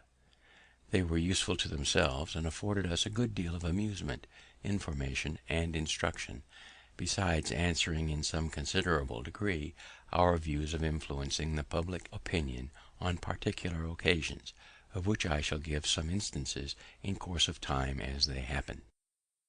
My first promotion was my being chosen in 1736 clerk of the General Assembly. This choice was made that year without opposition, but the year following, when I was again proposed, the choice, like that of the members, being annual, a new member made a long speech against me, in order to favour some other candidate. I was, however, chosen, which was the most agreeable to me, as, besides the pay for the immediate service as clerk, the place gave me a better opportunity of keeping up an interest among the members, which secured to me the business of printing the votes, laws, paper money, and other occasional jobs for the public, that, on the whole, were very profitable. I therefore did not like the opposition of this new member, who was a gentleman of fortune and education, with talents that were likely to give him, in time, great influence in the House, which indeed afterwards happened. I did not, however, aim at gaining his favour by paying any servile respect to him, but, after some time, took this other method. Having heard that he had in his library a certain very scarce and curious book, I wrote a note to him expressing my desire of perusing that book, and requesting he would do me the favour of lending it to me for a few days. He sent it immediately, and I returned it in about a week, with another note expressing strongly my sense of the favour. When we next met in the House, he spoke to me, which he had never done before, and with great civility, and he ever after manifested a readiness to serve me on all occasions, so that we became great friends, and our friendship continued to his death. This is another instance of the truth of an old maxim I had learned, which says, "He that has once done you a kindness will be more ready to do you another than he whom you yourself have obliged." And it shows how much more profitable it is prudently to remove than to resent, return, and continue amicable proceeding. In 1737, Colonel Spotswood, late governor of Virginia, and then postmaster general, being dissatisfied with the conduct of his deputy in Philadelphia, respecting some negligence in rendering, and inexactitude of his accounts, took from him the commission and offered it to me. I accepted it readily, and found it of great advantage; for though the salary was small, it facilitated the correspondence that improved my newspaper, increased the number demanded, as well as the advertisements to be inserted, so that it came to afford me a considerable income. My old competitor's newspaper declined proportionately, and I was satisfied, without retaliating his refusal, while postmaster, to permit my papers being carried by the writers. Thus he suffered greatly from his neglect in due accounting, and I mention it as a lesson to those young men who may be employed in managing affairs for others, that they should always render accounts, and make remittances, with great clearness and punctuality. The character of observing such a conduct is the most powerful of all recommendations to new employments and increase of business.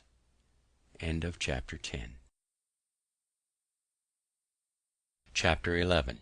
Interest in public affairs. I began now to turn my thoughts a little to public affairs, beginning, however, with small matters. The city watch was one of the first things that I conceived to want regulation. It was managed by the constables of the respective wards in turn. The constable warned a number of housekeepers to attend him for the night.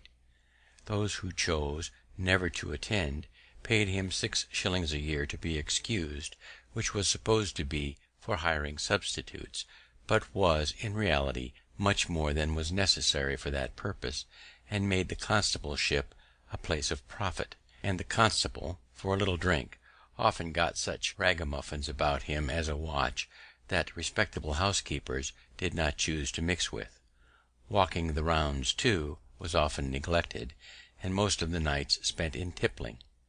I thereupon wrote a paper to be read in Junto, representing these irregularities, but insisting more particularly on the inequality of the 6 shillings tax of the constables, respecting the circumstances of those who paid it, since a poor widow housekeeper, all whose property to be guarded by the watch did not perhaps exceed the value of £50, paid as much as the wealthiest merchant, who had thousands of pounds worth of goods in his stores. On the whole, I proposed as a more effectual watch the hiring of proper men to serve constantly in that business, and as a more equitable way of supporting the charge, the levying of a tax that should be proportioned to the property. This idea being approved by the Junto, was communicated to the other clubs, but as arising in each of them, and though the plan was not immediately carried into execution, yet by preparing the minds of people for the change, it paved the way for the law obtained a few years after, when the members of our clubs were grown into more influence. About this time I wrote a paper, first to be read in Junto, but it was afterward published, on the different accidents and carelessnesses by which houses were set on fire, with cautions against them, and means proposed to avoiding them. This was much spoken of as a useful piece, and gave rise to a project, which soon followed it, of forming a company for the more readily extinguishing of fires, and mutual assistance in removing and securing of goods when in danger. Associates in this scheme were presently found, amounting to 30. Our articles of agreement obliged every member to keep always in good order and fit for use a certain number of leather buckets, with strong bags and baskets, for packing and transporting of goods, which were to be brought to every fire; and we agreed to meet once a month, and spend a social evening together, in discoursing and communicating such ideas as occurred to us upon the subjects of fires, as might be useful in our conduct on such occasions. The utility of this institution soon appeared, and many more desiring to be admitted than we thought convenient for one company, they were advised to form another, which was accordingly done, and this went on, one new company being formed after another, till they became so numerous as to include most of the inhabitants who were men of property. And now, at the time of my writing this, though upwards of 50 years since its establishment, that which I first formed, called the Union Fire Company, still subsists and flourishes, though the first members are all deceased but myself and one, who is older by a year than I am. The small fines that have been paid by members for absence at a monthly meeting have been applied to the purchase of fire engines, ladders, fire hooks, and other useful implements for each company, so that I question whether there is a city in the world better provided with the means of putting a stop to the beginning conflagrations; and, in fact, since these institutions, the city has never lost by fire more than one or two houses at a time, and the flames have often been extinguished before the house in which they began has been consumed. In 1739, arriving among us from Ireland the Rev. Mr. Whitefield, who had made himself remarkable there as an itinerant preacher, he was at first permitted to preach in some of our churches, but the clergy, taking a dislike to him, soon refused him their pulpits, and he was obliged to preach in the fields. The multitudes of all sects and denominations that attended his sermons were enormous, and it was matter of speculation to me, who was one of the number, to observe the extraordinary influence of his oratory on his hearers, and how much they admired and respected him, notwithstanding his common abuse of them, by assuring them that they were naturally half beasts and half devils. It was wonderful to see the change soon made in the manners of our inhabitants. First being thoughtless or indifferent about religion, it seemed as if all the world were growing religious, so that one could not walk through the town in an evening without hearing psalms sung in different families of every street. George Whitefield, 1714 to 1770, a celebrated English clergyman and pulpit orator, one of the founders of Methodism. And it being found inconvenient to assemble in the open air, subject to its inclemencies, the building of a house to meet in was no sooner proposed, and persons appointed to receive contributions, but sufficient sums were soon received to procure the ground and erect the building, which was 100 feet long and 70 broad, about the size of Westminster Hall, and the work was carried on with such spirit as to be finished in a much shorter time than could have been expected. Both house and grounds were vested in trustees, expressly for the use of any preacher of any religious persuasion who might desire to say something to the people at Philadelphia, the design in building not being to accommodate any particular sect, but the inhabitants in general, so that even if the Mufti of Constantinople were to send a missionary to preach Mohammedanism to us, he would find a pulpit at his service. A part of the Palace of Westminster, now forming the vestibule to the Houses of Parliament in London. Mr. Whitefield, in leaving us, went preaching all the way through the colonies to Georgia.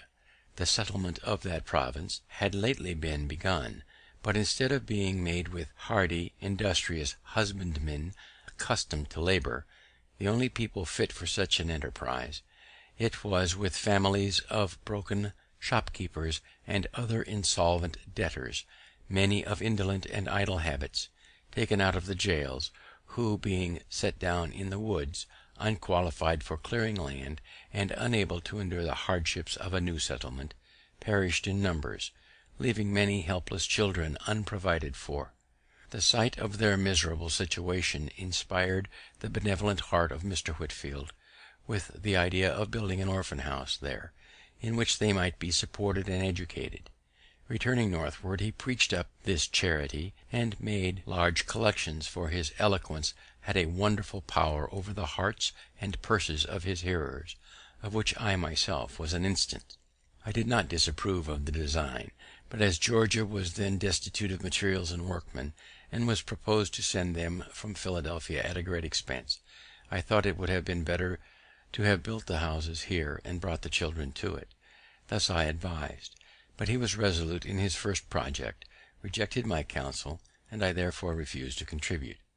I happened soon after to attend one of his sermons, in the course of which I perceived he intended to finish with a collection, and I silently resolved he should get nothing from me. I had in my pocket a handful of copper money, 3 or 4 silver dollars, and 5 pistoles in gold. As he proceeded, I began to soften, and concluded to give the coppers. Another stroke of his oratory made me ashamed of that, and determined to give the silver; and he finished so admirably that I emptied my pocket wholly into the collector's dish, gold and all. At this sermon there was also one of our club, who, being of my sentiments respecting the building in Georgia, and suspecting a collection might be intended, had by precaution emptied his pockets before he came from home. Toward the conclusion of the discourse, however, he felt a strong desire to give, and applied to a neighbor who stood near him to borrow some money for the purpose. The application was unfortunately made to perhaps the only man in the company who had the firmness not to be affected by the preacher.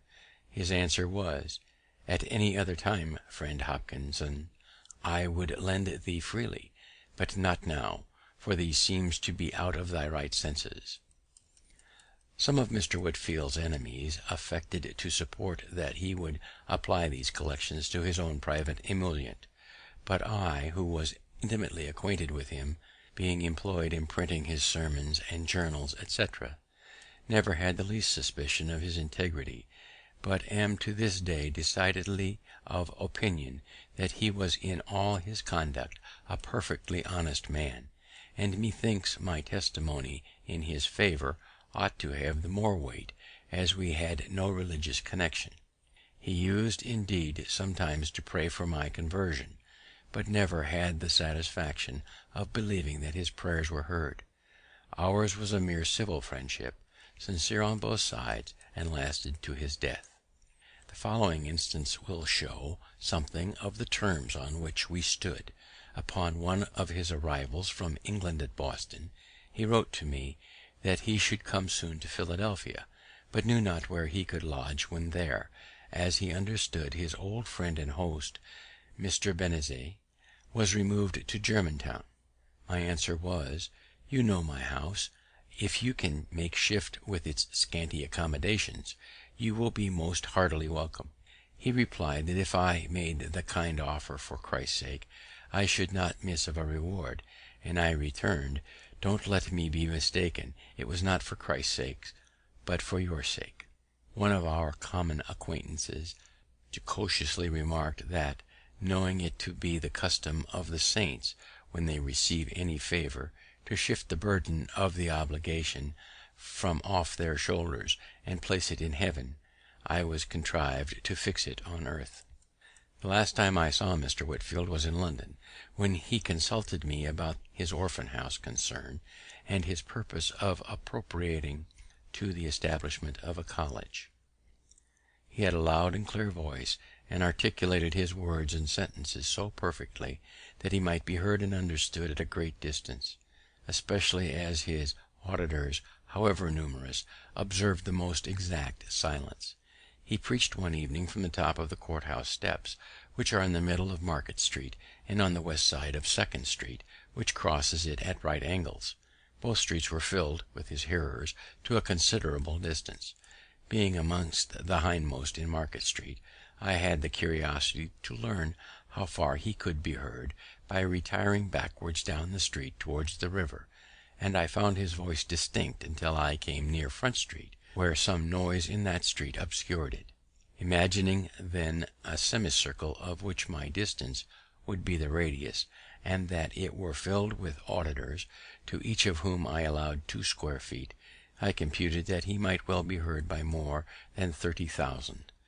Thus reconciled me to the newspaper accounts of his having preached to 25,000 people in the fields, and to the ancient histories of generals haranguing whole armies, of which I had sometimes doubted. By hearing him often, I came to distinguish easily between sermons newly composed and those which he had often preached in the course of his travels. His delivery of the latter was so improved by frequent repetitions, that every accent, every emphasis, every modulation of voice was so perfectly well turned and well placed, that, without being interested in the subject, one could not help being pleased with the discourse. a pleasure of much the same kind with that received from an excellent piece of music. This is an advantage itinerant preachers have over those who are stationary, as the latter cannot well improve their delivery of a sermon by so many rehearsals. His writing and printing from time to time gave great advantage to his enemies. Unguarded expressions and even erroneous opinions delivered in preaching might have been afterward explained or qualified by supposing others that might have accompanied them, or they might have been denied; but litera scripta manet, critics attacked his writing violently, and with so much appearance of reason as to diminish the number of his votaries and prevent their increase; so that I am of opinion, if he had never written anything, he would have left behind him a much more numerous and important sect, and his reputation might in that case have been still growing even after his death, as there being nothing of his writing on which to found a censure and give him a lower character, his proselytes would be left at liberty to feign for him as great a variety of excellence as their enthusiastic admiration might wish him to have possessed. My business was now continually augmenting, and my circumstances growing daily easier, my newspaper having become very profitable, as being for a time almost the only one in this and the neighbouring provinces. I experienced, too, the truth of the observation, that after getting the first £100, it is more easy to get the second, money itself being of a profitable nature. The partnership at Carolina having succeeded, I was encouraged to engage in others, and to promote several of my workmen who had behaved well by establishing them with printing houses in different colonies, on the same terms with that in Carolina. Most of them did well, being enabled at the end of our term, 6 years, to purchase the types of me and go on working for themselves, by which meant several families were raised. Partnerships often finish in quarrels, but I was happy in this, that mine were all carried on and ended amicably, owing, I think, a good deal to the precaution of having very explicitly settled in our articles everything to be done by or expected from each partner, so that there was nothing to dispute; which precaution I would therefore recommend to all who enter into partnerships; for whatever esteem partners may have for and confidence in each other at the time of the contract, little jealousies and disgusts may arise, with ideas of inequality in the care and burden of the business, etc., which are attended often with breach of friendship and of connection, perhaps with lawsuits and other disagreeable consequences.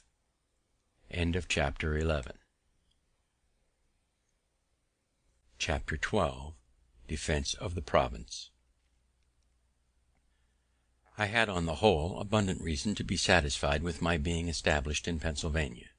There were, however, two things that I regretted, there being no provision for defense, nor for a complete education of youth, no militia, nor any college.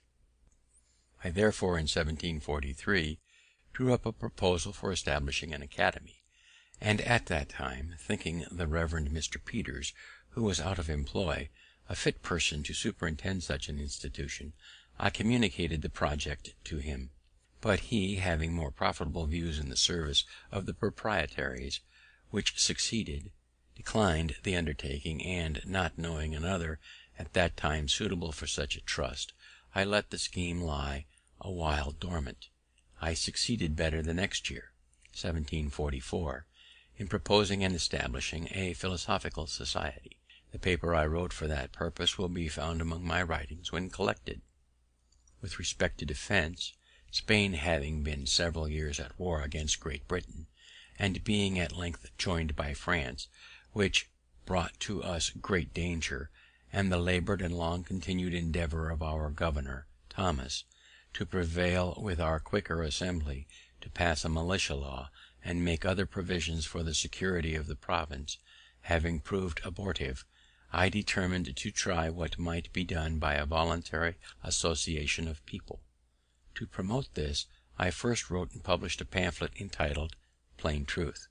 in which I stated our defenceless situation in strong lights, with the necessity of union and discipline for our defense, and promised to propose in a few days an association to be generally signed for that purpose. The pamphlet had a sudden and surprising effect. I was called upon for the instrument of association, and having settled the draft of it with a few friends, I appointed a meeting of the citizens in the large building before mentioned. The house was pretty full. I had prepared a number of printed copies, and provided pens and ink dispersed all over the room. I harangued them a little on the subject, read the paper, and explained it, and then distributed the copies, which were eagerly signed, not the least objection being made. When the company separated and the papers were collected, we found about 1200 hands, and other copies being dispersed in the country, the subscribers amounted at length to upwards of 10,000. These all furnished themselves as soon as they could with arms, formed themselves into companies and regiments, chose their officers, and met every week to be instructed in the manual exercise, and other parts of military discipline. The women, by subscription among themselves, provided silk colours, which they presented to the companies, painted with different devices and mottos, which I supplied. The officers of the companies composing the Philadelphia regiment, being met, chose me for their colonel, but, conceiving myself unfit, I declined that station, and recommended Mr. Lawrence, a fine person and a man of influence, who was accordingly appointed. I then proposed a lottery to defray the expense of building a battery below the town, and furnishing it with cannon. It filled expeditiously, and the battery was soon erected, with merlons being framed of logs and filled with earth. We bought some old cannon from Boston, but these not being sufficient, we wrote to England for more, soliciting at the same time our proprietaries for the assistance, though without much expectation of obtaining it. Meanwhile, Colonel Lawrence, William Allen Taylor, Esquire, and myself were sent to New York by the associators, commissioned to borrow some cannon of Governor Clinton. He first refused us peremptorily, but at dinner with his council, where there was great drinking of Madeira wine, as the custom of that place then was, he softened by degrees, and said he would lend us 6. After a few more bumpers he advanced to 10, and at length he very good naturedly conceded 18. They were fine cannon, 18-pounders, with their carriages, which were soon transported and mounted on our battery, where the associators kept a nightly guard while the war lasted, and among the rest I regularly took my turn of duty there as a common soldier. My activity in these operations was agreeable to the governor and council. They took me into confidence, and I was consulted by them in every measure wherein their concurrence was thought useful to the association. Calling in the aid of religion, I proposed to them the proclaiming a fast to promote reformation, and implore the blessing of heaven on our undertaking. They embraced the motion, but as it was the first fast ever thought of in the province, the secretary had no precedent from which to draw the proclamation. My education in New England, where a fast is proclaimed every year, was here of some advantage. I drew it in the accustomed style. It was translated into German, printed in both languages, and divulged through the province. This gave the clergy of the different sects an opportunity of influencing their congregation to join in the association, and it would probably have been general among all but Quakers if the peace had not soon intervened. William Penn's agents sought recruits for the colony of Pennsylvania in the Low Countries of Germany, and there are still in eastern Pennsylvania many Germans, inaccurately called Pennsylvania Dutch. Many of them use a Germanized English. It was thought by some of my friends that by my activity in these affairs I should offend that sect, and thereby lose my interest in the assembly of the province, where they formed a great majority. A young gentleman, who had likewise some friends in the house, and wished to succeed me as their clerk, acquainted me that it was decided to displace me at the next election, and he therefore in good will advised me to resign, as more consistent with my honour than being turned out. My answer to him was, that I had read or heard of some public man who had made it a rule never to ask for an office, and never to refuse one when offered to him. I approve, says I, of his rule, and will practice it, with a small addition. I shall never ask, never refuse, nor ever resign an office. If they will have my office of clerk to dispose of to another, they shall take it from me. I will not, by giving it up, lose my right of some time or other making reprisals on my adversaries. I heard, however, no more of this. I was chosen again unanimously, as usual, at the next election. Possibly as they disliked my late intimacy with the members of council who had joined the governors in all the disputes about military preparations, with which the House had long been harassed, they might have been pleased if I would voluntarily have left them, but they did not care to displace me on account merely of my zeal for the association, and they could not well give another reason. Indeed, I had some cause to believe that the defense of the country was not disagreeable to any of them, provided they were not required to assist in it; and I found that a much greater number of them than I could have imagined, though against offensive war, were clearly for the defensive. My pamphlets, pro and con, were published on the subject, and some by good Quakers in favour of defense, which I believe convinced most of their younger people. A transaction in our fire company gave me some insight into their prevailing sentiments. It had been supposed that we should encourage the scheme for building a battery by laying out the present stock, then about £60, in tickets of the lottery. By our rules, no money could be disposed of till the next meeting after the proposal. The company consisted of 30 members, of which 22 were Quakers, and 8 only of other persuasions. We 8 punctually attended the meetings, but though we thought that some of the Quakers would join us, we were by no means sure of a majority. Only one Quaker, Mr. James Morris, appeared to oppose the measure. He expressed much sorrow that it had ever been proposed, as he said, friends were all against it, and it would create such discord as might break up the company.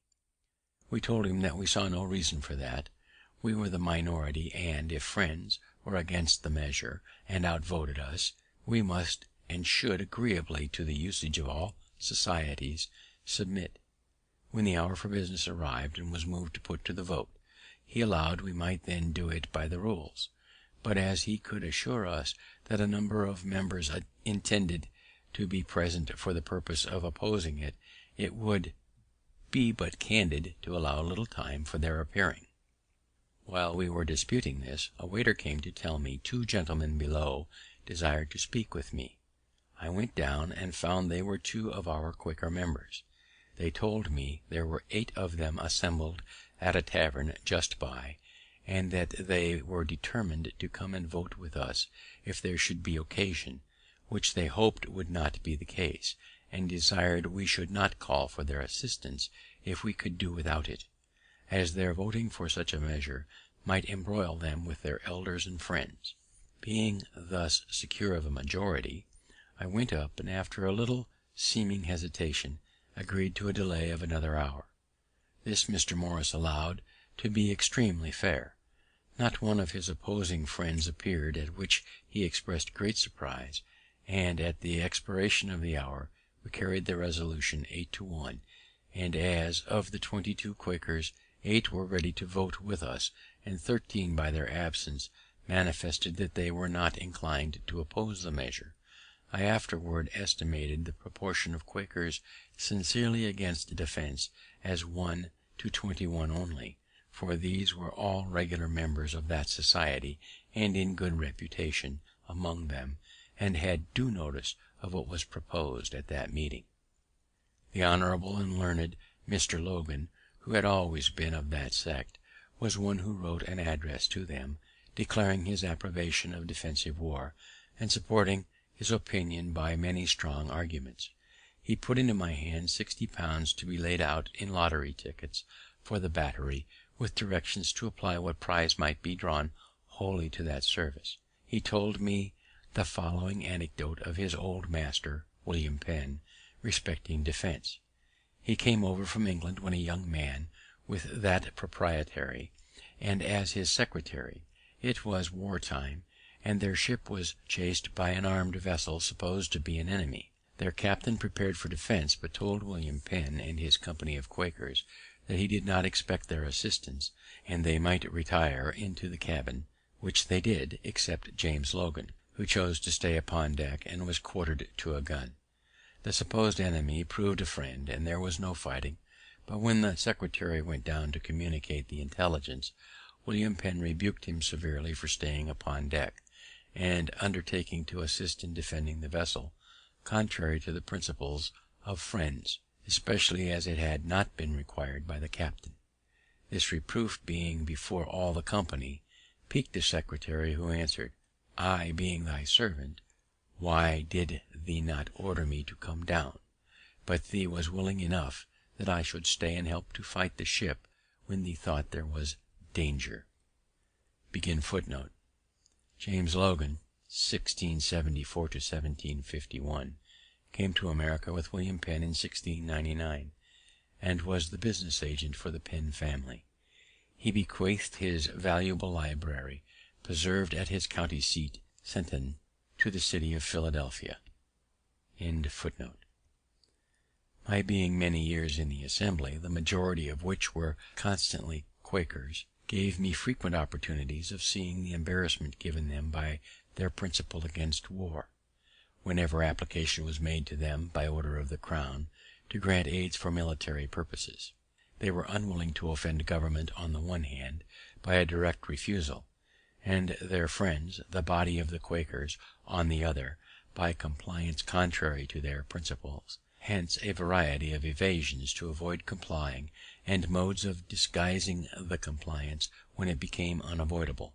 The common mode at last was, to grant money under the phrase of its being for the king's use, and never to inquire how it was applied. But if the demand was not directly from the Crown, that phrase was found not so proper, and some other was to be invented; as when powder was wanting, I think it was for the garrison at Louisburg, and the government of New England solicited a grant of some from Pennsylvania, which was much urged on the House by Governor Thomas. They could not grant money to buy powder, because that was an ingredient of war, but they voted an aid to New England of 3,000 pounds, to be put into the hands of the governor, and appropriated it for the purchase of bread, flour, wheat, or other grain. Some of the council, desirous of giving the House still further embarrassment, advised the governor not to accept provision, as not being the thing he had demanded; but he replied, "I shall take the money, for I understand very well their meaning.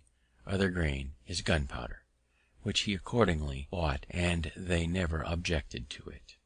It was an allusion to this fact that, when in our fire company, we feared the success of our proposal in favour of the lottery, and I had said to my friend Mr. Sing, one of our members, "If we fail, let us move the purchase of a fire engine with the money. The Quakers can have no objection to that; and then, if you nominate me, and I you, as a committee for that purpose, we will buy a great gun, which is certainly a fire engine." "I see," says he, "you have improved by being so long in the Assembly. Your equivocal project would be just a match for their wheat or other grain."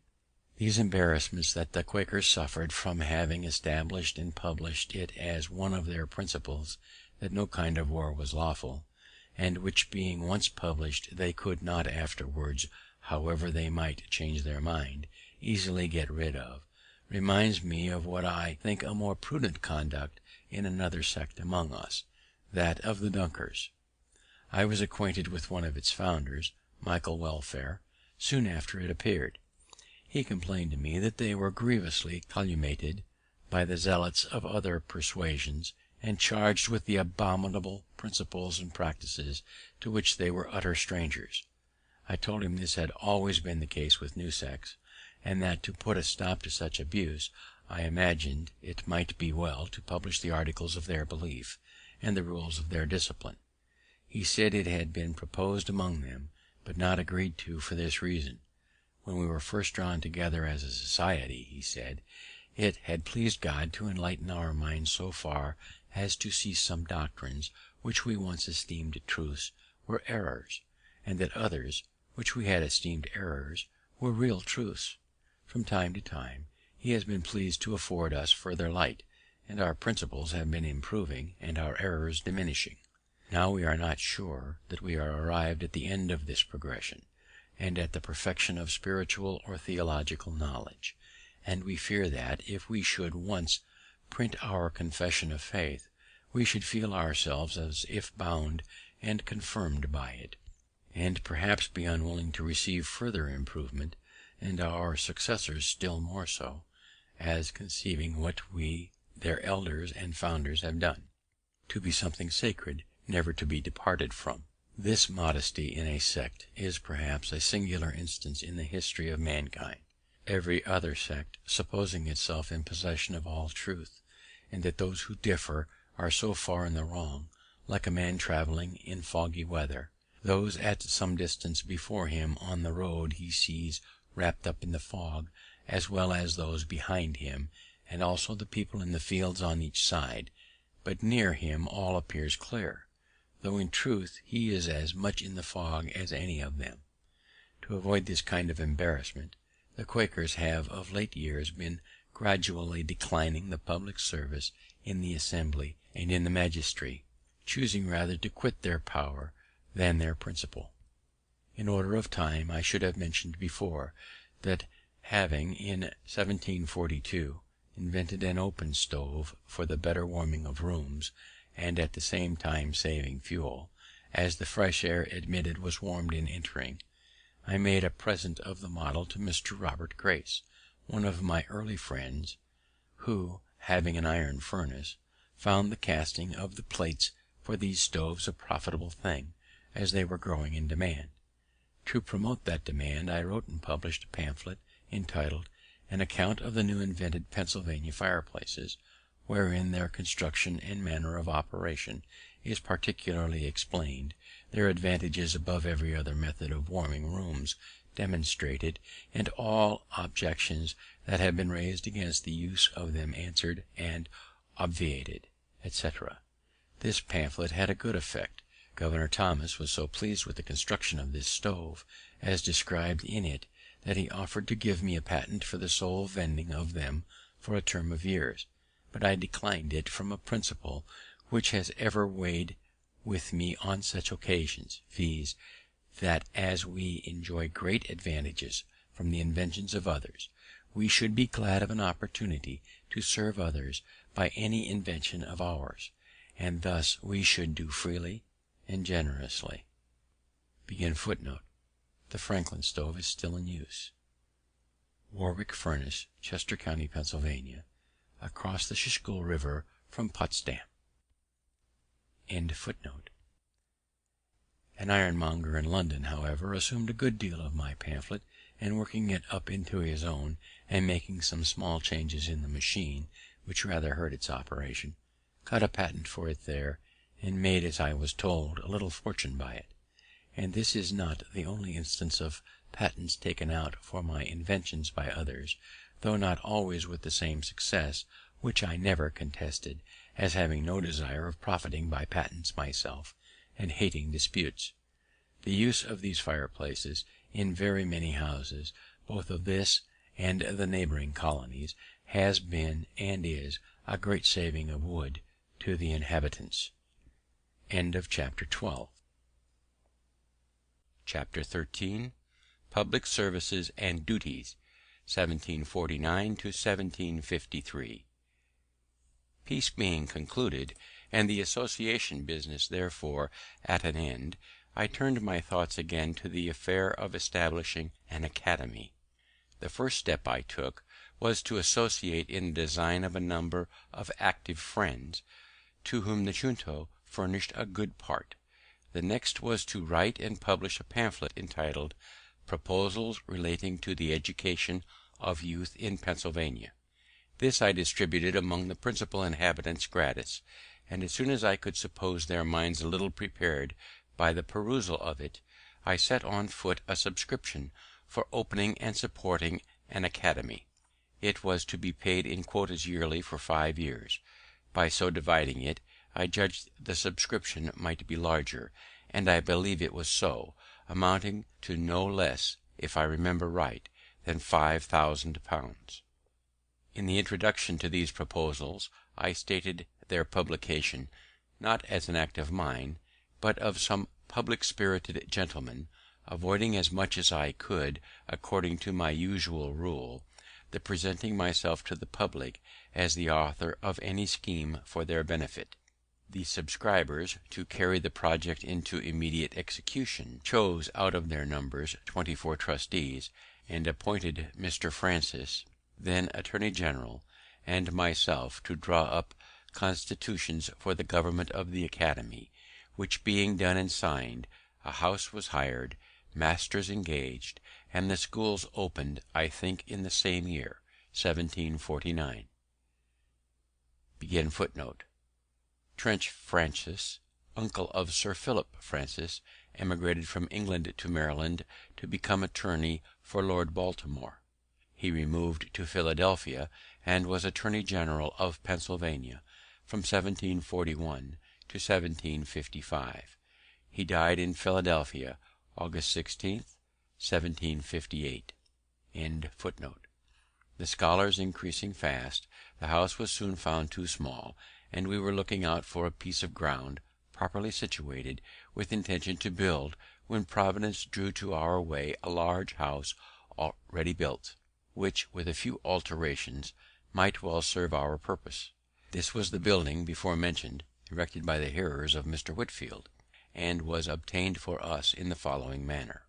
It is to be noted that the contributions to this building being made by people of different sects, care was taken in the nomination of trustees in whom the building and ground was to be vested, that a predominancy should not be given to any sect, lest in time that predominancy might be a means of appropriating the whole to the use of such sect, contrary to the original intention. It was therefore that one of each sect was appointed, viz., 1 Church of England man, 1 Presbyterian, 1 Baptist, 1 Moravian, etc. Those in case of vacancy by death were filled it by election from among the contributors. The Moravian happened not to please his colleagues, and on his death they resolved to have no other of that sect. The difficulty then was, how to avoid having 2 of some other sect by means of the new choice. Several persons were named, and for that reason not agreed to. At length one mentioned me, with the observation that I was merely an honest man, and of no sect at all, which prevailed with them to choose me. The enthusiasm which existed when the house was built had long since abated, and its trustees had not been able to procure fresh contributions for paying the ground rent and discharging some of the other debts the building had occasioned, which embarrassed them greatly. Being now a member of both sets of trustees, that for the building and that for the Academy, I had a good opportunity of negotiating with both, and brought them finally to an agreement, by which the trustees for the building were to cede it to those of the Academy, the latter undertaking to discharge the debt, to keep for ever open in the building a large hall for occasional preachers according to the original intention, and maintain a free school for the instruction of poor children. Writings were accordingly drawn, and on paying the debts the trustees of the Academy were put in possession of the premises, and by dividing the great and lofty hall into stories, and different rooms above and below for the several schools, and purchasing some additional ground, the whole was soon made fit for our purpose, and the scholars removed into the building.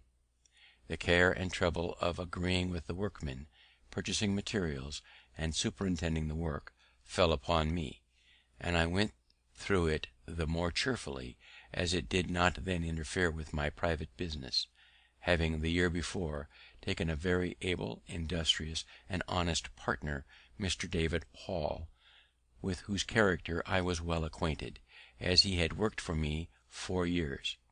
He took off my hands all care of the printing office, paying me punctually my share of the profits. The partnership continued 18 years, successfully for us both. The trustees of the Academy, after a while, were incorporated by a charter from the governor. Their funds were increased by contributions in Britain and grants of land from the proprietaries, to which the Assembly had since made considerable addition, and thus was established the present University of Philadelphia. I have been continued one of its trustees from the beginning, now near 40 years, and have had the very great pleasure of seeing a number of the youth who have received their education in it distinguished by their proven abilities, serviceable in public stations, and ornaments to their country. The institution was later called the University of Pennsylvania. When I disengaged myself, as above mentioned, from private business, I flattered myself that, by the sufficient though moderate fortune I had acquired, I had secure leisure during the rest of my life for philosophical studies and amusements. I purchased all of Dr. Spence's apparatus, who had come from England to lecture here, and I proceeded in my electrical experiments with great alacrity; but the public, now considering me as a man of leisure, laid hold of me for their purposes. Every part of our civil government, and almost at the same time, imposing some duty upon me. The governor put me into the commission of the peace, the corporation of the city chose me of the common council, and soon after an alderman, and the citizens at large chose me a burgess to represent them in assembly. This latter station was more agreeable to me, as I was at length tired with sitting there to hear debates in which, as clerk, I could take no part, and which were often so unentertaining that I was induced to amuse myself with making magic squares or circles, or anything to avoid weariness, and I conceived my becoming a member would enlarge my power of doing good. I would not, however, insinuate that my ambition was not flattered by all these promotions. It certainly was, for, considering my low beginning, they were great things to me, and they were still more pleasing, as being so many spontaneous testimonies of the public good opinion, and by me entirely unsolicited. The office of justice of the peace I tried a little, by attending a few courts, and sitting on the bench to hear cases; but finding that more knowledge of the common law than I possessed was necessary to act in that station with credit, I gradually withdrew from it, excusing myself by being obliged to attend the higher duties of a legislature in the Assembly. My election to this trust was repeated every year for 10 years, without my ever asking any elector for his vote, or signifying, either directly or indirectly, any desire of being chosen. On taking my seat in the House, my son was appointed their clerk. The year following, a treaty being held with the Indians at Carlisle, the governor sent a message to the House, proposing that they should nominate some of their members to be joined with some members of council as commissioners for that purpose. The House named the Speaker, Mr. Norris, and myself, and being commissioned, we went to Carlisle and met the Indians accordingly. As those people are extremely apt to get drunk, and when so are very quarrelsome and disorderly, we strictly forbade the selling of any liquor to them, and when they complained of this restriction, we told them that if they would continue sober during the treaty, we would give them plenty of rum when business was over. They promised this, and they kept their promise, because they could get no liquor, and the treaty was concluded very orderly, and concluded to mutual satisfaction. They then claimed and received the rum. This was in the afternoon. They were near 100 men, women, and children, and were lodged in temporary cabins, built in the form of a square, just without the town. In the evening, hearing a great noise among them, the commissioners walked out to see what was the matter. We found they had made a great bonfire in the middle of the square. They were all drunk, men and women, quarrelling and fighting, their dark colored bodies, half naked, seen only by the gloomy light of the bonfire, running after and beating one another with firebrands, accompanied by their horrid yellings, formed a scene the most resembling our ideas of hell that could well be imagined. There was no appeasing the tumult, and we retired to our lodging. At midnight a number of them came thundering at our door, demanding more rum, of which we took no notice. The next day, sensible they had misbehaved in giving us that disturbance, they sent 3 of their old counsellors to make their apology. The orator acknowledged the fault, but laid it upon the rum, and then endeavoured to excuse the rum by saying, the Great Spirit who made all things made everything for some use, and whatever use he designed anything for, that use it should always be put to. Now when he made rum, he said, let this be for the Indians to get drunk with, and it must be so. And indeed, if it be the design of Providence to extirpate these savages in order to make room for cultivators of the earth, it seems not improbable that rum may be the appointed means. It has already annihilated all the tribes who formerly inhabited the sea coast.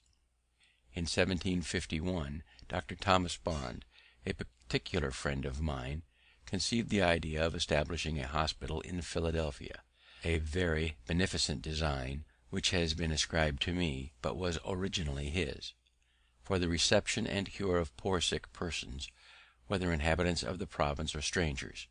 He was zealous and active in endeavouring to procure subscriptions for it, but the proposal being a novelty in America, and at first not well understood, he met but with small success.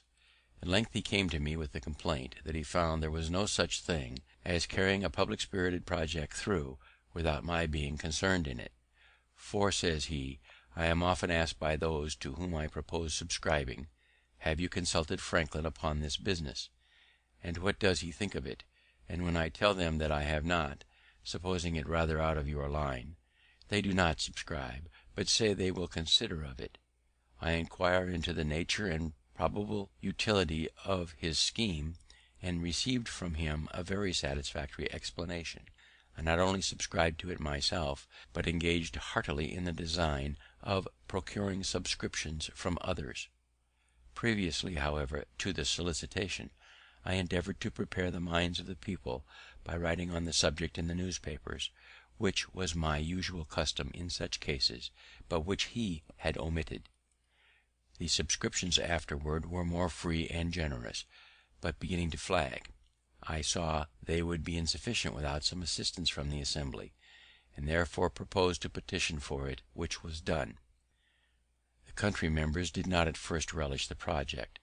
They objected that it could only be serviceable to the city, and therefore the citizens alone should be at the expense of it, and they doubted whether the citizens themselves generally approved of it. My allegation, on the contrary, that it met with such approbation as to leave no doubt of our being able to raise £2,000 by voluntary donations, they considered as a most extravagant supposition, and utterly impossible. On this I formed my plan, and asked leave to bring a bill for incorporating the contributions according to the prayer of their petition, and granting them a blank sum of money, which leave was obtained chiefly on the consideration that the House would throw the bill out if they did not like it. I drew it so as to make the important clause a conditioned one, viz., and be it enacted by the authority aforesaid, that when the said contributions shall have met and chosen their managers and treasurer, and shall have raised by their contributions a capital stock of blank value, the yearly interest of which is to be applied to the accommodating of the sick poor in the said hospital, free of charge, for diet, attendance, advice, and medicines, and shall make the same appear to the satisfaction of the Speaker of the Assembly for the time being, that then it shall and may be lawful for the said Speaker, and he is hereby required, to sign an order on the provincial treasurer for the payment of £2,000 in 2 yearly payments to the treasurer of the said hospital, to be applied to the founding, building, and furnishing of the same. The condition carried the bill through, for the members who had opposed the grant, and now conceived they might have the credit of being charitable without the expense, agreed to its passage, and then in soliciting subscriptions among the people, we urged the conditional promise of the law as additional motive to give, since every man's donation would be doubled. Thus the clause worked both ways. The subscriptions soon exceeded the requisite sum, and we claimed and received the public gift, which enabled us to carry the design into execution. A convenient and handsome building was soon erected. The institution has by constant experience been found useful, and flourishes to this day, and I do not remember any of my political manoeuvres, the success of which gave me at the time more pleasure, or wherein, after thinking of it, I more easily excused myself for having made some use of cunning. It was about this time that another projector, the Rev. Gilbert Tennent, came to me with a request that I would assist him in procuring a subscription for erecting a new meeting house. It was to be for use of a congregation he had gathered among the Presbyterians, who were originally disciples of Mr. Whitefield. Unwilling to make myself disagreeable to my fellow citizens by too frequently soliciting their contributions, I absolutely refused. He then desired I would furnish him with a list of names of persons I knew by experience to be generous and public spirited. I thought it would be unbecoming in me, after their kind compliance with my solicitations, to mark them out to be worried by other beggars, and therefore refused also to give him such a list. He then desired I would at least give him my advice.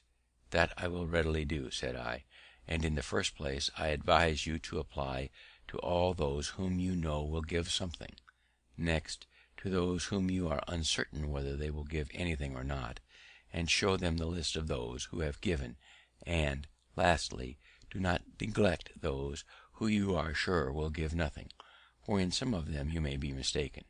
He laughed and thanked me, and said he would take my advice. He did so, for he asked of everybody, and he obtained a much larger sum than he expected, with which he erected the capacious and very elegant meeting house that stands in Arch Street. Gilbert Tennent, 1703 to 1764, came to America with his father, Rev. William Tennent, and taught for a time in the Log College, from which sprang the College of New Jersey. Our city, though laid out with a beautiful regularity, the streets large, straight, and crossing each other at right angles, had the disgrace of suffering those streets to remain long unpaved, and in wet weather wheels of heavy carriages ploughed them into a quagmire, so that it was difficult to cross them, and in dry weather the dust was offensive. I had lived near what was called the Jersey Market, and saw with pain the inhabitants wading in mud while purchasing their provisions.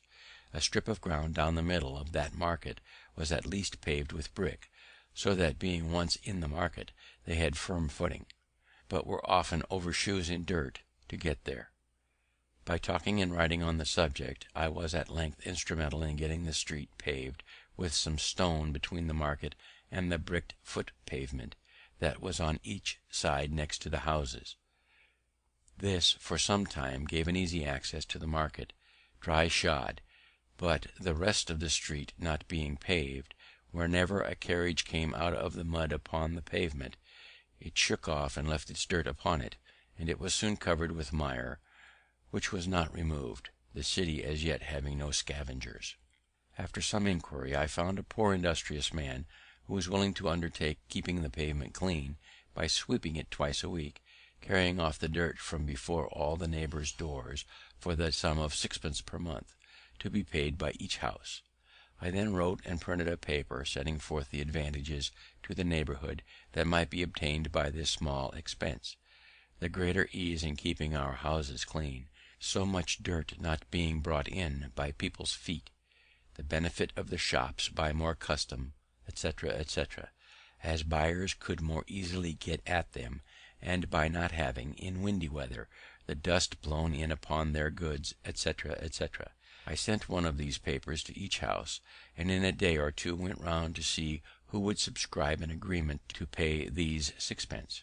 It was unanimously signed, and for a time well executed. all the inhabitants of the city were delighted with the cleanliness of the pavement that surrounded the market, it being a convenience to all, and thus raised a general desire to have all the streets paved, and made the people more willing to submit to a tax for that purpose. After some time I drew a bill for paving the city, and brought it into the Assembly. It was just before I went to England in 1757, and did not pass until I was gone, and then with an alteration in the mode of assessment, which I thought not for the better, but with an additional provision for lighting, as well as paving the streets, which was a great improvement. It was by a private person, the late Mr. John Clifton, his giving a sample of the utility of lamps by placing one at his door, that the people were first impressed with the idea of enlightening all the city. The honour of this public benefit has also been ascribed to me, but it belongs truly to that gentleman. I did but follow his example, and have only some merit to claim respecting the form of our lamps, as differing from the globe lamps we were at first supplied with from London. Those we found inconvenient in these respects. They admitted no air below; the smoke therefore did not readily go out above, but circulated in the globe, lodged on its inside, and soon obstructed the light they were intended to afford, giving, besides, the daily trouble of wiping them clean, and an accidental stroke on one of them would demolish it, and render it totally useless. I therefore suggested the composing them of 4 flat panes, with a long funnel above to draw up the smoke, and crevices admitting air below, to facilitate the ascent of the smoke. By this means they were kept clean, and did not grow dark in a few hours, as the London lamps do, but continued bright till morning, and an accidental stroke would generally break but a single pane, easily repaired.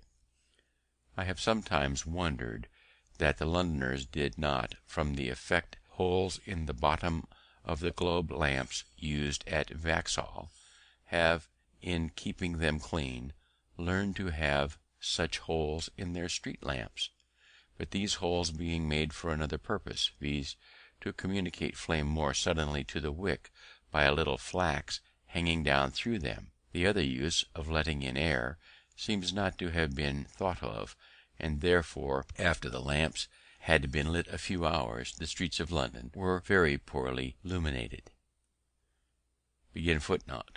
Vauxhall Gardens, once a popular and fashionable London resort, situated on the Thames above Lambeth.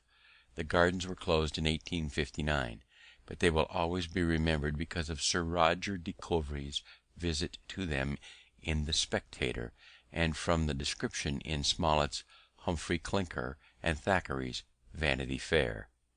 The mention of these improvements puts me in mind of one I proposed when in London to Dr. Fothergill, who was among the best men I have known, and a great promoter of useful projects.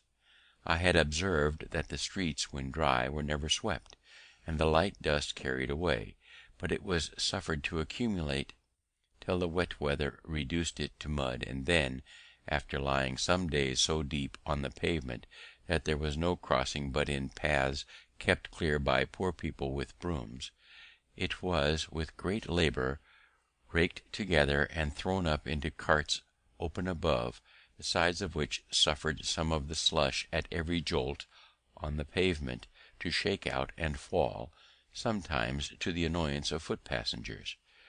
The reason given for not sweeping the dusty streets was, that the dust would fly into the windows of shops and houses. An accidental occurrence had instructed me how much sweeping might be done in a little time.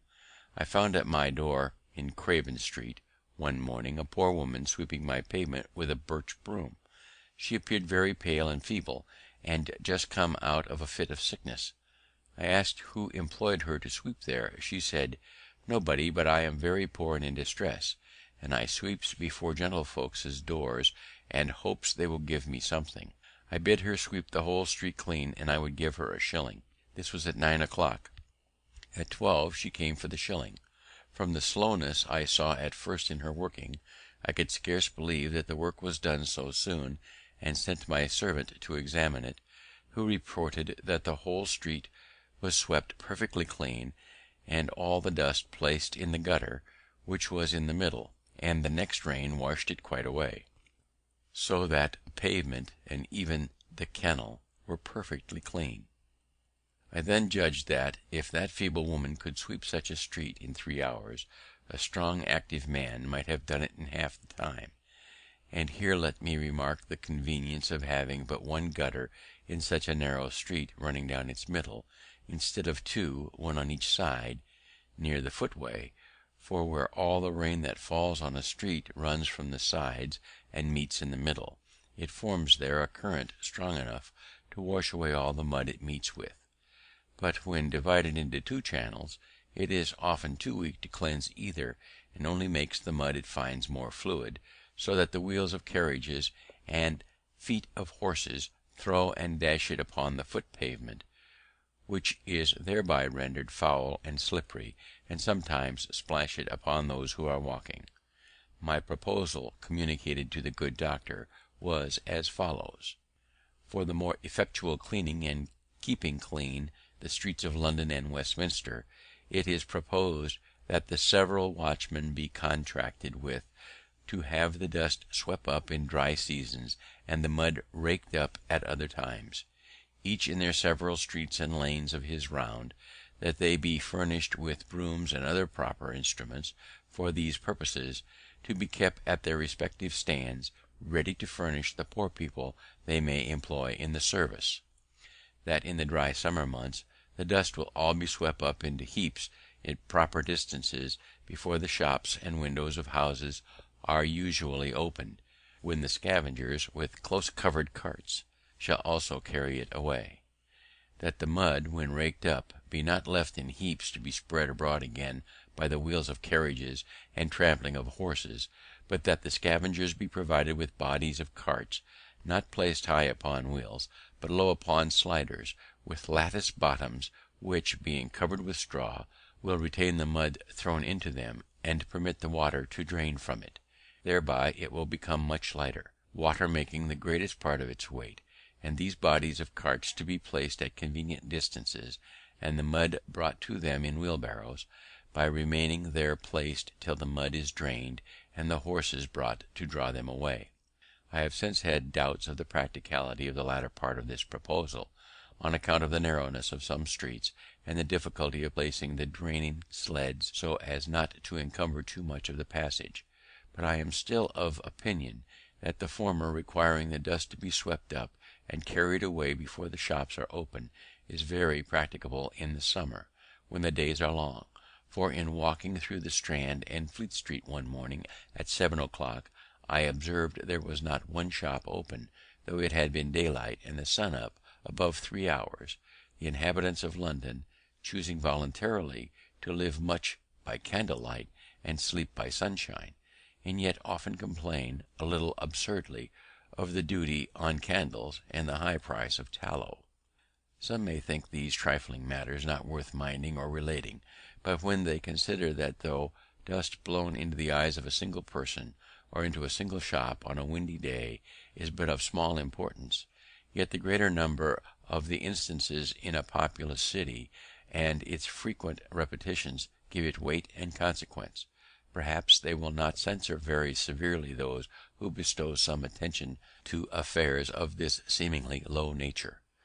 Human felicity is produced not so much by great pieces of good fortune that seldom happen, as by little advantages that occur every day. Thus, if you teach a poor young man to shave himself and keep his razor in order, you may contribute more to the happiness of his life than in giving him 1,000 guineas.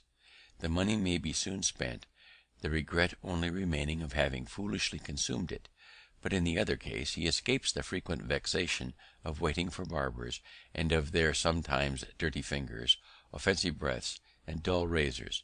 He shaves when most convenient to him, and enjoys daily the pleasure of its being done with a good instrument. With these sentiments I have hazarded the few preceding pages, hoping that they may afford hints which some time or other may be useful to a city I love, having lived many years in it very happily, and perhaps to some of our towns in America. Having been for some time employed by the Postmaster General of America as his comptroller in regulating several offices and bringing the offices to account, I was, upon his death in 1753, appointed jointly with Mr. William Hunter to succeed him, by a commission from the Postmaster General in England. The American office never had hitherto paid anything to that of Britain. We were to have £600 a year between us, if we could make that sum out of the profits of the office. To do this, a variety of improvements were necessary. Some of these were inevitably at first expensive, so that in the first 4 years the office became above £900 in debt to us. But it soon after began to repay us, and before I was displaced by a freak of the minister's, of which I shall speak hereafter, we had brought it to yield 3 times as much clear revenue to the crown as the post office of Ireland. Since that imprudent transaction, they have received from it not 1 farthing. The business of the post office occasioned my taking a journey this year to New England, where the College of Cambridge, of their own motion, presented me with the degree of Master of Arts. Yale College, in Connecticut, had before made me a similar compliment. Thus, without studying in any college, I came to partake of their honours. They were conferred in consideration of my improvements and discoveries in the electric branch of natural philosophy.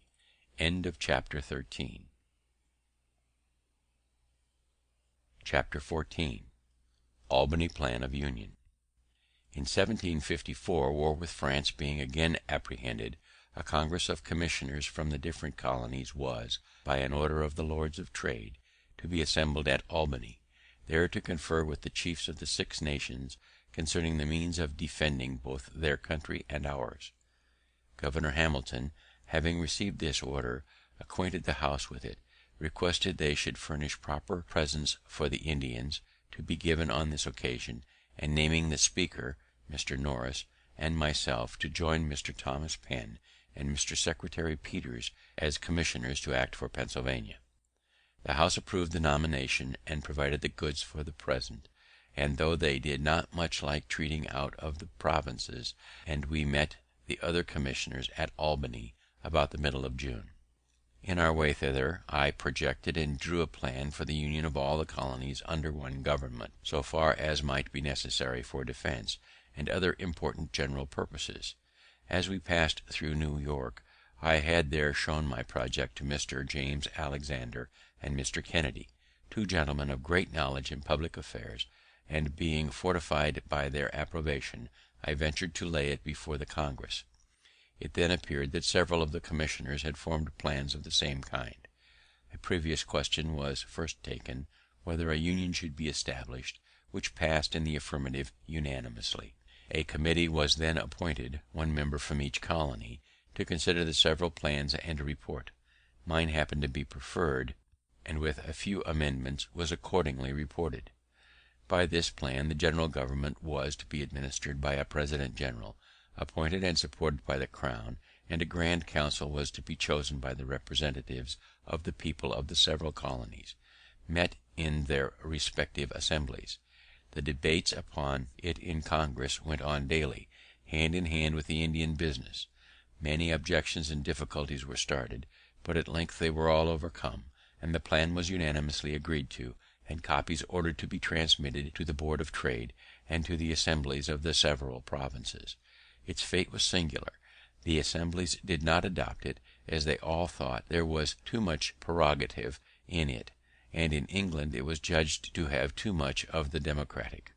The Board of Trade therefore did not approve of it, nor recommend it for the approbation of his Majesty, but another scheme was formed, supposed to answer the same purpose better, whereby the governors of the provinces, with some members of their respective councils, were to meet and order the raising of troops, building of forts, etc., and to draw on the treasury of Great Britain for the expense, which was afterward to be refunded by an act of Parliament laying a tax on America. My plan, with my reasons in support of it, is to be found among the political papers that are printed. Being the winter following in Boston, I had much conversation with Governor Shirley upon both the plans. Part of what passed between us on the occasion may also be seen among those papers. The different and contrary reasons of dislike to my plan makes me suspect that it was really a true medium, and I am still of opinion it would have been happy for both sides the water if it had been adopted. The colonies so united would have been sufficiently strong to have defended themselves. There would then have been no need of troops from England. Of course, the subsequent pretence for taxing America, and the bloody contest it occasioned, would have been avoided. But such mistakes are not new. History is full of the errors of states and princes. Look round the habitable world. How few know their own good, or, knowing it, pursue. Those who govern, having much business on their hands, do not generally like to take the trouble of considering and carrying into execution new projects. The best public measures are therefore seldom adopted from previous wisdom, but forced by the occasion. The governor of Pennsylvania, in sending it down to the Assembly, expressed his approbation of the plan, as appearing to him to be drawn up with great clearness and strength of judgment, and therefore recommended it as well worthy of their closest and most serious attention. The House, however, by the management of a certain member, took it up when I happened to be absent, which I thought not very fair, and reprobated it without paying any attention to it at all, to my no small mortification.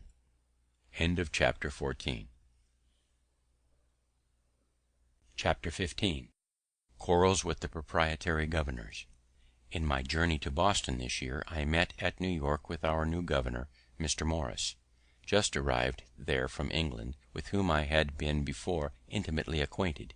He brought a commission to supersede Mr. Hamilton, who, tired with the disputes his proprietary instructions subjected him to, had resigned. Mr. Morris asked me if I thought he must expect as uncomfortable an administration. I said, no, you may, on the contrary, have a very comfortable one, if you will only take care not to enter into any disputes with the Assembly. My dear friend, says he pleasantly, how can you advise my avoiding disputes?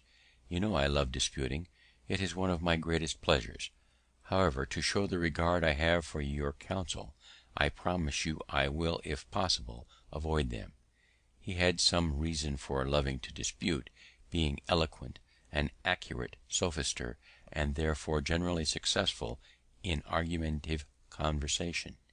He had been brought up to it from a boy, his father, as I have heard, accustoming his children to dispute with one another for his diversion, while sitting at table after dinner. But I think the practice was not wise, for, in the course of my observation, these disputing, contradicting, and confuting people are generally unfortunate in their affairs. They get victory sometimes, but they never get good will, which would be of more use to them. We parted, he going to Philadelphia, and I to Boston. In returning, I met at New York with the votes of the Assembly, by which it appeared that, notwithstanding his promise to me, he and the House were already in high contention, and it was a continual battle between them as long as he retained the government. I had my share of it, for, as soon as I got back to my seat in the Assembly, I was put on every committee for answering his speeches and messages, and by the committees always desired to make the drafts. Our answers, as well as his messages, were often tart, and sometimes indecently abusive, and as he knew I wrote for the Assembly, one might have imagined that when we met we could hardly avoid cutting throats. But he was so good-natured a man that no personal difference between him and me was occasioned by the contest, and we often dined together. One afternoon, in the height of this public quarrel, we met in the street. Franklin, says he, you must go home with me and spend the evening. I am to have some company that you will like. And taking me by the arm, he led me to his house. In gay conversation over our wine after supper, he told us, jokingly, that he much admired the idea of Sancho Panza, who, when it was proposed to give him a government, requested it might be a government of blacks, as then, if he could not agree with his people, he might sell them. One of his friends, who sat next to me, says, "Franklin, why do you continue to side with these damned Quakers? Had not you better sell them? The proprietor would give you a good price." "The governor," says I, "has not yet blackened them enough." He indeed had laboured hard to blacken the Assembly in all his messages, but they wiped off his colouring as fast as he laid it on them, and placed it in return thick upon his own face; so that, finding he was likely to be negrofied himself, he, as well as Mr. Hamilton, grew tired of the contest, and quitted the government. These public quarrels were all at bottom owing to the proprietaries, our hereditary governors, who, when any expense was to be incurred for the defense of their province, with incredible meanness instructed their deputies to pass no act for levying the necessary taxes, unless their vast estates were in the same act expressly excused; and they had even taken bonds of these deputies to observe such instructions.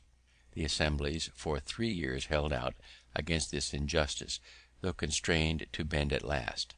At length Captain Denny, who was Governor Morris's successor, ventured to disobey these instructions.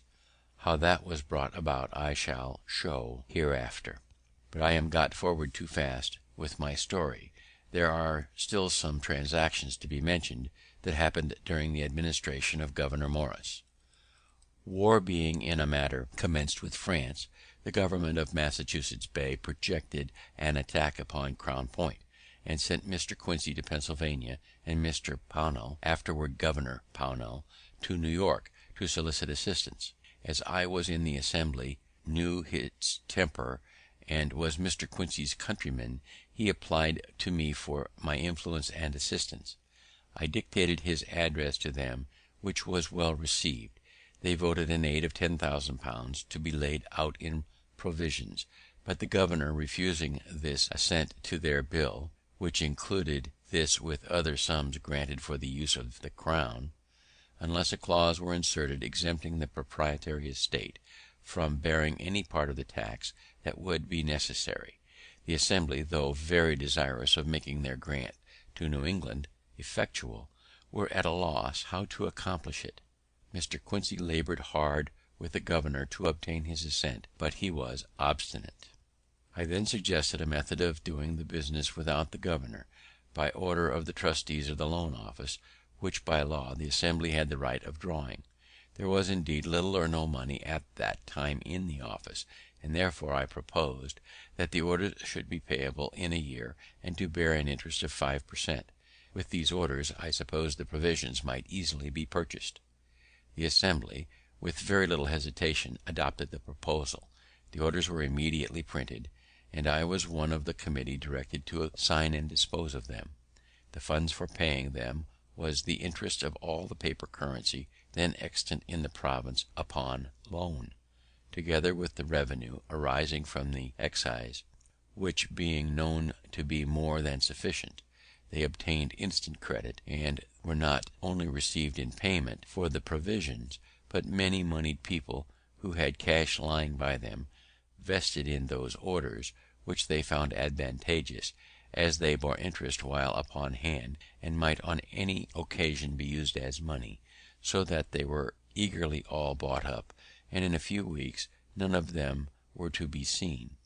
Thus the important affair was by my means completed. Mr. Quincy returned thanks to the Assembly in a handsome memorial, went home highly pleased with this success of his embassy, and ever after bore for me the most cordial and affectionate friendship.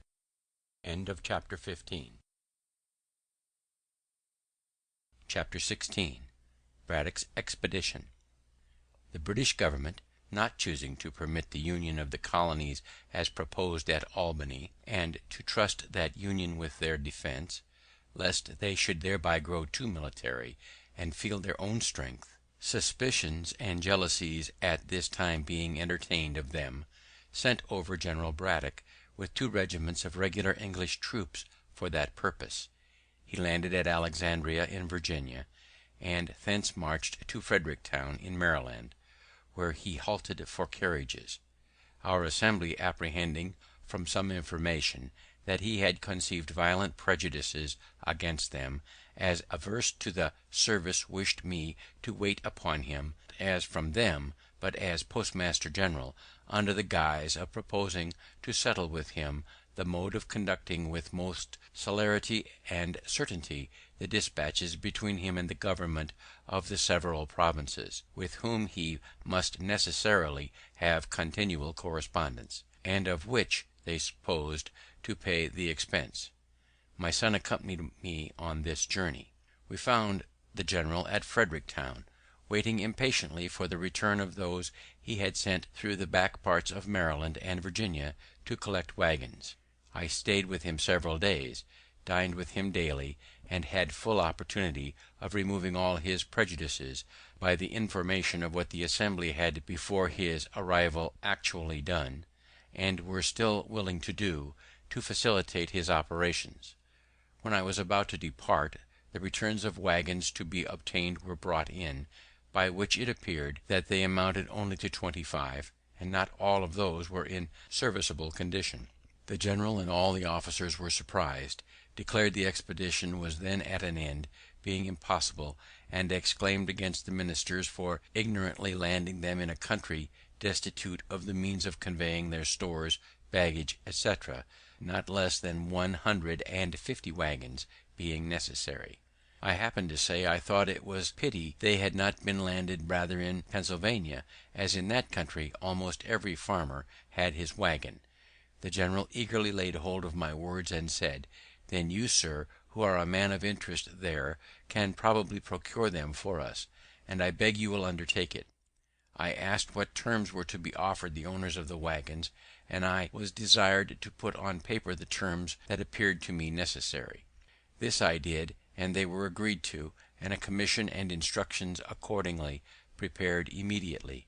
What those terms were will appear in the advertisement I published as soon as I arrived at Lancaster, which being, from the great and sudden effect it produced, a piece of some curiosity, I shall insert it at length as follows. Advertisement. Lancaster, April 26, 1755. Whereas 150 waggons, with 4 horses to each waggon, and 1500 saddle or pack horses are wanted for the service of his Majesty's forces, now about to rendezvous at Will's Creek, and his Excellency General Braddock having been pleased to empower me to contract for the hire of the same, I hereby give notice that I shall attend for that purpose at Lancaster from this day to next Wednesday evening, and at York from next Thursday morning till Friday evening, where I shall be ready to agree for waggons and teams, or single horses, on the following terms, viz. 1. That there shall be paid for each waggon, with 4 good horses and a driver, 15 shillings per diem, and for each able horse, with a pack saddle or other saddle and furniture, 2 shillings per diem, and for each able horse without a saddle, 18 pence per diem. 2.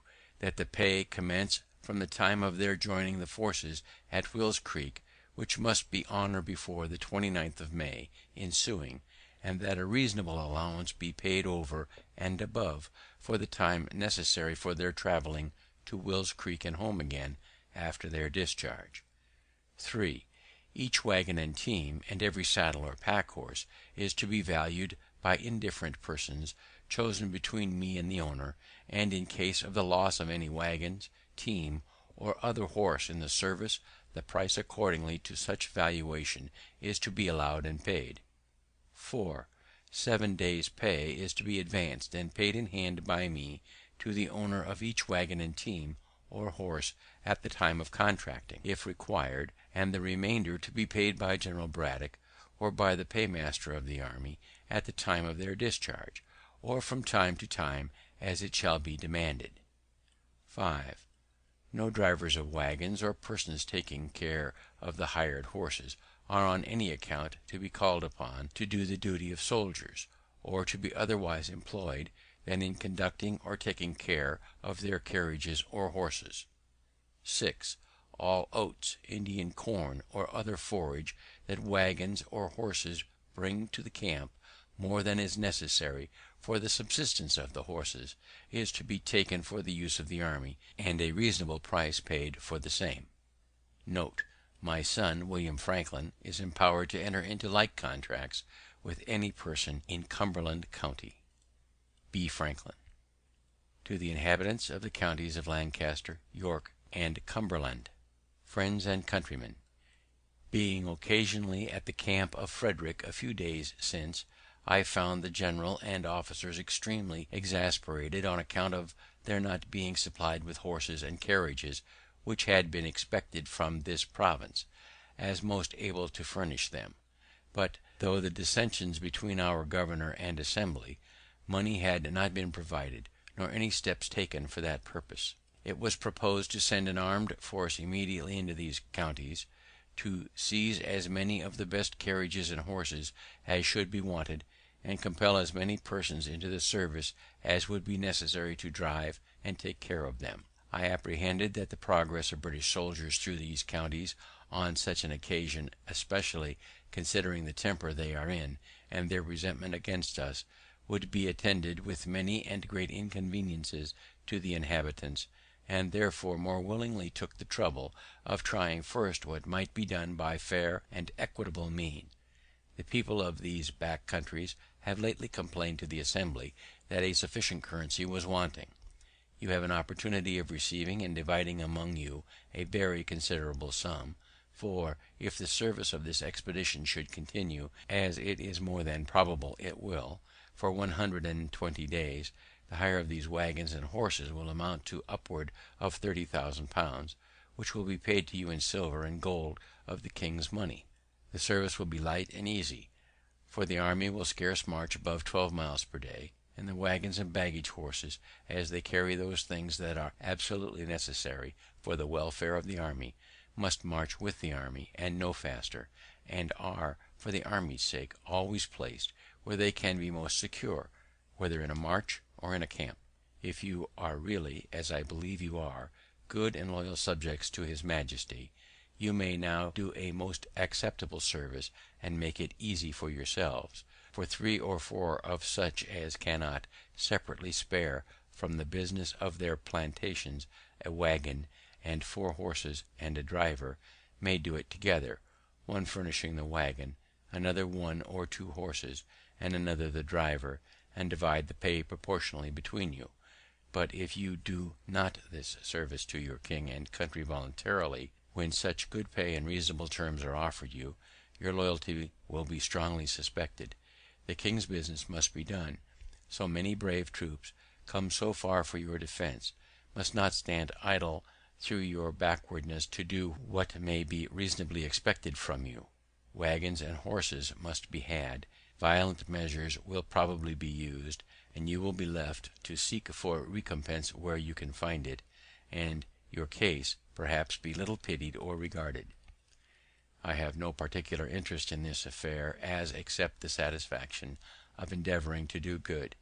I shall have only my labour for my pains.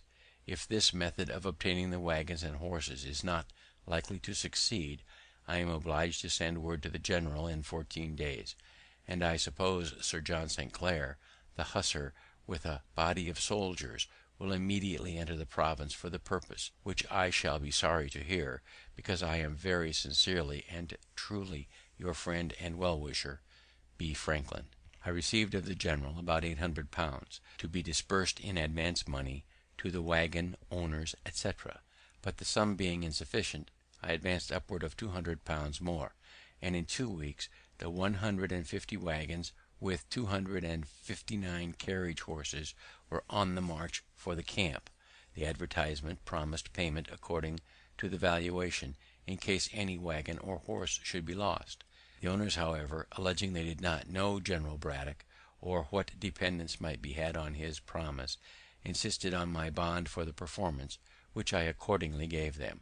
While I was at the camp, supping one evening with the officers of Colonel Dunbar's regiment, he represented to me his concern for the subalterns, who, he said, were generally not in affluence, and could ill afford, in this dear country, to lay in the stores that might be necessary for so long a march through a wilderness where nothing was to be purchased. I commiserated their care, and resolved to endeavour procuring them some relief.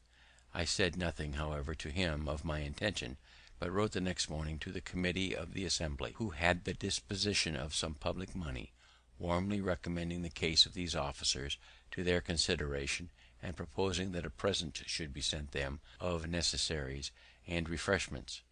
My son, who had some experience of a camp life and of its wants, drew up a list for me, which I enclosed in my letter. The committee approved and used such diligence that, conducted by my son, the stores arrived at the camp as soon as the waggons.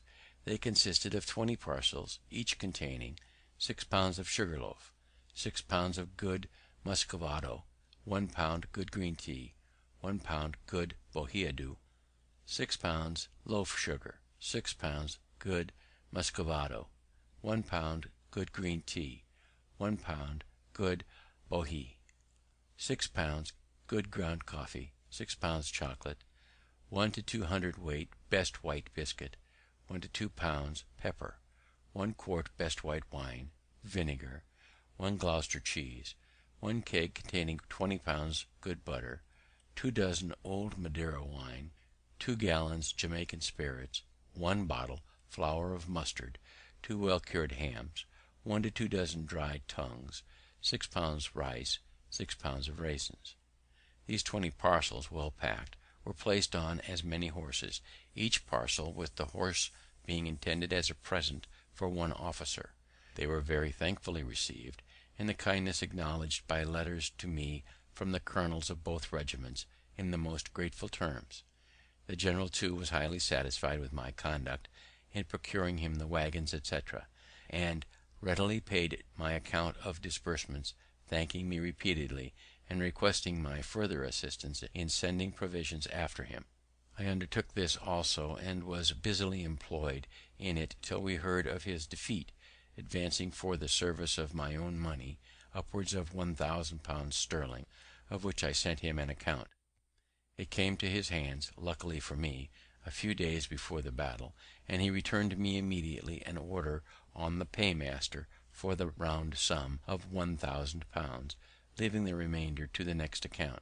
I considered this payment as good luck, having never been able to obtain that remainder, of which more hereafter. The general was, I think, a brave man, and might probably have made a figure as a good officer in some European war; but he had too much self-confidence, too high an opinion of the validity of regular troops, and too mean a one of both Americans and Indians.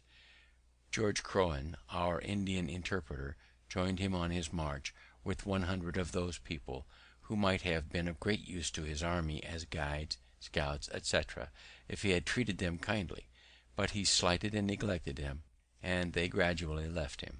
In conversation with him one day, he was giving me some account of his intended progress.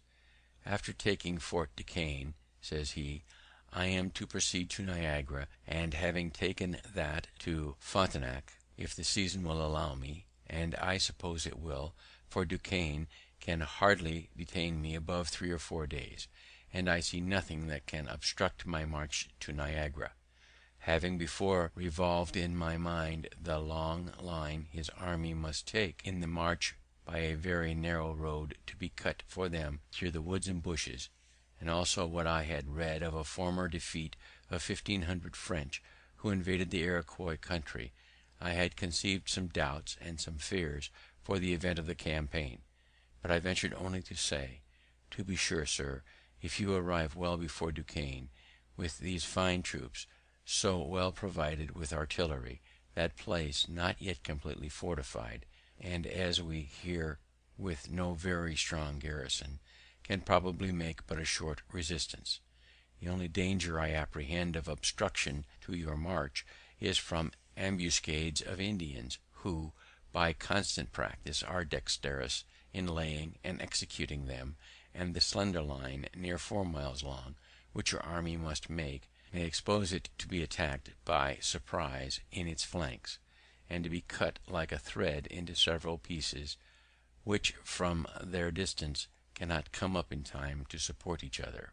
He smiled at my ignorance, and replied, 'These savages may indeed be a formidable enemy to your raw American militia, But upon the King's regular and disciplined troops, sir, it is impossible they should make any impression. I was conscious of an impropriety in my disputing with a military man in matters of his profession, and said no more. The enemy, however, did not take the advantage of his army which I apprehended its long line of march exposed it to, but let it advance without interruption till within 9 miles of the place, and then, when more in a body, for it had just passed a river where the front had halted till all were come over, and in a more open part of the woods than any it had passed, attacked its advanced guard by heavy fire from behind trees and bushes, which was the first intelligence the general had of an enemy's being near him. This guard being disordered, the general hurried his troops up to their assistance, which was done in great confusion, through waggons, baggage, and cattle, and presently the fire came upon their flank. The officers, being on horseback, were more easily distinguished, picked out as marks, and fell very fast, and the soldiers were crowded together in a huddle, having or hearing no orders, and standing to be shot at, till 2/3 of them were killed, and then being seized with a panic, the whole fled with precipitation. The waggoners took each horse out of its team and scampered. Their example was immediately followed by others, so that all the waggons, provisions, artillery, and stores were left to the enemy. The general, being wounded, was brought off with difficulty. His secretary, Mr. Shirley, was killed by his side, and out of 86 officers, 63 were killed or wounded, and 714 men killed out of the 1100. These 1100 had been picked men from the whole army. The rest had been left behind with Colonel Dunbar, who was to follow with the heavier part of the stores, provisions, and baggage. The flyers, not being pursued, arrived at Dunbar's camp, and the panic they brought with them instantly seized him and all his people, and though he had now above 1,000 men, and the enemy, who had beaten Braddock, did not at most exceed 400 Indians and French together, instead of proceeding and endeavouring to recover some of the lost honour, he ordered all the stores, ammunition, etc., to be destroyed, that he might have more horses to assist his flight towards the settlements, and less lumber to remove. He was there met with requests from the governors of Virginia, Maryland, and Pennsylvania, that he should post his troops on the frontier, so as to afford some protection to the inhabitants. But he continued his hasty march through all the country, not thinking himself safe till he arrived at Philadelphia, where the inhabitants could protect him. This whole transaction gave us Americans the first suspicion that our exalted ideas of the power of British regulars had not been well founded. Other accounts of this expedition and defeat may be found in Fiske's Washington and His Country, or Lodge's George Washington, Vol. I. In the first march, too, from their landing till they got beyond the settlements, they had plundered and stripped the inhabitants, totally ruining some poor families. Besides insulting, abusing, and confining the people if they remonstrated, this was enough to put us out of conceit of such defenders, if we had really wanted any. How different was the conduct of our French friends in 1781, who, during a march through the most inhabited part of our country, from Rhode Island to Virginia, near 700 miles, occasioned not the smallest complaint for the loss of a pig, a chicken, or even an apple. Captain Orme, who was one of the general's aides de camp, and, being grievously wounded, was brought off with him, and continued with him to his death, which happened in a few days, told me that he was totally silent all the first day, and at night only said, "Who would have thought it?" that he was silent again the following day, saying only at last, "We shall better know how to deal with them another time," and died in a few minutes after. The secretary's papers, with all the general's orders, instructions, and correspondence, falling into the enemy's hands, they selected and translated into French a number of articles, which they printed to prove the hostile intentions of the British court before the declaration of war. Among these I saw some letters of the general to the ministry, speaking highly of the great service I had rendered the army, and recommending me to their notice.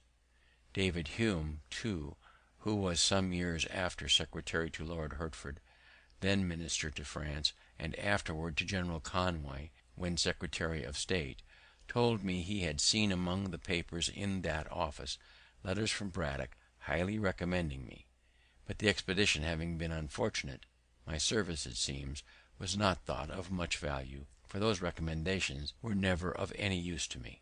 As to rewards for myself, I asked only one, which was, that he would give orders to his officers not to enlist any more of our bought servants, and that he would discharge such as had been already enlisted. This he readily granted, and several were accordingly returned to their masters on my application. Dunbar, when the command devolved on him, was not so generous. He being at Philadelphia on his retreat, or rather flight, I applied to him for the discharge of the servants of 3 poor farmers in Lancaster county that he had enlisted, reminding him of the late general's orders on that head. He promised me that, if the masters would come to him at Trenton, where he should be in a few days on his march to New York, he would there deliver their men to them. They accordingly were at the expense and trouble of going to Trenton, and there he refused to perform his promise, to their great loss and disappointment. As soon as the loss of the waggons and horses was generally known, all the owners came upon me for the valuation which I had given bond to pay. Their demands gave me a great deal of trouble, my acquainting them that the money was ready in the paymaster's hands, but that orders for paying it must first be obtained from General Shirley, and my assuring them that I had applied to that general by letter, but he being at a distance, an answer could not soon be received, and they must have patience. All this was not sufficient to satisfy, and some began to sue me. General Shirley at length relieved me from this terrible situation by appointing commissioners to examine the claims, and ordering payment. They amounted to near £20,000, which to pay would have ruined me. Before we had the news of this defeat, the 2 doctors' bond came to me with a subscription paper for raising money to defray the expense of a grand firework, which it was intended to exhibit at a rejoicing on receipt of the news of our taking Fort Duquesne. I looked grave, and said it would, I thought, be time enough to prepare for the rejoicing when we knew we should have occasion to rejoice. They seemed surprised that I did not immediately comply with their approval. "Why the devil," says one of them, "you surely don't suppose that the fort will not be taken?"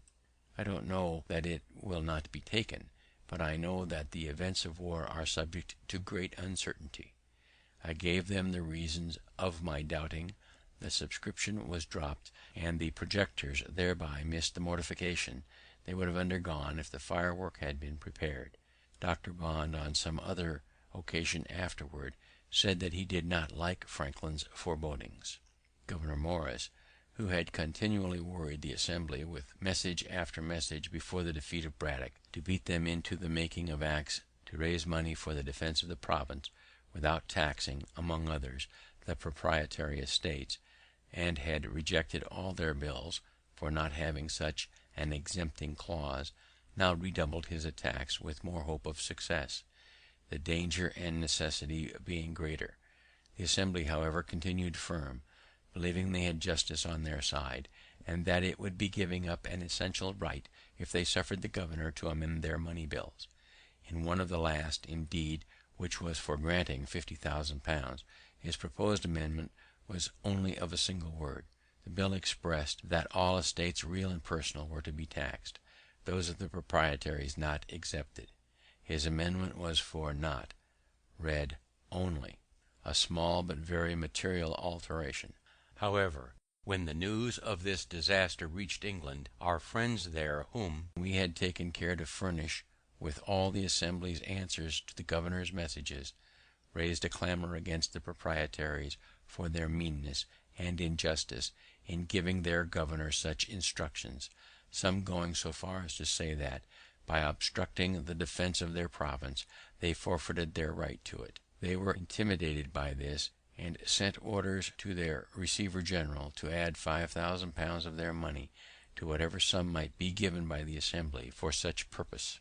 This being notified to the House, was accepted in lieu of their share of a general tax, and a new bill was formed with an exempting clause, which passed accordingly. but by this act I was appointed one of the commissioners for disposing of the money, £60,000.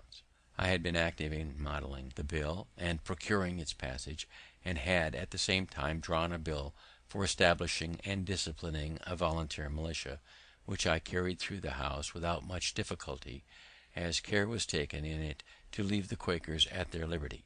To promote the association necessary to form the militia, I wrote a dialogue, stating and answering all the objections I could think of for such a militia, which was printed, and had, as I thought, great effect.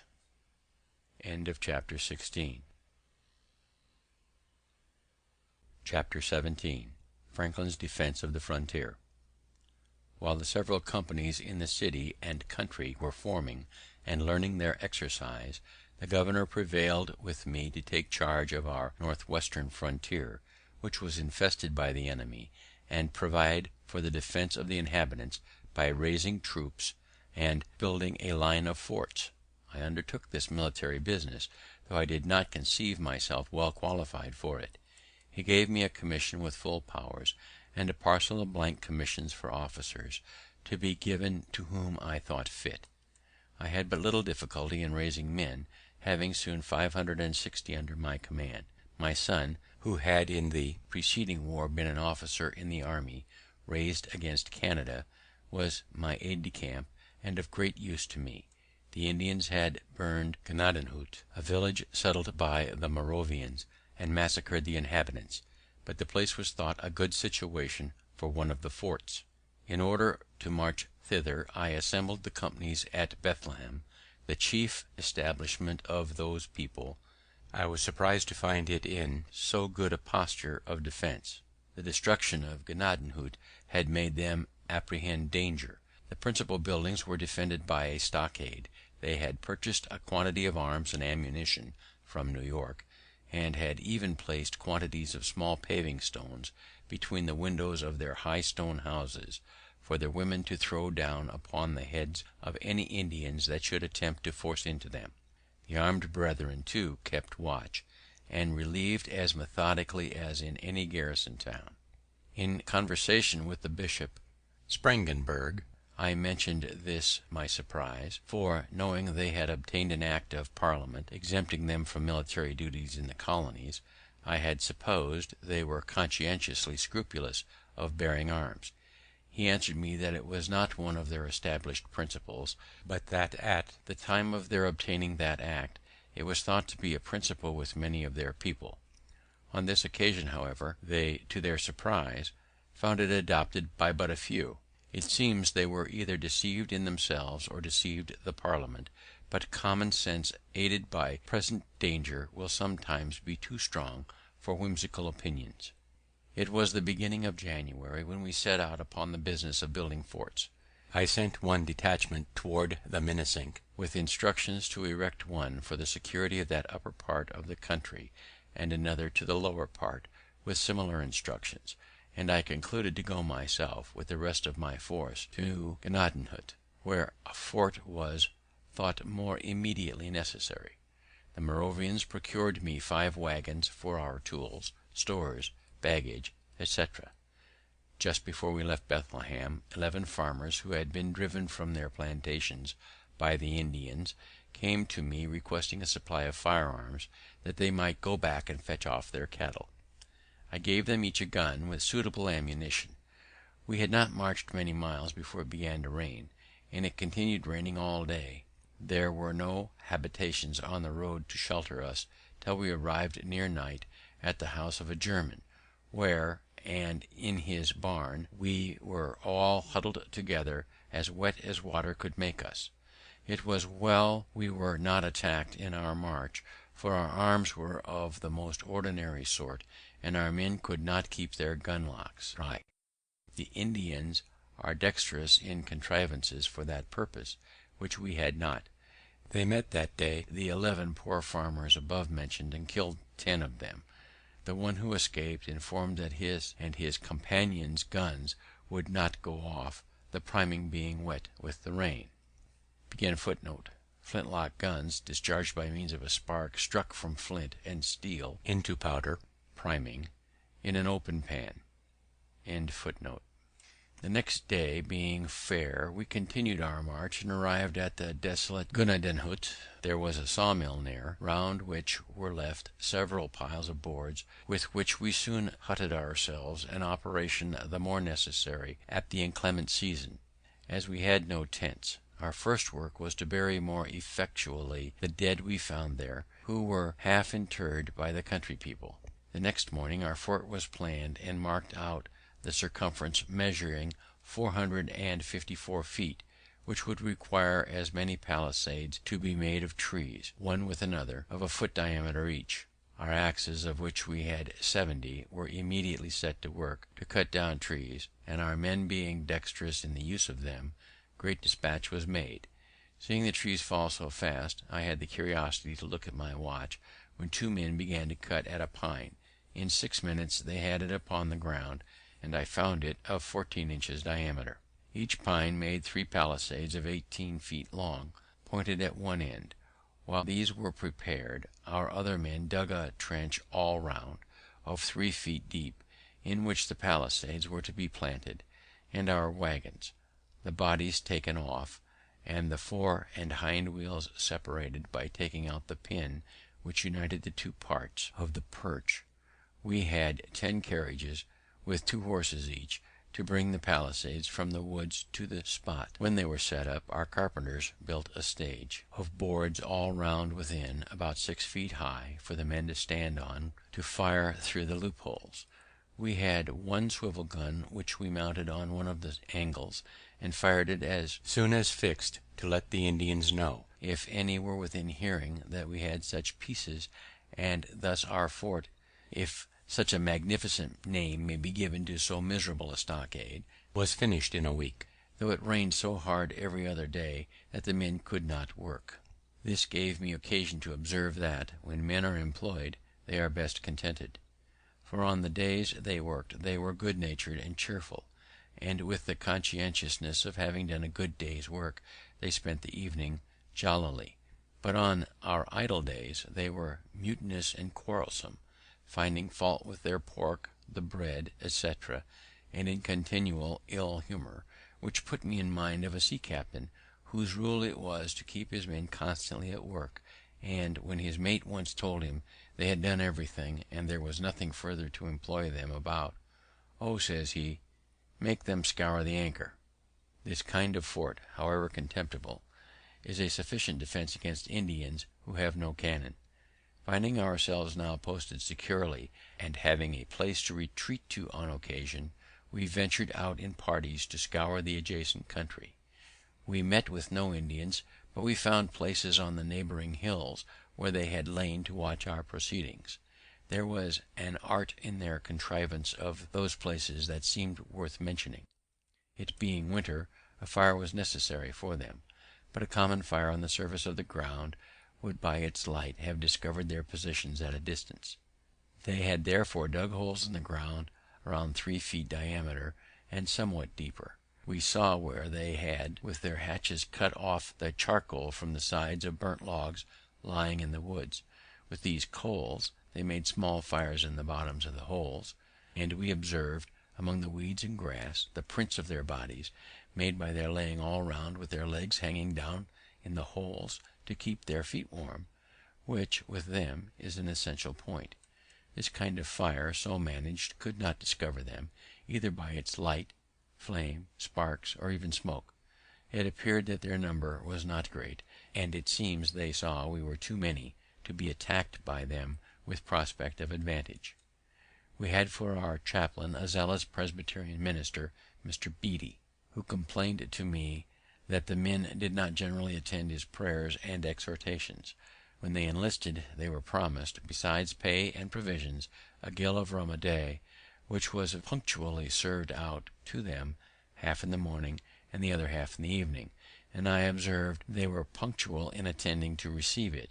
Upon which I said to Mr. Beatty, "It is perhaps below the dignity of your profession to act as steward of the rum, but if you were to deal it out, and only just after prayers, you would have them all about you." He liked the thought, undertook the office, and, with the help of a few hands to measure out the liquor, executed it to satisfaction, and never were prayers more generally and more punctually attended, so that I thought this method preferable to the punishment inflicted by some military laws for non-attendance on divine service. I had hardly finished this business, and got my fort well stored with provisions, when I received a letter from the governor, acquainting me that he had called the Assembly, and wished my attendance there, if the posture of affairs on the frontier was such that my remaining there was no longer necessary.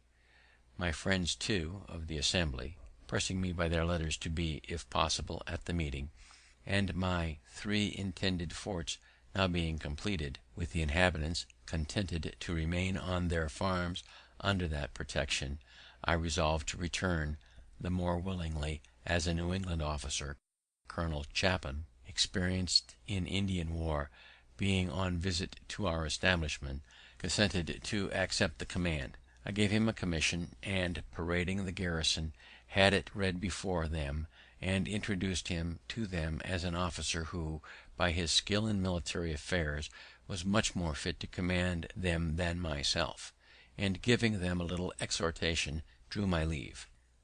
I was escorted as far as Bethlehem, where I rested a few days to recover from the fatigue I had undergone.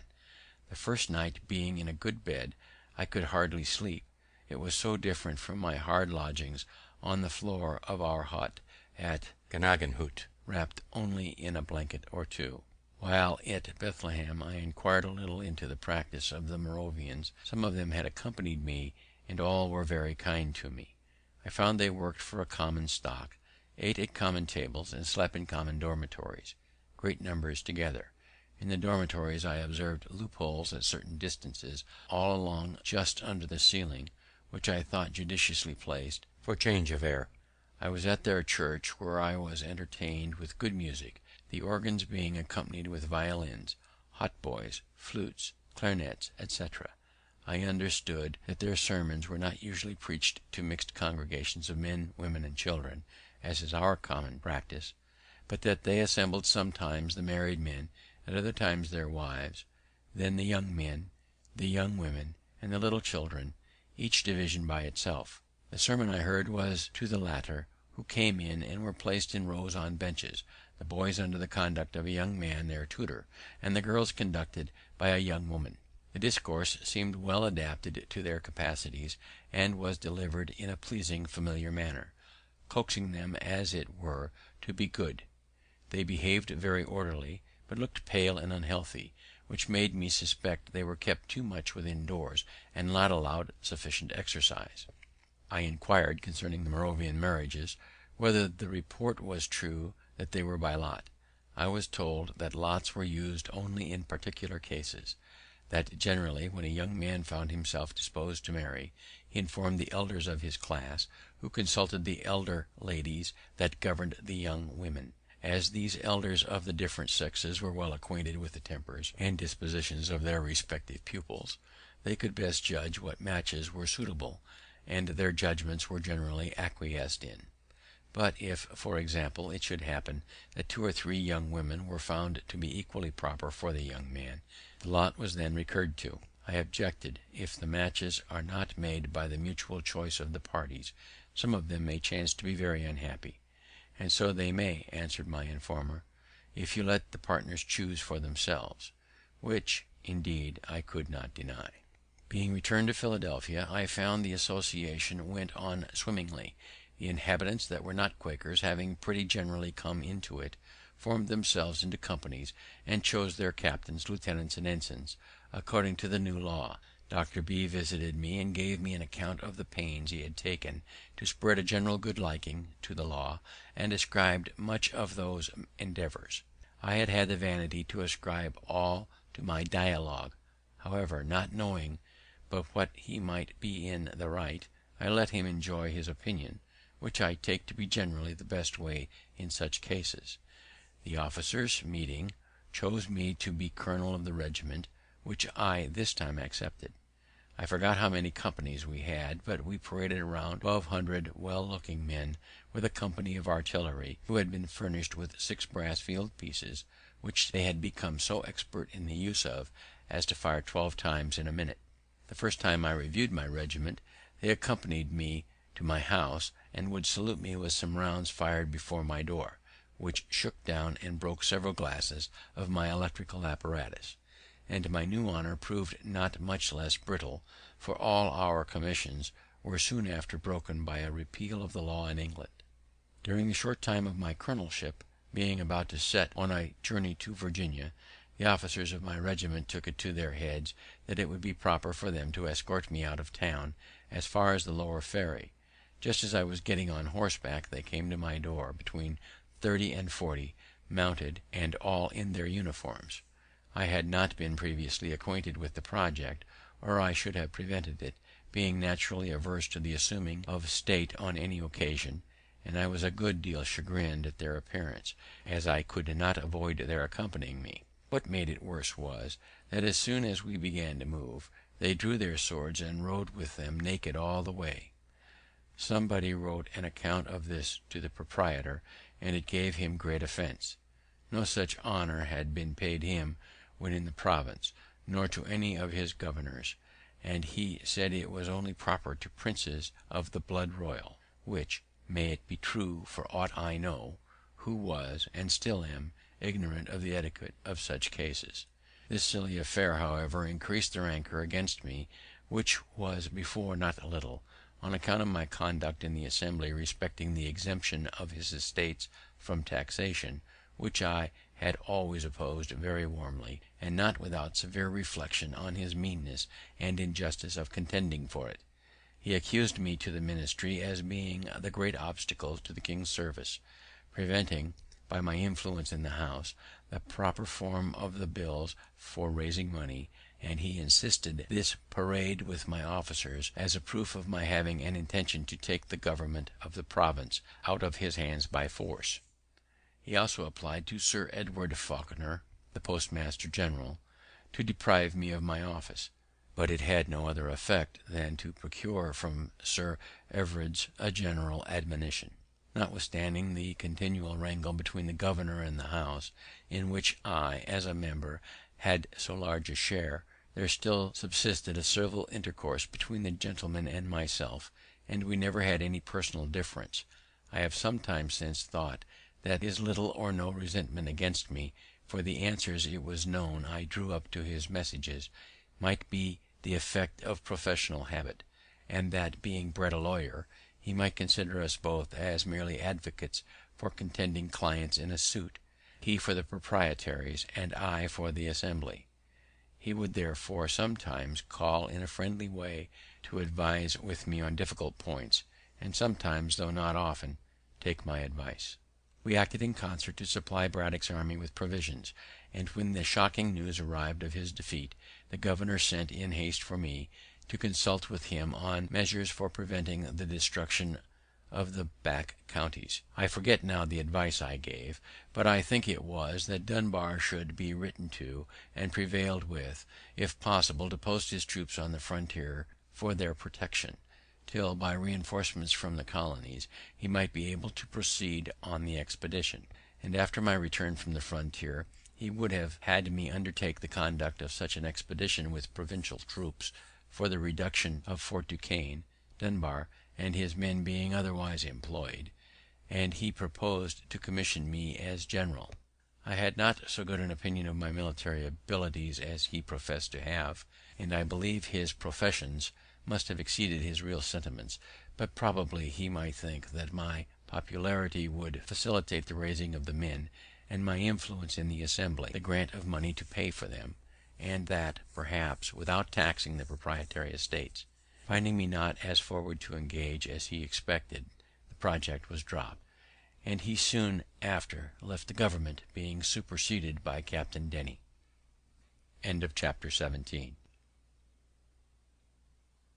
Chapter 18. Scientific Experiments. Before I proceed in relating the part I had in public affairs under the new governor's administration, it may not be amiss here to give some account of the rise and progress of my philosophical reputation. In 1746, being at Boston, I met there with Dr. Spence, who was lately arrived from Scotland, and showed me some electric experiments. They were imperfectly performed, as he was not very expert, but being on a subject quite new to me, they equally surprised and pleased me. Soon after my return to Philadelphia, our library company received from Mr. P. Collinson, Fellow of the Royal Society of London, a present of a glass tube with some account of the use of it in making such experiments. I eagerly seized the opportunity of repeating what I had seen at Boston, and by such practice acquired great readiness in performing those also which we had an account of from England, adding a number of new ones. I say much practice, for my house was continually full for some time with people who came to see these new wonders. The Royal Society of London for Improving Natural Knowledge was founded in 1660, and holds the foremost place among English societies for the advancement of science. To divide a little this encumbrance among my friends, I caused a number of similar tubes to be blown at our glass house, with which they furnished themselves, so that we had at length several performers. Among these the principal was Mr. Kinnersley, an ingenious neighbour, who, being out of business, I encouraged to undertake showing the experiments for money, and drew up for him 2 lectures, in which the experiments were ranged in such order, and accompanied with such explanations in such method, as the foregoing should assist in comprehending the following. He procured an elegant apparatus for the purpose, in which all the little machines that I had roughly made for myself were nicely formed by instrument makers. His lectures were well attended and gave great satisfaction, and after some time he went through the colonies, exhibiting them in every capital town, and picked up some money. In the West Indies, indeed, it was with difficulty the experiments could be made, from the general moisture of the air. Obliged as we were to Mr. Collinson for his present of the tube, etc., I thought it right he should be informed of our success in using it, and wrote him several letters containing accounts of our experiments. He got them read at the Royal Society, where they were not at first thought worth so much notice as to be printed in their Transactions. One paper, which I wrote for Mr. Kinnersley, on the sameness of lightning with electricity, I sent to Dr. Mitchell, an acquaintance of mine, and one of the members also of that society, who wrote me word that it had been read, but was laughed at by the connoisseurs. The papers, however, being shown to Dr. Fothergill, he thought them of too much value to be stifled, and advised the printing of them. Mr. Collinson then gave them to Cave for publication in his Gentleman's Magazine, but he chose to print them separately in a pamphlet, and Dr. Fothergill wrote the preface. Cave, it seems, judged rightly for his profit, for by the additions that arrived afterwards they swelled to a 4vo volume, which has had 5 editions and cost him nothing for copy money. It was, however, some time before those papers were much taken notice of in England, a copy of them happening to fall into the hands of the Count de Buffon, a philosopher deservedly of great reputation in France, and indeed all over Europe. He prevailed with M. Delabard to translate them into French, and they were printed at Paris. The publication offended the Abbé Nollet, preceptor of the natural philosophy to the royal family, and an able experimenter, who had formed and published a theory of electricity, which then had the general vogue. He could not at first believe that such a work came from America, and said it must have been fabricated by his enemies at Paris to decry his system. Afterwards, having been assured that there really existed such a person as Franklin at Philadelphia, which he had doubted, he wrote and published a volume of letters, chiefly addressed to me, defending his theory, and denying the verity of my experiments and of the position deduced from them.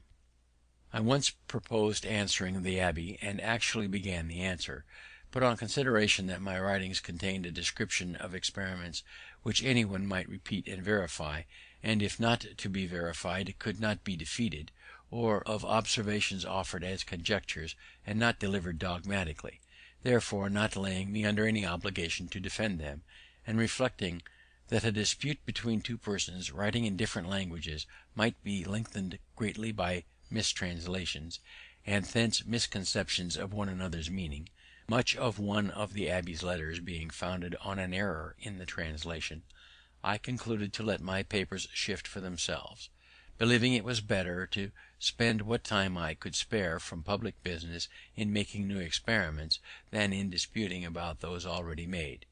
I therefore never answered M. Nollet, and the event gave me no cause to repeat my silence, for my friend M. Leroy, of the Royal Academy of Sciences, took up my cause and refuted him.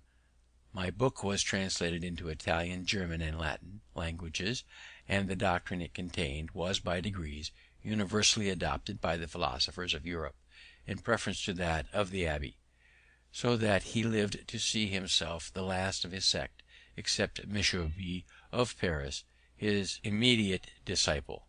What gave my book the more sudden and general celebrity was the success of one of its proposed experiments, made by Messrs. Delaborde and Delort at Marly, for drawing lightning from the clouds. This engaged the public attention everywhere. M. Delort, who had an apparatus for experimental philosophy, and lectured at the branch of science, undertook to repeat what he called the Philadelphia experiments; and after they were performed before the king and court, all the curious of Paris flocked to see them. I will not swell this narrative with an account of that capital experiment, nor of the infinite pleasure I received in the process of a similar one I made soon after with a kite at Philadelphia, as both are to be found in the histories of electricity.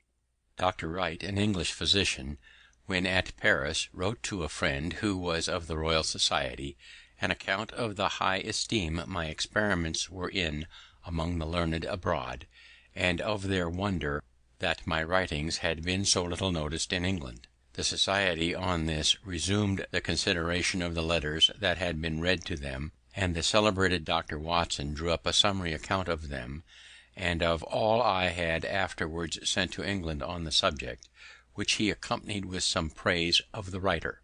This summary was then printed in the Transactions, and some members of the Society in London, particularly the very ingenious Mr. Canton, having verified the experiment of producing lightning from the clouds by a pointed rod, had acquainted them with the success.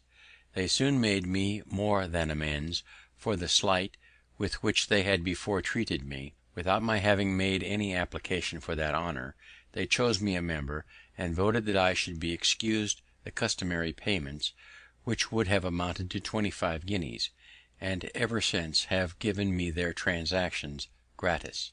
They also presented me with the gold medal of Sir Godfrey Copley for the year 1753, the delivery of which was accompanied by a very handsome speech of the president, Lord Macclesfield, where I was highly honoured. Sir Godfrey Copley, an English baronet, died in 1709, donator of a fund of £100 in trust for the Royal Society of London for improving natural knowledge.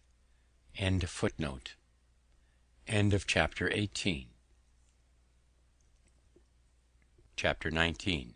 An agent of Pennsylvania in London. Our new governor, Captain Denny, brought over for me the before mentioned medal from the Royal Society, which he presented to me at an entertainment given by the city. He accompanied it with very polite expressions of his esteem for me, having, as he said, been long acquainted with my character. After dinner, when the company, as was customary at that time, were engaged in drinking, he took me aside into another room, and acquainted me that he had been advised by his friends in England to cultivate a friendship with me, as one who was capable of giving him the best advice, and of contributing most effectually to the making of his administration easy; that he therefore desired of all things to have a good understanding with me, and he begged me to be assured of his readiness on all occasions to render me every service that might be in his power.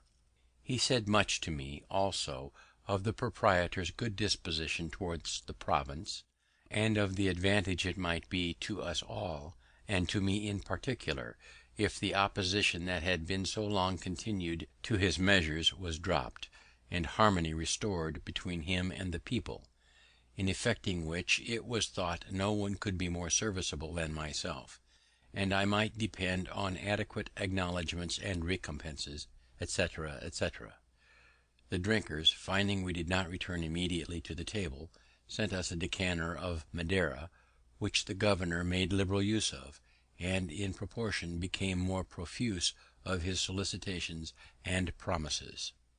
My answers were to this purpose, that my circumstances, thanks to God, were such as to make proprietary favours unnecessary to me, and that being a member of the Assembly I could not possibly accept of any; that, however, I had no personal enmity to the proprietary, and that whatever the public measures he proposed should appear to be for the good of the people, no one should espouse and forward them more zealously than myself; my past opposition having been founded on this, that the measures which had been urged were evidently intended to serve the proprietary interest, with great prejudice to that of the people; which I was much obliged to him, the governor, for his profession of regard to me, that he might rely on everything in my power to make his administration as easy as possible, hoping at the same time that he had not brought with him the same unfortunate instructions his predecessor had been hampered with.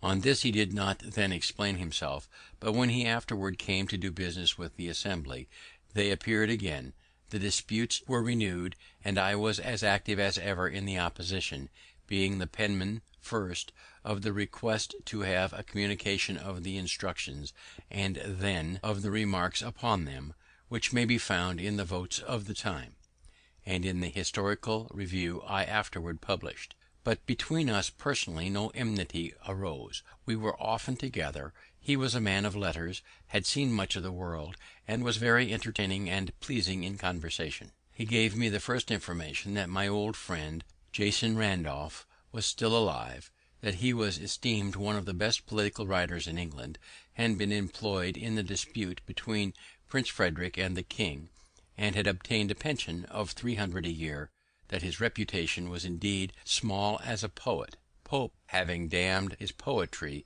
in the Dunciad, but his prose was thought as good as any man's.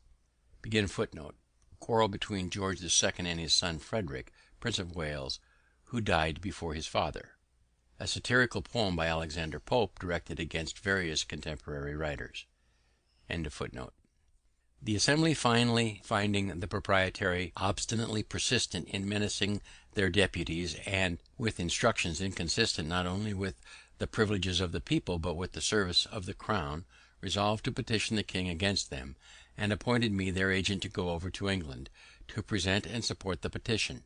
The House had sent up a bill to the governor, granting a sum of £60,000 for the king's use, £10,000 of which was subject to the orders of the then general, Lord Loudoun, which the governor absolutely refused to pass, in compliance with his instructions. I agreed with Captain Morris, of the packet at New York, for my passage, and my stores were put on board. When Lord Loudoun arrived at Philadelphia, expressly, as he told me, to endeavour an accommodation between the governor and the Assembly, that his Majesty's service might not be obstructed by their dissensions, accordingly he desired the governor and myself to meet him, that he might hear what was to be said on both sides. We met and discussed the business. In behalf of the Assembly, I urged all the various arguments that may be found in the public papers of that time, which were of my writing, and were printed with the minutes of the Assembly, and the governor pleaded his instructions, the bond he had given to observe them, and his ruin if he disobeyed, yet seemed not unwilling to hazard himself if Lord Loudoun would advise it.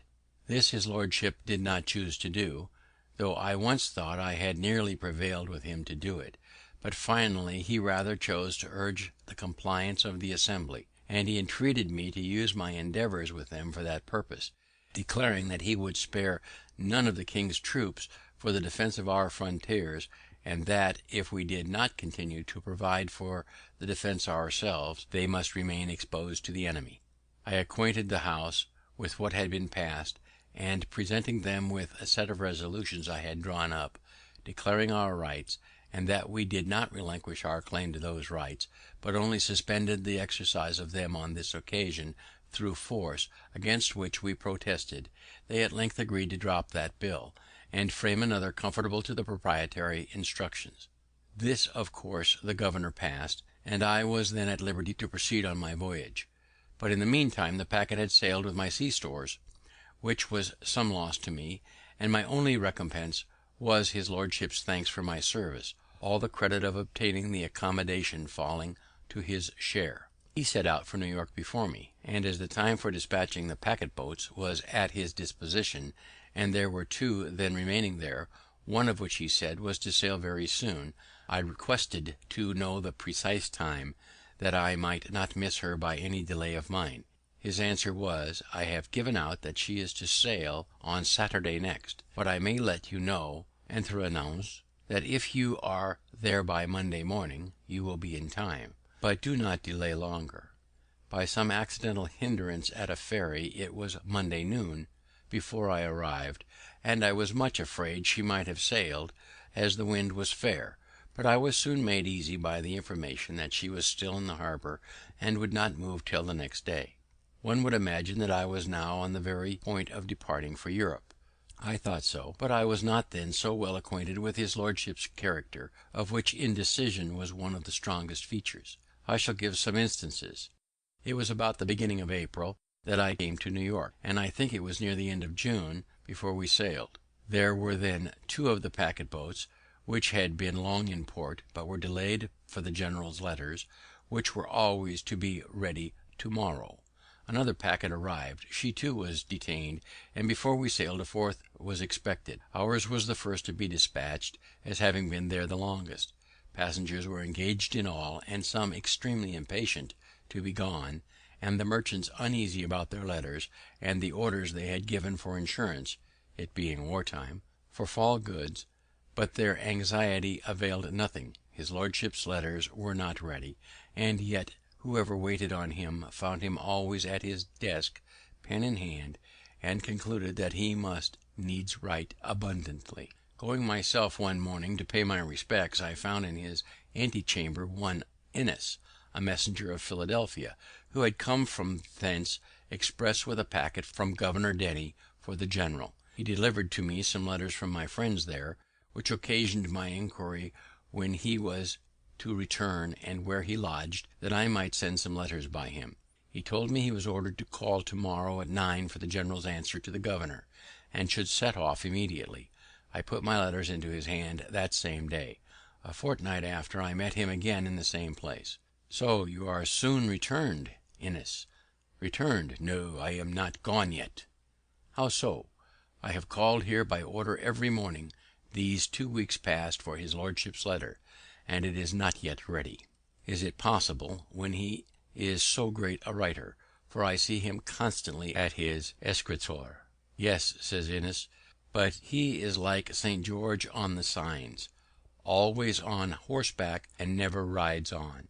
This observation of the messenger was, it seems, well founded; for when in England I understood that Mr. Pitt gave it as one reason for removing this general, and sending Generals Amherst and Wolfe, that the minister never heard from him, and could not know what he was doing. William Pitt, first Earl of Chatham, 1708 to 1778, a great English statesman and orator. Under his able administration, England won Canada from France. He was a friend of America at the time of our Revolution. This daily expectation of sailing, and all the 3 packets going down to Sandy Hook to join the fleet there, the passengers thought it best to be on board, lest by a sudden order the ship should sail, and they be left behind. There, if I remember right, we were about 6 weeks, consuming our sea stores, and obliged to procure more. At length the fleet sailed, the general and all his army on board, bound to Louisburg, with the intent to besiege and take that fortress. All the packet boats in company ordered to attend the general's ship, ready to receive his dispatches when they should be ready. We were out 5 days before we got a letter with leave to part, and then our ship quitted the fleet and steered for England. The other 2 packets he still detained, carrying them with him to Halifax, where he stayed some time to exercise the men in sham attacks upon sham forts; then altered his mind as to besieging Louisburg, and returned to New York, with all his troops, together with the 2 packets of above mentioned, and all their passengers. During his absence, the French and savages had taken Fort George on the frontier of that province, and the savages had massacred many of the garrison after capitulation. I saw afterwards in London Captain Bonnell, who commanded one of those packets. He told me that, when he had been detained a month, he acquainted his lordship that his ship was grown foul to a degree that must necessarily hinder her fast sailing, a point of consequence for a packet boat, and requested an allowance of time to heave her down and clean her bottom. He was asked how long that would require. He answered 3 days. The general replied, "If you can do it in 1 day, I give leave; otherwise not, for you must certainly sail the day after tomorrow." So he never obtained leave, though detained afterwards from day to day during full 3 months. I saw also in London one of Bonnell's passengers, who was so enraged against his lordship for deceiving and detaining him so long at New York, and then carrying him to Halifax and back again, that he swore he would sue him for damages. Whether he did or not I have not heard. As he represented the injury to his affairs, it was very considerable. On the whole, I wondered much how such a man came to be entrusted with so important a business as the conduct of a great army; but having since seen more of the great world, and the means of obtaining and motives for giving places, my wonder is diminished. General Shirley, on whom the command of the army devolved upon the death of Braddock, would, in my opinion, if continued in place, have made a much better campaign than that of Loudon in 1757, which was frivolous, expensive, and disgraceful to our nation beyond conception; for though Shirley was not a bred soldier, he was sensible and sagacious in himself, and attentive to good advice from others, capable of forming judicious plans, and quick and active in carrying them to execution. Loudon, instead of defending the colonies with his great army, left them totally exposed while he paraded idly at Halifax, by which means Fort George was lost. Besides, he deranged all our mercantile operations, and distressed our trade by a long embargo on the exportation of provisions, on pretence of keeping supplies from being obtained by the enemy, but in reality for beating down their price in favour of the contractors, in whose profits, it was said, perhaps from suspicion only, he had a share. And when at length the embargo was taken off, by neglecting to send notice of it to Charlestown, the Carolina fleet was detained near 3 months longer, whereby their bottoms were so much damaged by the worm, that a great part of them foundered in their passage home. This relation illustrates the corruption that characterized English public life in the 18th century. It was gradually overcome in the early part of the next century. Shirley was, I believe, sincerely glad of being relieved from so burdensome a charge as the conduct of an army must be to a man unacquainted with military business. I was at the entertainment given by the city of New York to Lord Loudoun on his taking upon him the command. Shirley, though thereby superseded, was present also. There was a great company of officers, citizens, and strangers, and some chairs having been borrowed in the neighbourhood, there was one among them very low, which fell to the lot of Mr. Shirley.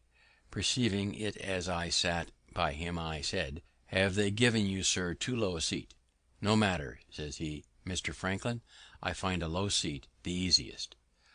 While I was, as aforementioned, detained at New York, I received all the accounts of my provisions, etc., that I had furnished to Braddock, some of which accounts could not sooner be obtained from the different persons I had employed to assist in the business. I presented them to Lord Loudoun, desiring to be paid the balance. He caused them to be regularly examined by the proper officer, who, after comparing every article with its voucher, certified them to be right, and the balance due, for which his lordship promised to give me an order on the paymaster.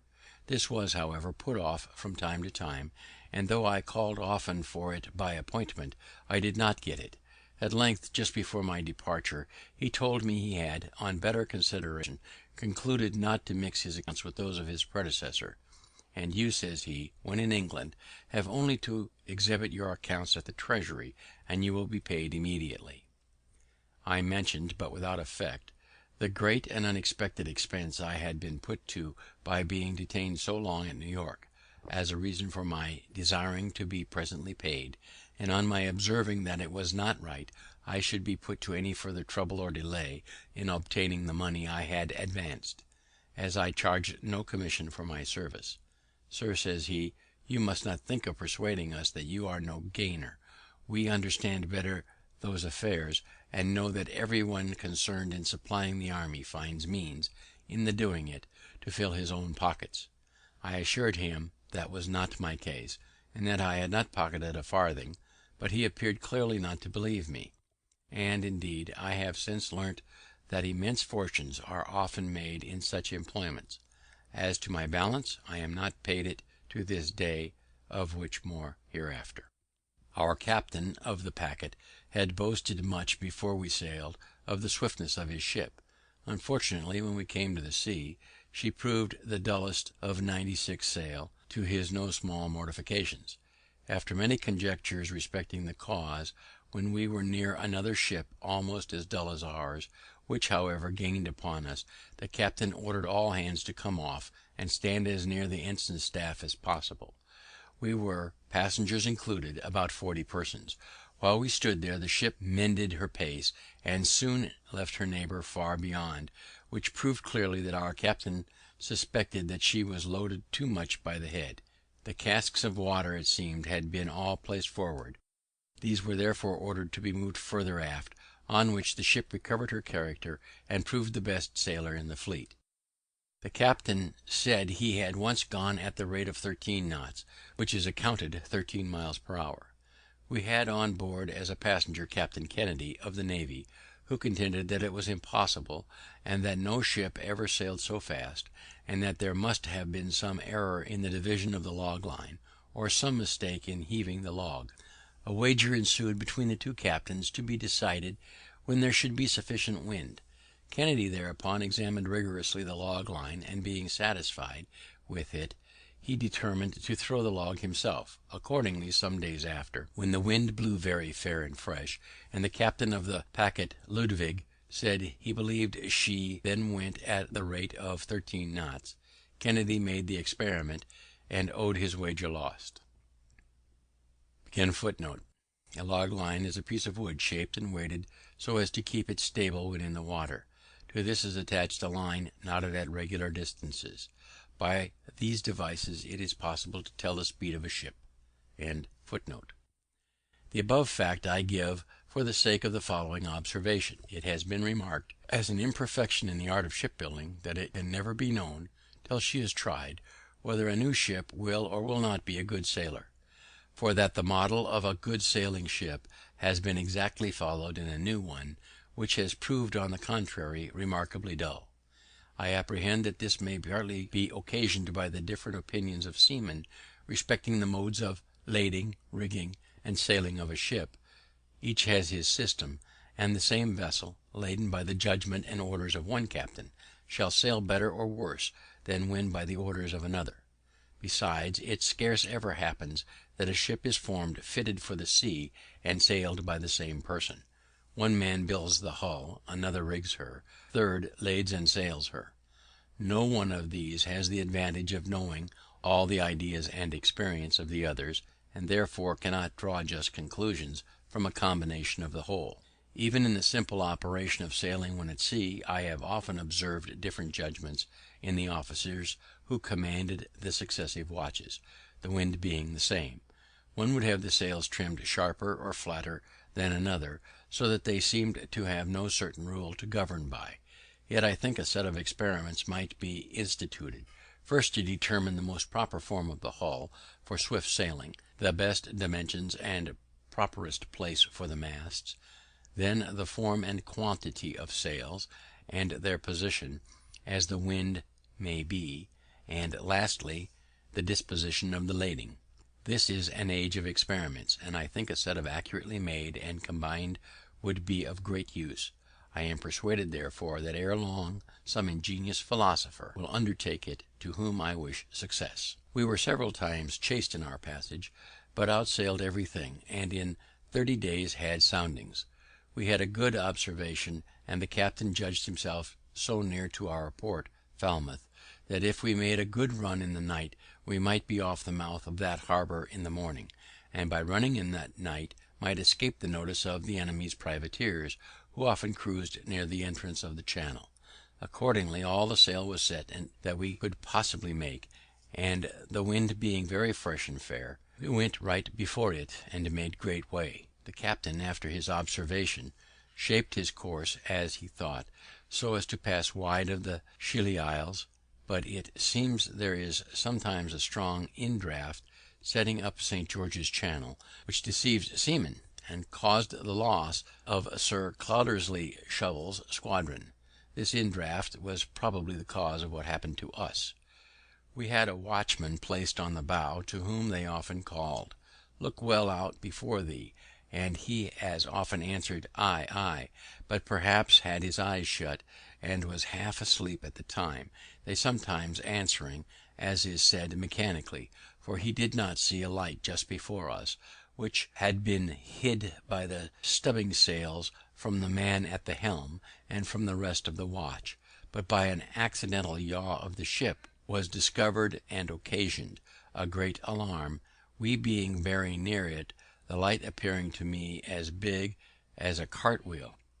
It was midnight, and our captain fast asleep, but Captain Kennedy jumped upon deck, and seeing the danger, ordered the ship to wear round, all sails standing, an operation dangerous to the masts, but it carried us clear, and we escaped shipwreck, for we were running right upon the rocks on which the lighthouse was erected. This deliverance impressed me strongly with the utility of lighthouses, and made me resolve to encourage the building more of them in America, if I should live to return there.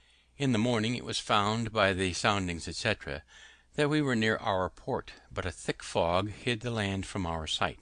About 9 o'clock the fog began to rise, and seemed to be lifted up from the water like a curtain at a playhouse, discovering underneath the town of Falmouth, the vessels in its harbour, and the fields that surrounded it. There was a most pleasing spectacle to those who had been so long without any other prospects than the uniform view of a vacant ocean, and it gave us the more pleasure as we were now free from the anxieties which the state of war occasioned. I set out immediately with my son for London, and we only stopped a little by the way to view Stonehenge on Salisbury Plain, and Lord Pembroke's house and the gardens, with his very curious antiques, at Wilton. We arrived in London the 27th of July, 1757. As soon as I was settled in a lodging Mr. Charles had provided for me, I went to visit Dr. Fothergill, to whom I was strongly recommended, and whose counsel respecting my proceedings I was advised to obtain. He was against an immediate complaint to government, and thought the proprietaries should first be personally applied to, who might possibly be induced by the interposition and persuasion of some private friends to accommodate matters amicably.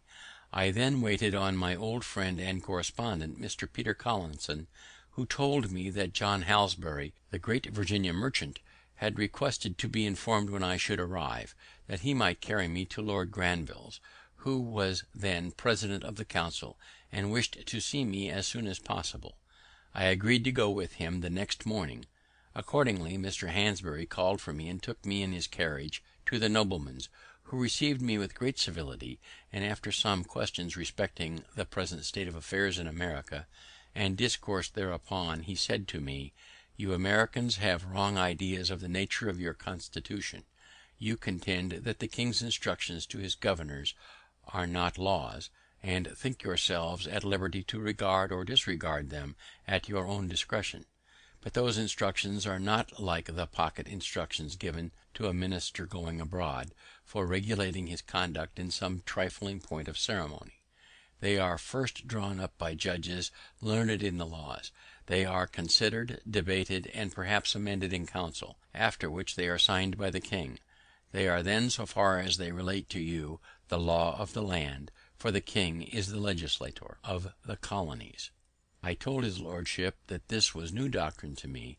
I had always understood from our charters that our laws were to be made by our assemblies, to present it indeed to the king for his royal assent, but being once given, the king could not repeal or alter them, and as the assemblies could not make permanent laws without his assent, so neither could he make a law for them without theirs.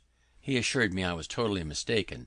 I did not think so, however, and his lordship's conversation having a little alarmed me as to what might be the sentiments of the court concerning us, I wrote it down as soon as I returned to my lodgings.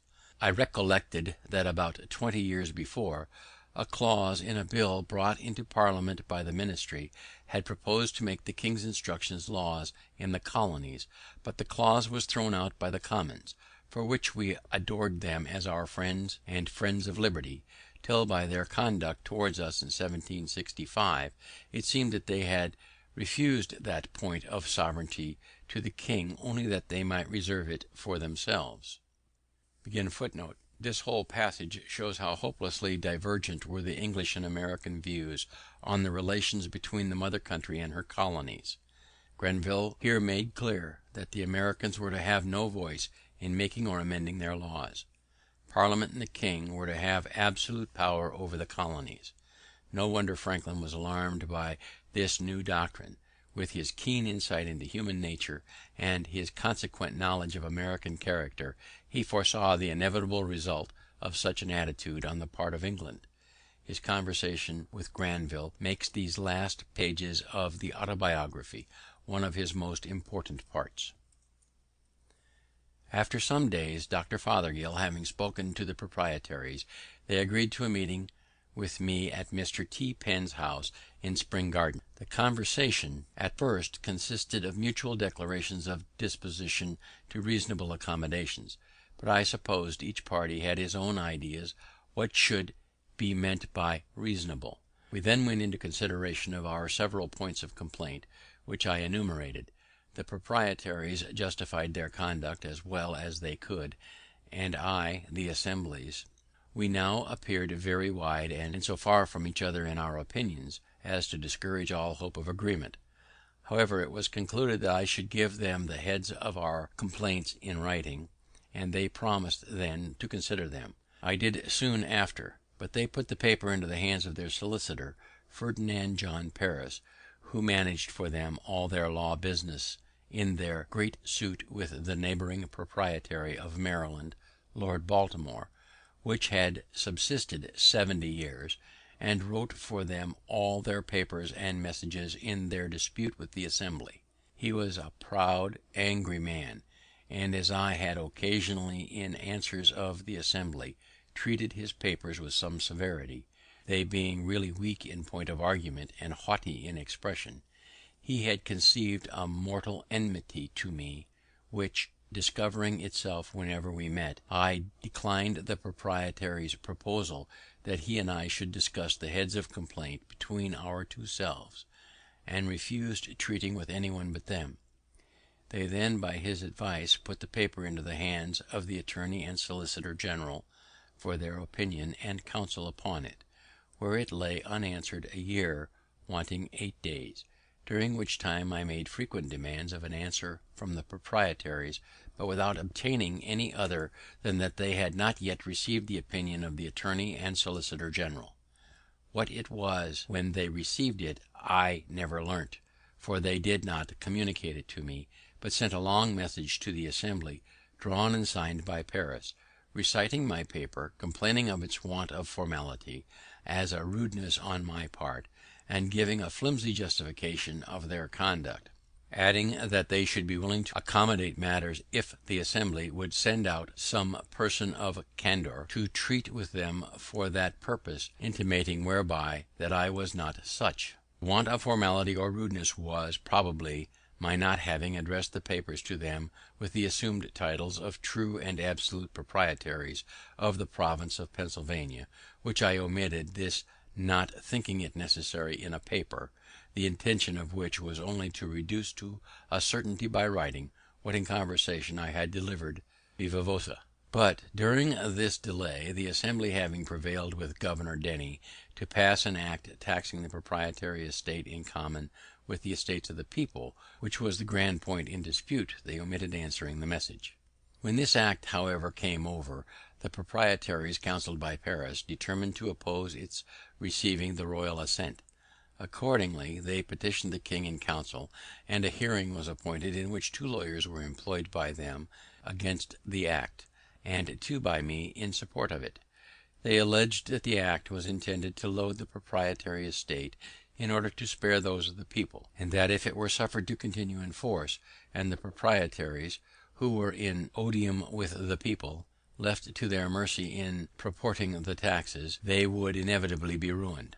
We replied that the act had no such intention, and would have no such effect; that the assessors were honest and discreet men, under an oath to assess fairly and equitably, and that any advantage each of them might expect in lessening his own tax by augmenting that of the proprietaries was too trifling to induce them to perjure themselves. This is the purport of what I remember as urged by both sides, except that we insisted strongly on the mischievous consequences that must attend a repeal; for that the money, £100,000, being printed and given to the king's use, expended in his service, and now spread among the people, the repeal would strike it dead in their hands, to the ruin of many, and the total discouragement of future grants; and the selfishness of the proprietaries, in soliciting such a general catastrophe, merely from a groundless fear of their estate being taxed too highly,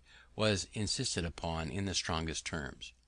On this Lord Mansfield, one of the council, rose, and beckoning me, took me into the clerk's chamber while the lawyers were pleading, and asked me if I was really of the opinion that no injury would be done the proprietary estate in the execution of the act. I said certainly. Then, says he, you can have little objection to enter into an engagement to assure that point. I answered, none at all. He then called in Paris, and after some discourse his lordship's proposition was accepted on both sides. A paper to the purpose was drawn up by the clerk of the council, which I signed, with Mr. Charles, who was also an agent of the province for their ordinary affairs, when Lord Mansfield returned to the council chamber, where finally the law was allowed to pass. Some changes were however recommended, and we also engaged they should be made by a subsequent law, but the Assembly did not think them necessary, for 1 year's tax having been levied by the act before the order of the council arrived, they appointed a committee to examine the proceedings of the assessors, and on this committee they put several particular friends of the proprietaries. After a full inquiry, they unanimously signed a report that they found the tax had been assessed with perfect equity. The Assembly looked into my entering into the first part of the engagement as an essential service to the province, since it secured the credit of the paper money then spread over all the country. They gave me their thanks in form when I returned, but the proprietaries were enraged at Governor Denny for having passed the act, and turned him out with threats of suing him for breach of instructions which he had given bond to observe. He, however, having done it at the instance of the general, and for his majesty's service, and having some powerful interest at court, despised the threats, and they were never put in execution. Unfinished. Chapter 19. Appendix. Electrical Kite. To Peter Collinson, Philadelphia, October 19th, 1752.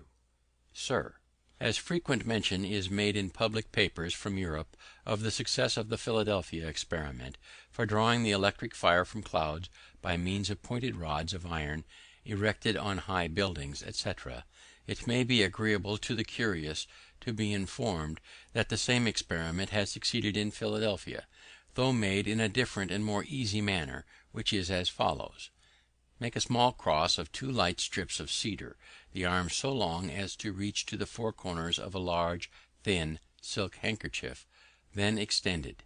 Tie the corners of the handkerchief to the extremities of the cross, so you have the body of a kite, which, being properly accommodated with a tail, loop, and string, will rise in the air, like those made of paper, but this, being of silk, is fitter to bear the wet and wind of a thunder gust without tearing.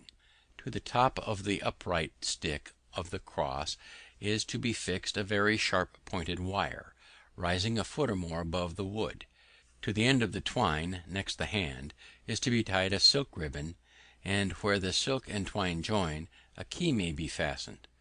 This kite is to be raised when a thunder gust appears to be coming on, and the person who holds the string must stand within a door or window, or under some cover, so that the silk ribbon may not be wet, and care must be taken that the twine does not touch the frame of the door or window.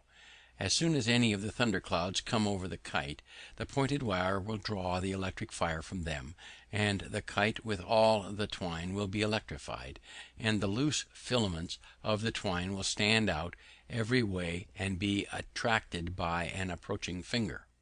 And when the rain has wet the kite and twine so that it can conduct electric fire freely, you will find it streams out plentifully from the key on the approach of your knuckle. As this key, the file may be charged, and from electric fire thus obtained, spirits may be kindled, and all the electric experiments be performed, which are usually done by the help of a rubbed glass globe or tube, and thereby the sameness of the electric matter with which that of lightning completely demonstrated. B. Franklin.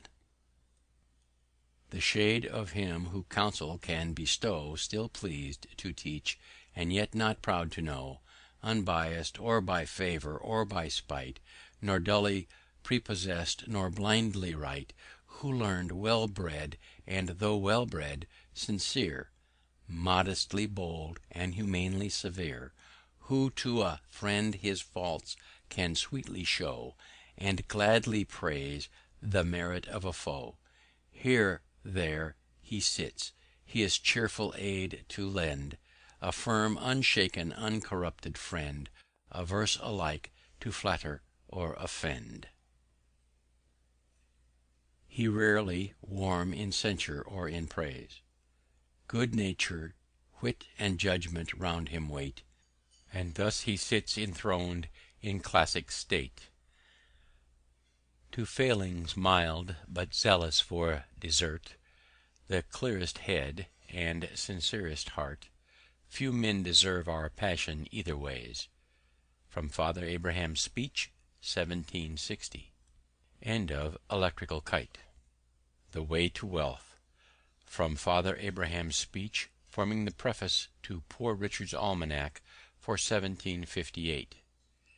It would be thought a hard government that should tax its people 1/10 part of their time to be employed in its service; but idleness taxes many of us much more, if we reckoned all that is spent in absolute sloth, or doing of nothing, with that which is spent in the employments or amusements that amount to nothing. Sloth, by bringing on disease, absolutely shortens life. Sloth, like rust, consumes faster than labour wears, while the used key is always bright, as Poor Richard says. But dost thou love life? Then do not squander time, for that's the stuff life is made of, as Poor Richard says. How much more than is necessary do we spend in sleep, forgetting that the sleeping fox catches no poultry, and that there will be sleeping enough in the grave, as Poor Richard says. If time be of all things the most precious, wasting time must be, as Poor Richard says, the greatest prodigality, since, as he elsewhere tells us, lost time is never found again, and what we call time enough always proves little enough. Let us then up and be doing, and doing to the purpose, so by diligence shall we do more with less perplexity. Sloth makes all things difficult, but industry all easy, as Poor Richard says, and he that riseth late must trod all day, and shall scarce overtake his business at night, while laziness travels so slowly that poverty soon overtakes it, as we read in Poor Richard, who adds, drive thy business, let not that drive thee, and early to bed and early to rise makes a man healthy, wealthy, and wise. Industry need not wish, and he that lives upon hope will die fasting. There's no gains without pains. He that hath a trade hath an estate, and he that hath a calling hath an office of profit and honour. But then the trade must be worked, and the calling well formed, for neither the estate nor the office will enable us to pay our taxes. What though you have found no treasure, nor has any such relation left you a legacy? Diligence is the mother of good luck, as Poor Richard says, and God gives all things to industry. One today is worth two tomorrow, and farther. Have you something to do tomorrow, do it today. If you were a servant, you would not be ashamed that a good master should catch you idle. Are you then your own master? Be ashamed to catch yourself idle. Stick to it steadily, and you will see great effects, for constant dropping wears away stones, and by diligence and patience the mouse ate into the cable, and little strokes fell great oaks. Methinks I hear some of you say, must a man afford himself no leisure? I will tell thee, my friend, what Poor Richard says: employ thy time well if thou meanest to gain leisure, and since thou art not sure of a minute, throw not away an hour. Leisure is time for doing something useful. This leisure the diligent man will obtain, but the lazy man never, so that, as Poor Richard says, a life of leisure and a life of laziness are two things. Keep thy shop, and thy shop will keep thee. And again, if you would have your business done, go; if not, send. If you would have a faithful servant, and when you like, serve yourself. A little neglect may breed great mischief, adding, for want of a nail the shoe was lost, for want of a shoe the horse was lost, and for want of a horse the rider was lost, being overtaken and slain by the enemy, all for the want of care about a horseshoe nail. So much for industry, my friends, and attention to one's own business. But to these we must add frugality. What maintains one vice would bring up two children.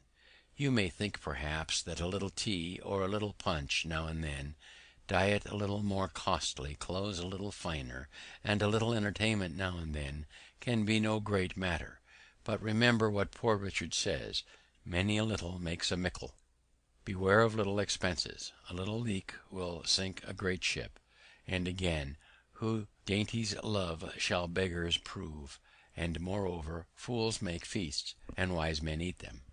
But what thou hast no need of, and ere long thou shalt sell thy necessaries. If you would know the value of money, go and try to borrow some, for he that goes a borrowing goes a sorrowing. The second vice is lying. The first is running in debt. Lying rides upon debt's back. Poverty often deprives a man of all spirit and virtue. 'Tis hard for an empty bag to stand upright. And now, to conclude, experience keeps a dear school, but fools will learn in no other, and scare in that. For it is true, we may give advice, but we cannot give conduct, as Poor Richard says. However, remember this: they that won't be counselled can't be helped, as Poor Richard says, and farther, that if you will not hear reason, she'll surely rap your knuckles. The Whistle. To Madame Brillon. Passy, November 10th, 1779. I am charmed with your description of Paradise, and with your plan of living there, and I approve much of your conclusion that in the meantime we should draw all the good we can from this world. In my opinion, we might all draw more good from it than we do, and suffer less evil, if we should take care not to give too much for whistles. For to me it seems that most of the unhappy people we meet with are come to by neglect of that caution. You ask what I mean? You love stories, and will excuse my telling one of myself. When I was a child of 7 years old, my friends, on a holiday, filled my pockets with coppers. I went directly to a shop where they sold toys for children, and being charmed with the sound of a whistle that I met by the way in the hands of another boy, I voluntarily offered and gave all my money for one. I then came home and went whistling all over the house, much pleased with my whistle, but disturbing all the family. My brothers and sisters and cousins, understanding the bargain I had made, told me I had given 4 times as much for it as it was worth, put me in mind of what good things I might have bought with the rest of the money, and laughed at me so much for my folly that I cried with vexation, and the reflection gave me more chagrin than the whistle gave me pleasure. This, however, was afterwards of use to me, the impression continuing on my mind, so that often when I was tempted to buy some unnecessary thing I said to myself, "Don't give too much for the whistle," and I saved my money.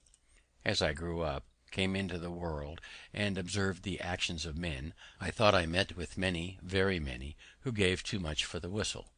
When I saw one too ambitious for court favours, sacrificing his time and attendance on levees, his repose, his liberty, his virtue, and perhaps his friends, to attain it, I have said to myself, this man gives too much for his whistle. When I saw another, fond of popularity, constantly employing himself in political bustles, neglecting his own affairs and ruining them by neglect, he pays indeed, said I, too much for his whistle. If I knew a miser who gave up every kind of comfortable living, all the pleasure of doing good to others, all the esteem of his fellow citizens, and the joys of benevolent friendship, for the sake of accumulating wealth, poor man, said I, you pay too much for your whistle. When I met with a man of pleasure, sacrificing every laudable improvement of the mind, or of his fortune, to mere corporal sensations, and ruining his health in the pursuit, mistaken man, said I, you are providing pain for yourself instead of pleasure, you give too much for your whistle.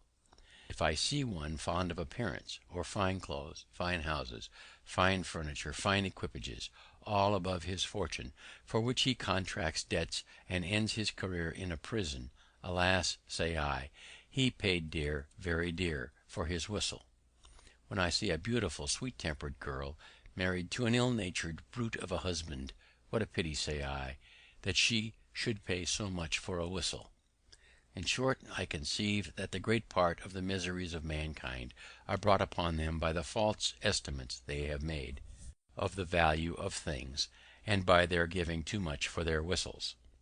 Yet I ought to have charity for these unhappy people when I consider that, with all this wisdom of which I am boasting, there are certain things in the world so tempting, for example, the apples of King John, which happily are not to be bought, for they were put to sale by auction.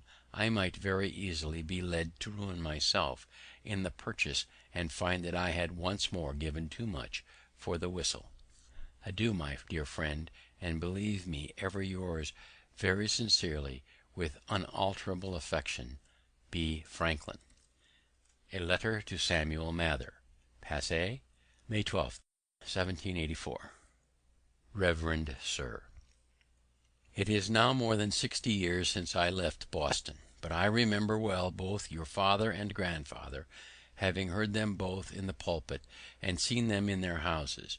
The last time I saw your father, it was the beginning of 1724, when I visited him after my first trip to Pennsylvania. He received me in his library, and on taking leave, showed me a shorter way out of the house through a narrow passage, which was crossed by a beam overhead. We were still talking as I withdrew. He accompanied me behind, and I turned partly towards him, when he said hastily, "Stoop, stoop." I did not understand him till I felt my head hit against the beam. He was a man that never missed an occasion of giving instruction, and upon this he said to me, "You are young and have the world before you. Stoop as you go through it, and you will miss many hard thumps." This advice, thus beat into my head, has frequently been of use to me, and I often think of it when I see pride mortified and misfortunes brought upon people by their carrying their heads too high. B. Franklin. The End. End of Appendix. End of the Autobiography of Benjamin Franklin.